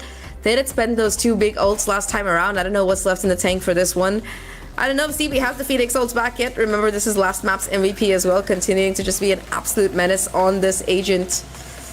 Funnily enough, Phoenix is, I think, probably the biggest, I don't want to say surprise. I feel like he was always gonna be strong at some point again. But yeah, once the Neon was nerfed, it's just been the Phoenix and Neon meta. Even before the Neon was nerfed, I gotta say. And yeah, while we do this, a little bit of a celebration here from the Nova players. That's how you know you're chilling, I guess. Do the scuba emote on stage. Definitely, I think they're They are rolling. We have a small tech pause right now, but we're gonna go back as soon as we can into the game.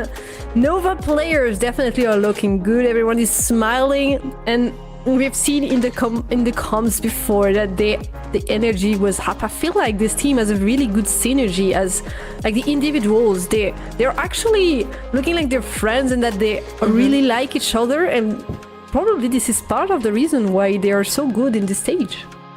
Power of friendship and all that. Yeah, but I do love how whenever we do listen in on these comm videos, they're always shouting each other up, they're hyping each other up. We saw it in the Ace as well that I think Swagzor got on the previous map. You know, his teammate was like, no, don't kill him, let Swagzor get the ace. And yeah, I mean, it's been really nice to see. Last round, YZ did at least get a kill with the operator, so things starting to improve, but now Guang has one of his own. Not even gonna use the tour de force, just gonna straight up buy the operator. Says, all right, buddies, look, we have a lot of money. I've got 5k still in the bank after buying the operator. Neither operator connects, although Ezreal's Vandal does, and that's gonna be the opening kill you love to see. Operator, though, from Neff actually does hit this time around. So does this Phantom. CB, though, not able to quite find the kill. Instead, it is gonna be Ezreal and Rushia trading kills themselves, and Ezreal in heaven right now. Spots out the rifle here. 3 kills on the round, looking for a 4th, and maybe the ace jumps down. The op shuts that down quickly. But yeah, in the end, it's Ezreal with 4, and now on track for the ace in the 1v2. I think Nova had the information pretty quickly that there were a lot of players on defense on this side, but they decided to stay. I think this is kind of a psychological war. They want to show BLG that they are not afraid, even though there was the operator and they could go the other way. They still decided to actually come and fight this side and take their moment there, and it worked. The timeout on the other end didn't. Bilibili is still not able to find any way to make the round work on their side. The glass cannon for the operator, not the right shot either. So yeah, it doesn't look great at all. Yeah, up taken out of YZ's hands finally. Last round of the bye, they do have the null command for a possible retake for Neff, but a little bit more map control taken as well here, looking at YZ's position. I don't know if it's going to be enough to clear out these angles, but slowly but surely map control starting to come in here for this Nova side. Walking up towards Catwalk while YZ tries to make a play but gets completely demolished there. Ouch. Oh no, YZ. Why? I'm sorry. I'm sorry, man. This is difficult. This is a hard one. It didn't even shoot, I think. So it was just a blind guess on the side of Nova, and it turns out to be positive. And now they're gonna try again on this A side. 2 people on the defense. Neff did some damage, but not enough to actually take down one player. FD not able to do anything under. Oh, Rushia makes it expensive though, finds 2, brings things back down to a 3v3. Still site control in the hands of Nova. No way to deny this site being taken, but you still have the null command in the hands of Neff. That's one more crucial player. And with that knife striking, that is going to be the Omen suppressed. No paranoia available. It's just going to have to be the contact plays here. First kill comes through for Ezreal. Could be a second as well, but instead it's going to have to come down to the operator. Guang has been great before, but now with the null command in his face, no TP available. It's just a double peek, and no way he was going to be able to hit that. Finally around here for BLG. Finally, as you say, they managed to take one round, and it was a pretty clean one also. So they played the retake. Actually, we're not that lucky on the first actions from Nova, but they decide to move back, to regroup, and to play the retake as free. And Rushia had amazing shots from tower. So yeah, good retake overall from Bilibili. I think this is what we want to see for the rest of the side. There is still a lot of rounds to be played, so they can completely come back. Only 2 rounds difference. It feels different because Nova just won 5 rounds in a row, but it's only 3-5 in the end, so it's very close. Yeah, winning those pistols always helps. Finally, a little bit of mid push being seen here by CB. Operator in the hands of YZ, spots out the barrel, gets the shot. Things looking pretty easy in that regard. Now you gotta get through the Cypher util. Recon already spots out a couple players, and YZ off the back of it with the 3 kills already on the board. On track for a 4th, knows where the Odin is. Off doesn't connect in time. Instead, it's the Odin to do the damage right now. The 1v2. It's on track for the ace, and oh my god, that is just devastation. The ace with the Odin and everyone walking into the crosshairs. I don't even think this man reloaded. But what happened? Oh no. This is horrible for Bilibili. I think this is their loss this time because they completely underestimated Autumn with the Odin. They felt like it was 1 round, and they were right. It was 1 before, but still they went 1 by 1 by 1, and they were all demolished. This is just the surprise on their face. Oh my god, this is terrible. Yeah, I think that's a round that you had really no business losing, but that's the nice thing about an Odin. You've got 50 bullets in the chamber, you don't need to reload at any point, just keep spamming, buddy. And the fact that the first 3 kills that player got, the thing was he didn't even take any damage, so yeah, it was basically a 1v2 at the end of it all, a little bit of a heartbreak, but gets it done. That's a 2nd ace as well today for this Nova side, 1 for Swagzor. Before this on the previous map, so they're starting to farm. And they also had a 4K, by the way. Ezier had a 4K, he just didn't go for the ace. He was telling like Guang, like, yeah, you got the off, buddy, you can hold the angle, I don't really care about the ace. So it could have been 3 aces, I'm just saying. It's terrible because YZ had such a great start, a triple kill with the operator. Like, the round was looking so good, they were coming back into the game, and this is how it ends. Like, how do you come back from this? I think the mentally it must be terrible. Like, we can see on their face that they just cannot believe what happened, and you cannot just focus on this round. You have to come back stronger in the next one. So very hard time for Bilibili. Yeah, I would be crying too, not gonna lie. Yes, especially after a loss like that. So maybe this tech pause is a little bit of a blessing. We'll let BLG cool down a little bit, because I don't know about you, Chief, I'd be pissed if that happened to my team. 1v4 that we had no business losing. 1 by 1, yeah, that's just like my ranked games. I have war flashbacks now that we're gonna be getting... was the coach. Yeah, we're back into game, thankfully. We don't have to dwell on that for too long. No. Once again, Nova looking to establish this early mid control. We've got the op still in Guang's hands. That K-Knight already having been shut down, and this Odin. Oh god. Yeah, YZ just walks into it. A little bit of spamming as well, just to make sure nobody else is there. Rushia at least trying to retrieve this weapon and immediately gets out of there. Wants nothing to do with it. The operator, the 2nd line of defense, sorry, Outlaw, the 2nd line of defense. And yeah, so far Nova's holding patterns work perfectly against this team. Good timing from FT at least. Is able to take 1 player. Still a huge disadvantage for Bilibili, but they have weapons. And they do have the right call. They're going towards B side, which is where Nova are trying to eat. The camera does get spotted out. Knows that the executor is coming towards the site. Continuing to farm up this Phoenix ult, but it's just a ruse. They're gonna get the orb and go back. I think the Omens realized that, alright, I can lurk up mid, cut off this rotation. I think the difference is, can you get the kill if Ezier is able to find Rushia? That's going to be the round right there, but Rushia has an inkling of this player. Ezier, though, has the timing instead and finds the kill. Just going to be FT, the only person to find a kill so far in this round for this BLG side. No armor either. I mean, I guess you just try to hold on to this hero weapon. Keep it for the next round. There's not really much else you can really do in a 1v4 with the spike having gone down like that. You have to hold on. There is not much credit, so they will not have a goodbye in the next round.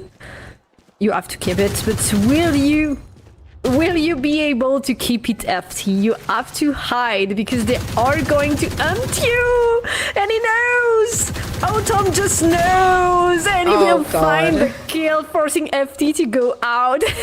Yes, obviously he's spilling it. I mean, after the ace, you can dance all you want. I think we're all behind you at this point.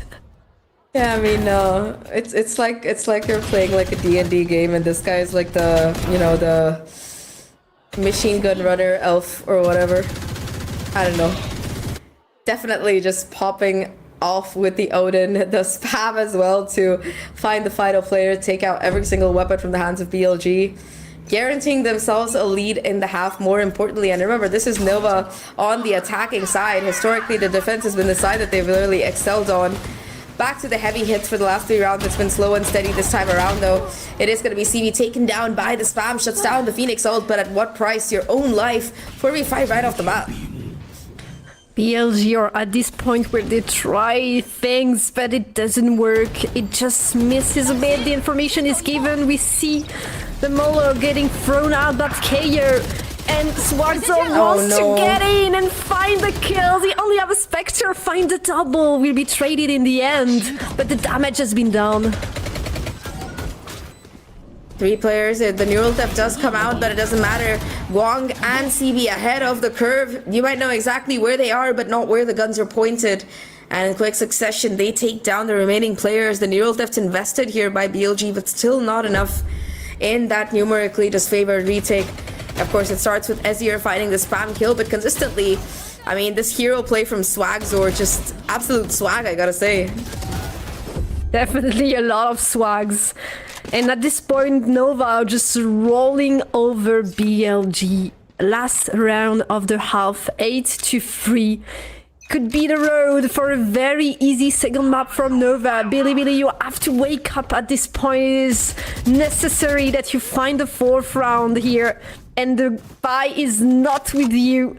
We have a Spectre, we have a Bulldog, not everything that we would have wanted, but this is all you have got to work with. Spots out a double kill as well towards mid. Counter Odin there to try and help with it, but unfortunately the blinds are perfect from both of these teams. Swagzor finds a kill as well. The Odin still being spammed here. You can't really safely peek into it, even with the Neon ultimate. Yeah, just opting to hold the off angle as FT spots out the body shot, but the timing not there on the util, and FT caught mid TP. Once again, numbers in favor of Nova, a 5v3 right now, and Rusia did hear Swagzor. They're looking to clear out mid. Might be able to find this kill, only if you can hit your shots though. YZ does get a headshot onto another player and finally shuts down Swagzor, but the rotation, it's been drawn out. It's just Neff towards his A site, towards main. Has to find the timing here. At least does get the first one, but how much more can he really find? Neff, he's been the hero before. Can he do it again? Not gonna exactly happen, but YZ with the timing does make it a 1v2. And he might just be able to do it all, unless of course Guang clutches it out. Sentinel versus Sentinel, 1 versus 1. Spike dropped, has to come peek into Rusia's crosshairs. Does have the tour de force, but it's not gonna matter as Rusia gets BLG a much needed 4th round. BLG, they get the round, a hard one to get, and I think the player obviously that is here on top of the team to actually take you to the win is Neff, doing an amazing play towards this B side, defending this A side, sorry, to defending like his life depends on it. And it definitely was the case. Beautiful double, giving the time to YZ to actually come and help to find the good timing at the back of Nova's very good round. 4-8. This is not what you would like on the defense of Ascent, but still, since they are very good with the pistol, they can come back. Yeah, I mean, it starts with them winning the 4th pistol. I mean, you won 3 today, so the 4th is probably going to be the most important to start a comeback. I think if you can get the pistol for sure, it is going to be much easier. But yeah, I mean, now it's Nova's turn on this defensive side.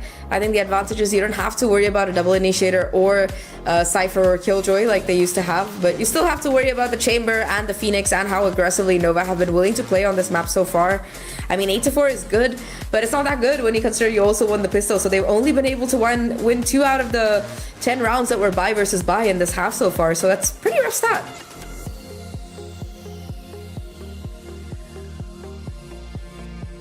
What do you do, Billy, on this second half to actually come back?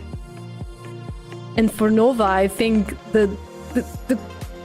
what you're thinking is actually, like, if we take the pistol, this game is almost ours. So they will try. I think they will try something in this pistol round because they definitely want to take this time. The first one in the 4 that we have seen up to now. Let's see if they can do it. I mean, for Bilibili, they have to not only win this map, but also win the next one. If they can win this, though, that will at least put the momentum back in their favor. But right now, it's Nova all the way, dominating win on the previous map, especially in that second half. And now back onto the side that I feel like at least they should be thriving on. Defense was fantastic from them last time around. We saw their retakes and how prepared they are for them. Let's see if they can continue for that to be the case. Short immediately going to be walked up here by YZ. Does spot out Swagzor. I don't know if they're going to be expecting a more forward push, but it's a very passive hold across the board here from this Nova side. The only thing that they really could take in control of here is Wines, and yeah, I think that Russia versus Azir confrontation might decide the round. Let's see what they want to try. For now, they're playing pretty standard defense on Acid. We have one player though. Wang is pushing main B. A lot of information. Will find K-Knight. One player down for Bilibili.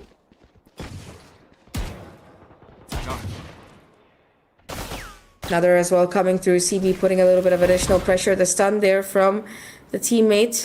Gotta check this corner now though. Nova keeping things in their favor as Guang finds another kill.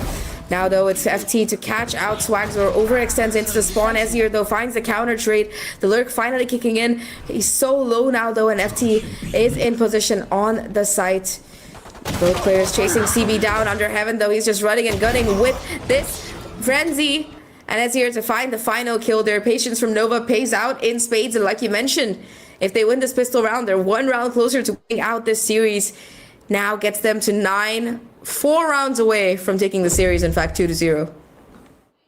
And they had to win this pistol out of all the ones we have seen before. Obviously, it is the one that BLG wanted the most.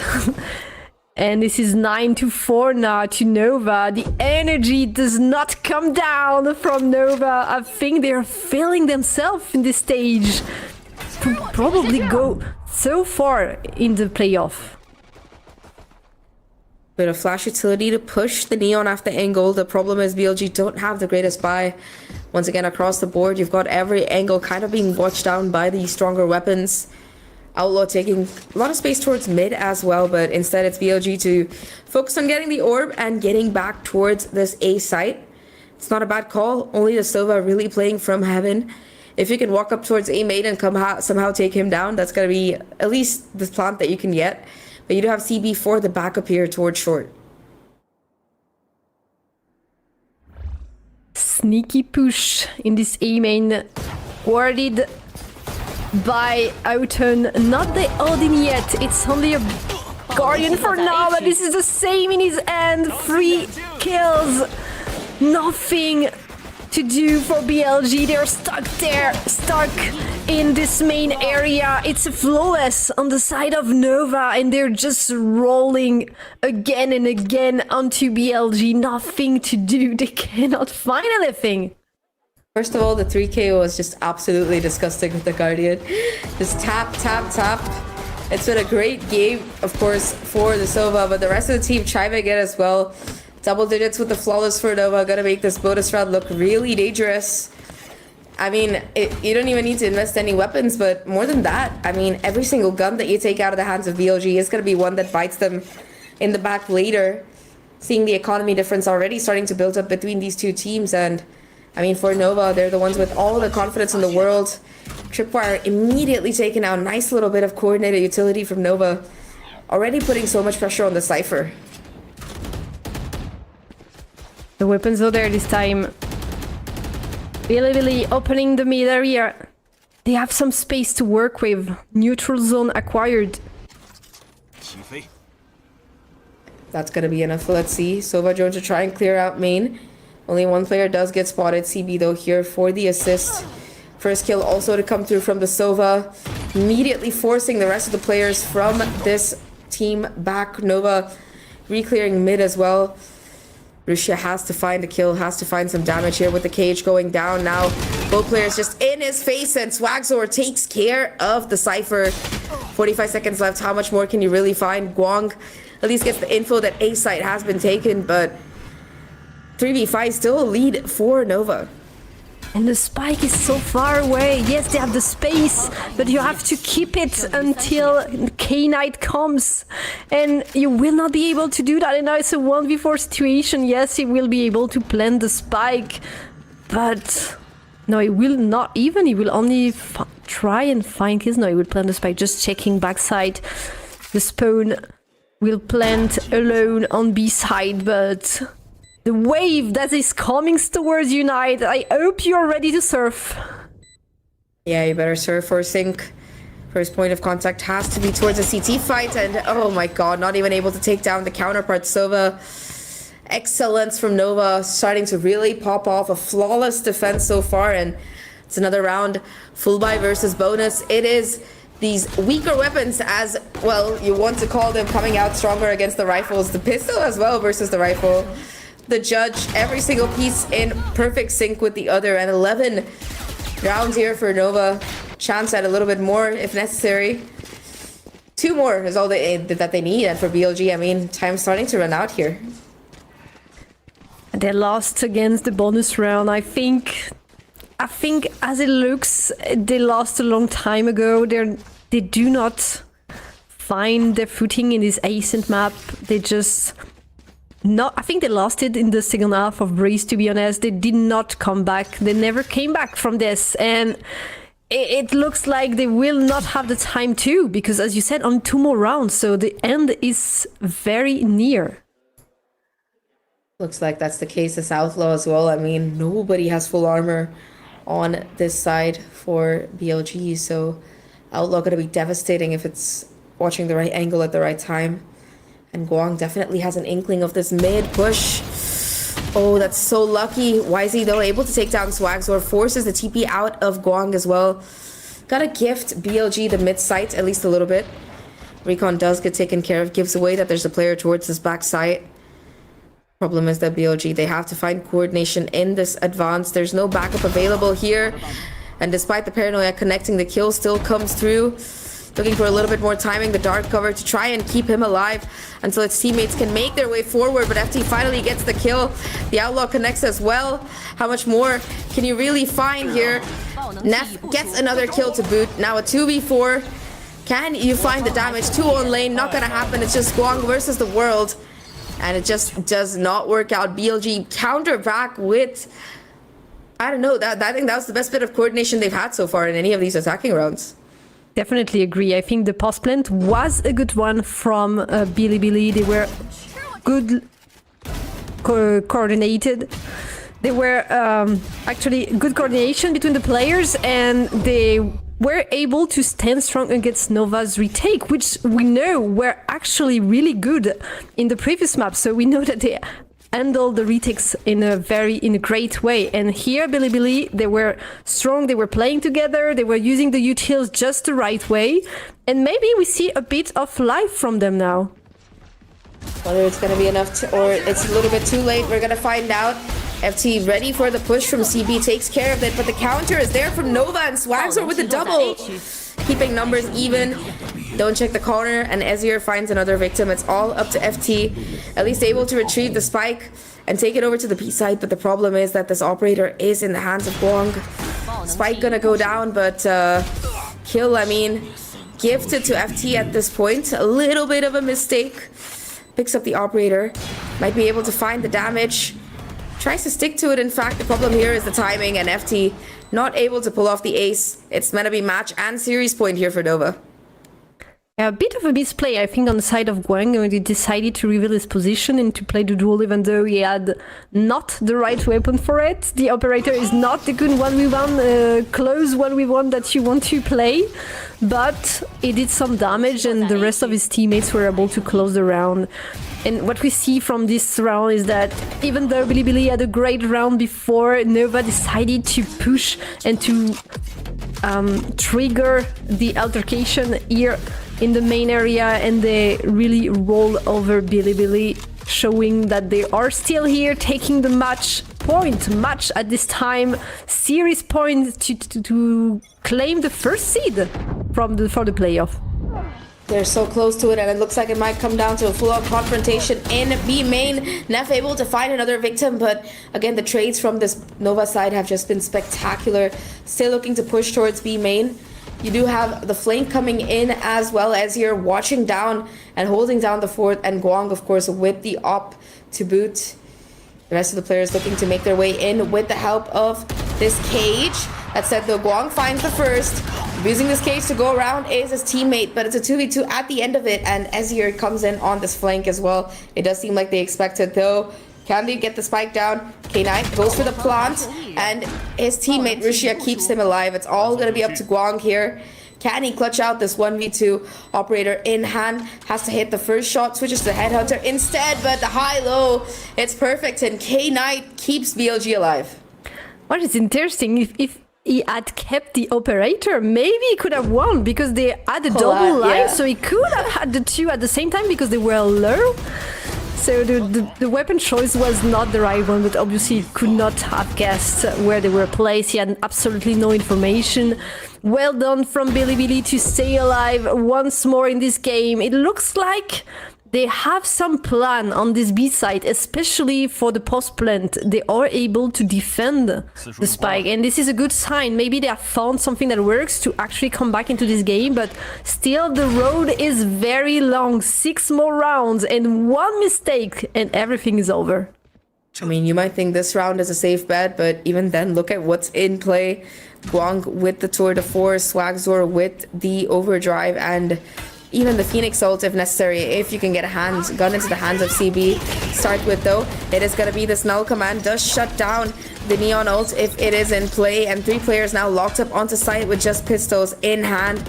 Neff sweeping forward to keep BLG alive. YZ finds a victim, although CB finds a counter. Still BLG keeping numbers in their favor. The Nero Death's gonna come through from Rushia to know exactly where Ezir and Guang are, and if, you know, they're able to make a difference or not, as the Tour de Force once again misses. Still, though, you have Guang creeping up. If they can find the timing onto K9, that might be what you need possibly from Nova to get back into this round. But so far, at least, it is just going to be BLG trying to maintain their advantage. They have to move forward. BLG knows it. Time is passing, so Nova are the ones that have to come forward. And they will be greeted by Bilibili. Once again, they managed to take one round. It was an eco on the side of Nova, so a more easier round that we've seen before, and now it's going to be the real challenge. Nova is going to be able to buy once more. To see the effectiveness of the KO, though, really just shutting down the fort here, ensuring that the Tour de Force has to stay out of range, and of course, denying Swagzor the overdrive in that crucial round. As soon as he popped it, I think the null command was popped, so really the Neon ults found almost no value. Now, though, aggressive hold towards mid. You do have the Chamber who, you know, could TP out, set up the trap play here with Swagzor in the corner if they don't check it. Hunter's Fury, I think, has been thrown towards B side. Yes, for K-Knight, opening space, hoping that Bilibili will be able to move on to site, but there are 2 defenders still. You have to take down the players, and it will be down. The duels are for Bilibili, but run it back is here for CB. Azir helping with the judge. It's a 1v2 for YZ. No. Last man standing, he will fall, and Nova take the win in this series. You take the win with a judge. If there was any way to be more extra while doing it, you really can't beat that. Very, very well played by Nova at the end. BLG were able to start making a little bit of a comeback, but the damage was done, and yeah, just took one player in the right position at the right time at the end of it all. A nice little shadowed step from Ezir to close out that kill with the judge, and excellent holding and retaking overall. Both defensive sides on both maps were just beautiful coming in from Nova, I gotta say, today, and definitely the team that deserves to be first. But yeah, BLG, shout out to them. They might not have been able to win out the competition for first seed, but they have definitely had a very successful stage, and I do believe they're gonna be bringing the same energy to the playoffs. We have to believe it will. They're still undefeated, so is this gonna be the team that you have to take down? I think in the playoff, they're gonna be watched very closely by the other team. Probably a lot of anti-strat is gonna happen because this is a scary team, and they've shown it today. It was almost felt too easy. Like in the first map of Breeze, the first half was close, but the second half and the defense, they were just so much better. There is nothing that BLG could do. And here on this Ascent, it was kind of the same story. The first half, they had everything, and Bilibili showed some sign of being back to life in the second half, but it was far from being enough. 13-7 is kind of a difficult score to swallow, I think. And yeah, they look very strong. Very, very strong. Well, I mean, at least the first map you won both pistols, so 13-6 feels even worse. But second map, like you said, it was close, but throughout it felt like Nova was just the better team, especially considering some of the rounds that they had. Yes, it was their opponent's mistakes, like that Odin ace to come through, but sometimes as well, it was just Nova being better prepared, better planned, better positioned, whatever you want to call it. So definitely deserved the victory today at 2-0 as well. I mean, they were also kind of given a gift in the form of that Breeze map. But anyway, we got an interview with Nova, so let's see what they have coming. 的胜利，我们是请到了 Spectre 选手来接受我们的采访。Hi Spectre, congrats on the win today. Thank you, thank you. 首先想问一下他，因为微风岛屿也拿到了一个非常漂亮的 ace， 相比于上半场的一些慢热，那下半场是如何这么快速的找回手感和状态的呢 ？You've got an ace on Brace compared to the slow start on the first half. How did you get your form back heading into the second one? To be honest, I said to my team that we were respecting them too much on the start of the Breeze, and we wasn't ourselves the start of the game. So we just decided to chill a bit, and after first time out, we decided to just play our game, play our rounds, just go fast on them, and be ready to take our fights. And that's how it went. 他说他当时和他的团队也沟通了一下，因为最开始可能 BLG 确实给他们带来了很多的一些意外嘛。那来到了下半场之后，其实他们最多的就是说想要保持一个非常放松的状态，大家要更加轻松一些。同时在这个状态下，也要不惧怕去对枪，同时非常自信的去跟他们进行对枪。在这样的状态下，他们最后也是成功把这个状态给找回来了。那这回他们也是6连胜进入到了成都，确实是一个非常不一样的状态。那他认为整个团队最大的提升是什么呢 ？And you guys blocked 6 wins in a row to qualify for Chengdu. I think Nova looks totally different in the stage. So how do you think is your biggest improvement in this stage? Biggest improvement of ourselves first, that we became more like a team, we became like a brothers, and we don't look more individually, and I think that's the main thing what makes us strong right now. And I hope we're gonna keep it for playoffs, and we're gonna work on it even more, and on playoffs we're gonna be even better.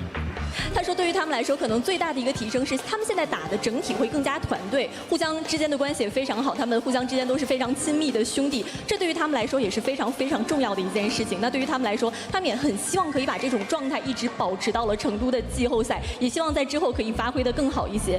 那我们之前都会觉得 Spectre 选手是一个看起来会比较内向的人，但是可能现在在舞台上他会特别的有激情，有的时候还会带动一下团队的氛围。那拿到常规赛的 MVP 是不是也会给你带来很大的信心呢 ？And we used to think you were a pretty introverted guy, but now you're like super fired up in game and hyping up the whole team. So winning the regular season MVP gave you a huge boost of confidence. Yes, it gives me a lot of confidence, but first of all, on my first official in this stage, I realized that if I'm gonna stand up and I'm gonna scream to cheer up my team, they instantly feel better, they feel more funny, they actually starting to enjoy the game, so I just try to keep it as more as I can, so I just make them enjoying the game more, and I'm trying to put a little bit more into feelings, not just the game. 他说，对于他来说，确实是的，肯定是给了他很大的信心的加持。同时，他有的时候会觉得，可能站在场上站起来去大叫、去互动，在很多时候其实也会给团队带来很多的注意，这会让大家觉得更加享受现在的这种状态，让他们更加享受现在这种状态，而不是说专注于比赛，非常的紧张的去面对比赛。这对于他们来说也是非常重要的一件事情。那接下来，让我们用联想拯救者手机 Y70新一代来共同记录下这一刻。And now let's take a selfie together. Well, All right. I mean, that was actually an interview that was, I think, very like revealing of how far he would go for his team. I mean, not only just being like a machine on the screen, but also on stage and along with the rest of his team as well. Perfect motivation that you really want, you know, just having somebody to come in and, you know, run in with you, keep the hype up.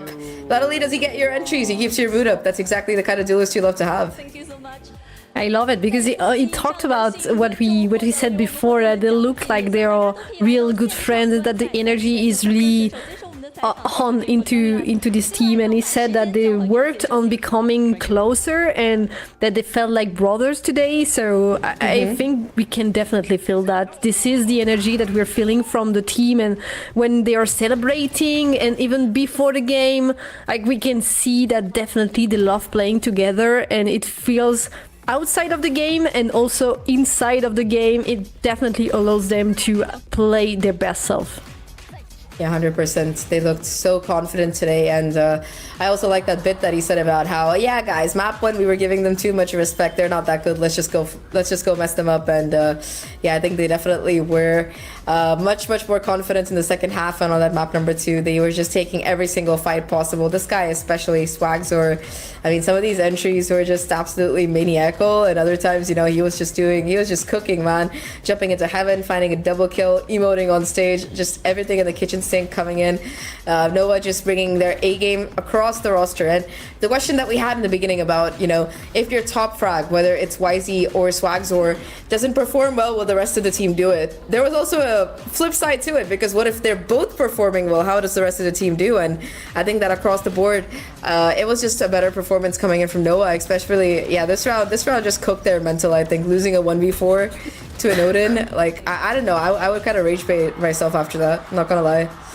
It's almost a miracle that they were able to find other rounds after seeing this 4v1 lost against the Odin. I agree, like, I don't know how you find the resources to actually come back and find other wins, because this is such a disgusting round to play in official. And we're just gonna listen to some of the comms, I think, from Nova again. 给他们上点对枪质量这一场，好不好？兄弟们，我们还是一样啊，把交流做好，然后不要太着急了，有耐心，对，有耐心一点。Little dancing. You're just cheating, huh? Cheating in the stage, or like this.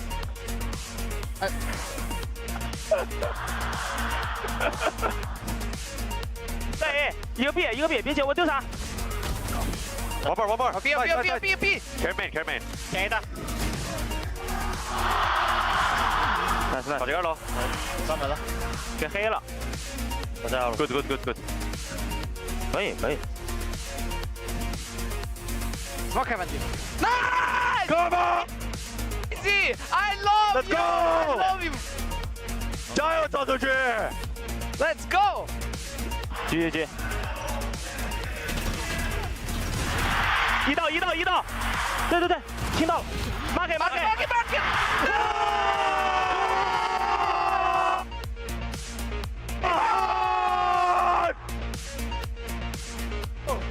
，sit down， 双刀说吧，刀点的，要刀了，见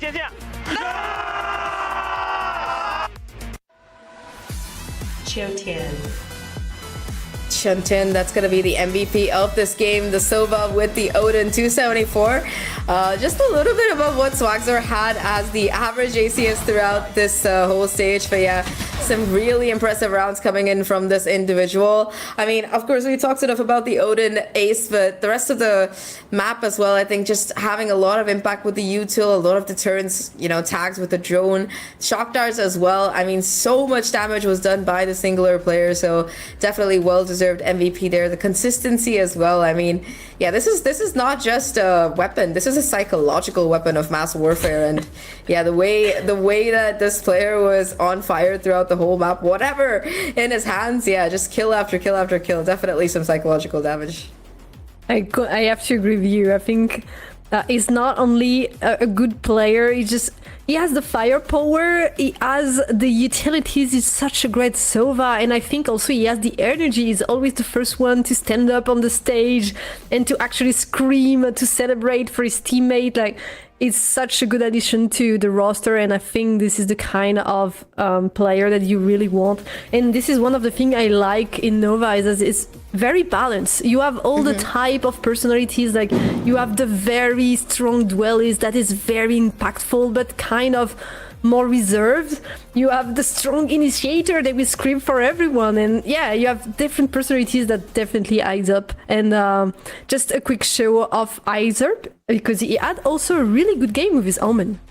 I mean, we saw the last round with the judge, nice little shadowed step that ends up getting 2 kills off the back of that reposition. But yeah, throughout the map as well, Paranoia is doing a really good job of setting up the defense to go well. And I think overall, just the utility usage coming out of this Nova side was very top notch. Very, very useful, making full utilization of the walls coming in from both the Phoenix and the Neon. I think they really use CB's kit on the Phoenix super well. I mean, not just in terms of ultor farming, but also, you know, when they wanted to make an aggressive play or set up another team member for success. Some really good work, I would say, that's coming out of Nova. Of course, these are both of our first seeds, so even though it is going to be Nova taking it off, both of them are going to be in the playoffs. And now that we're talking about the playoffs, we do have to remind our audience that we have a little bit of a break now.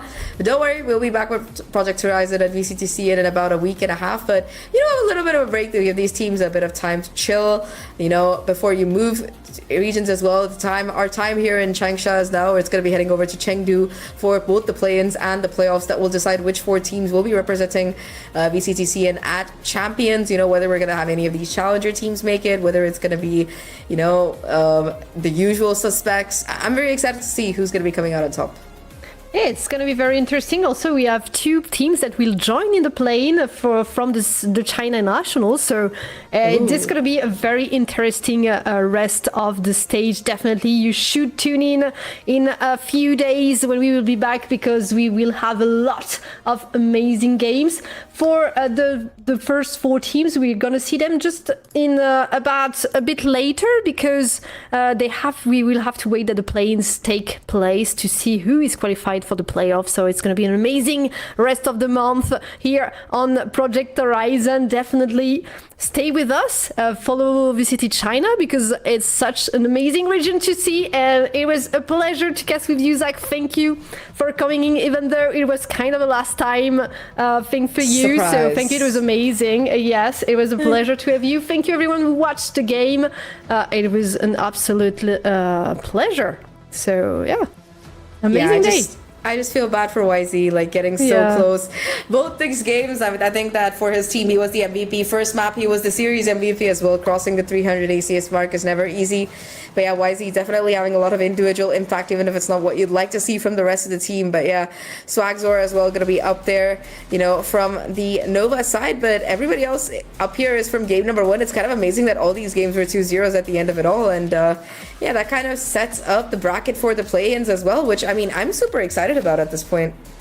I could not be more excited, to be honest. Every time I watch VCT China, we have such an amazing games. And even today, even though it was kind of one-sided, it was still very impressive. We had a lot of amazing rounds. I think they have a way of playing that is very explosive, very individual based, even though they have a great team play, obviously, but they are trying things, and we see strong players having the place, the space to actually do amazing plays. So yeah, it's always a great thing to see. And even this Ascent roster was absolutely crazy. Like, you have Phoenix and the Neon and the Chamber. Like, what are we seeing? And it was a pleasure to watch.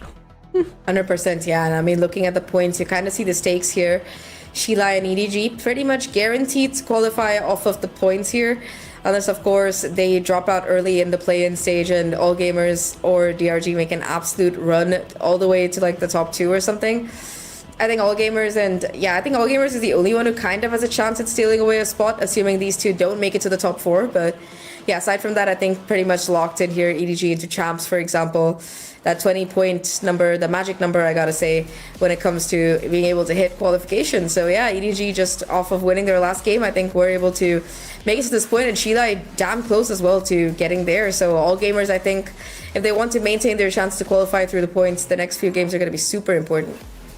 Yeah, they have to deliver in the playoff, definitely. I think Nova, they showed that how strong they've become in this stage 2.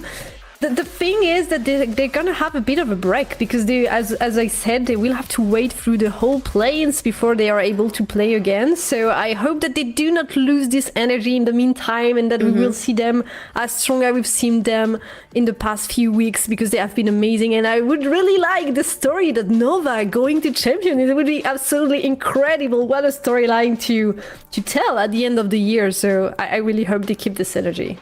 Yeah, they got to make it to that grand final. I don't think they're making it without that. Looking at the points distribution, it's the top 2 slots that matter. So long road ahead of them yet, but a pretty good start to it. Undefeated so far in the stage. It's a pretty impressive record. 2-0 as well against BLG is even more impressive. Like a 2-0. I'm still not sure BLG should have picked up Breeze against Nova. I know they had a plan, but I'm still I have some question marks about it. But yeah, I mean, it was a pretty fantastic day of Valorant, and yeah, we're gonna be taking a little bit of a break, but you know, a week and a half we'll be back. We'll be bringing you more action from VCT CN, and yeah, thank you to everyone from Project Horizon for, I think, a pretty incredible group stage, for bringing us all the action, of course, all the production and all the stuff behind the scenes, of course. And yeah, I mean, any final thoughts before we close off for the day? Well, I think I already said it. Thank you to everyone. Thank you, Zach, for being here with me. It was an absolute pleasure. Thank you for the production also that helped us with this amazing, production that we have on Project Horizon. So yeah, let's see you in a few days, 10 days, almost, and have fun in the meantime.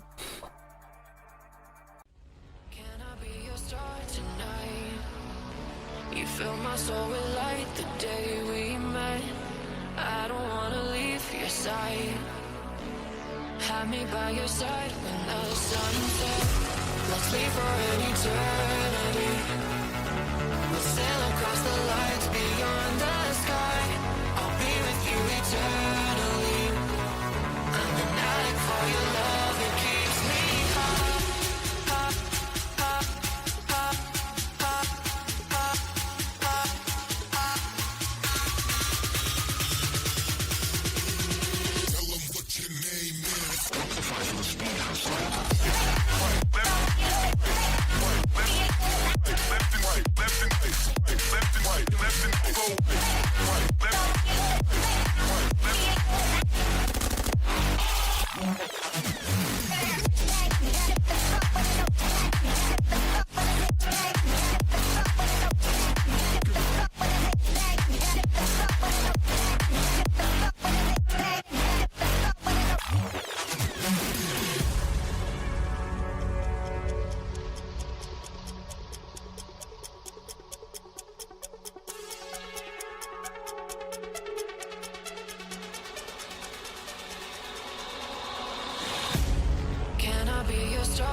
Fill my soul with light the day we met. I don't wanna leave your side. Have me by your side when the sun sets.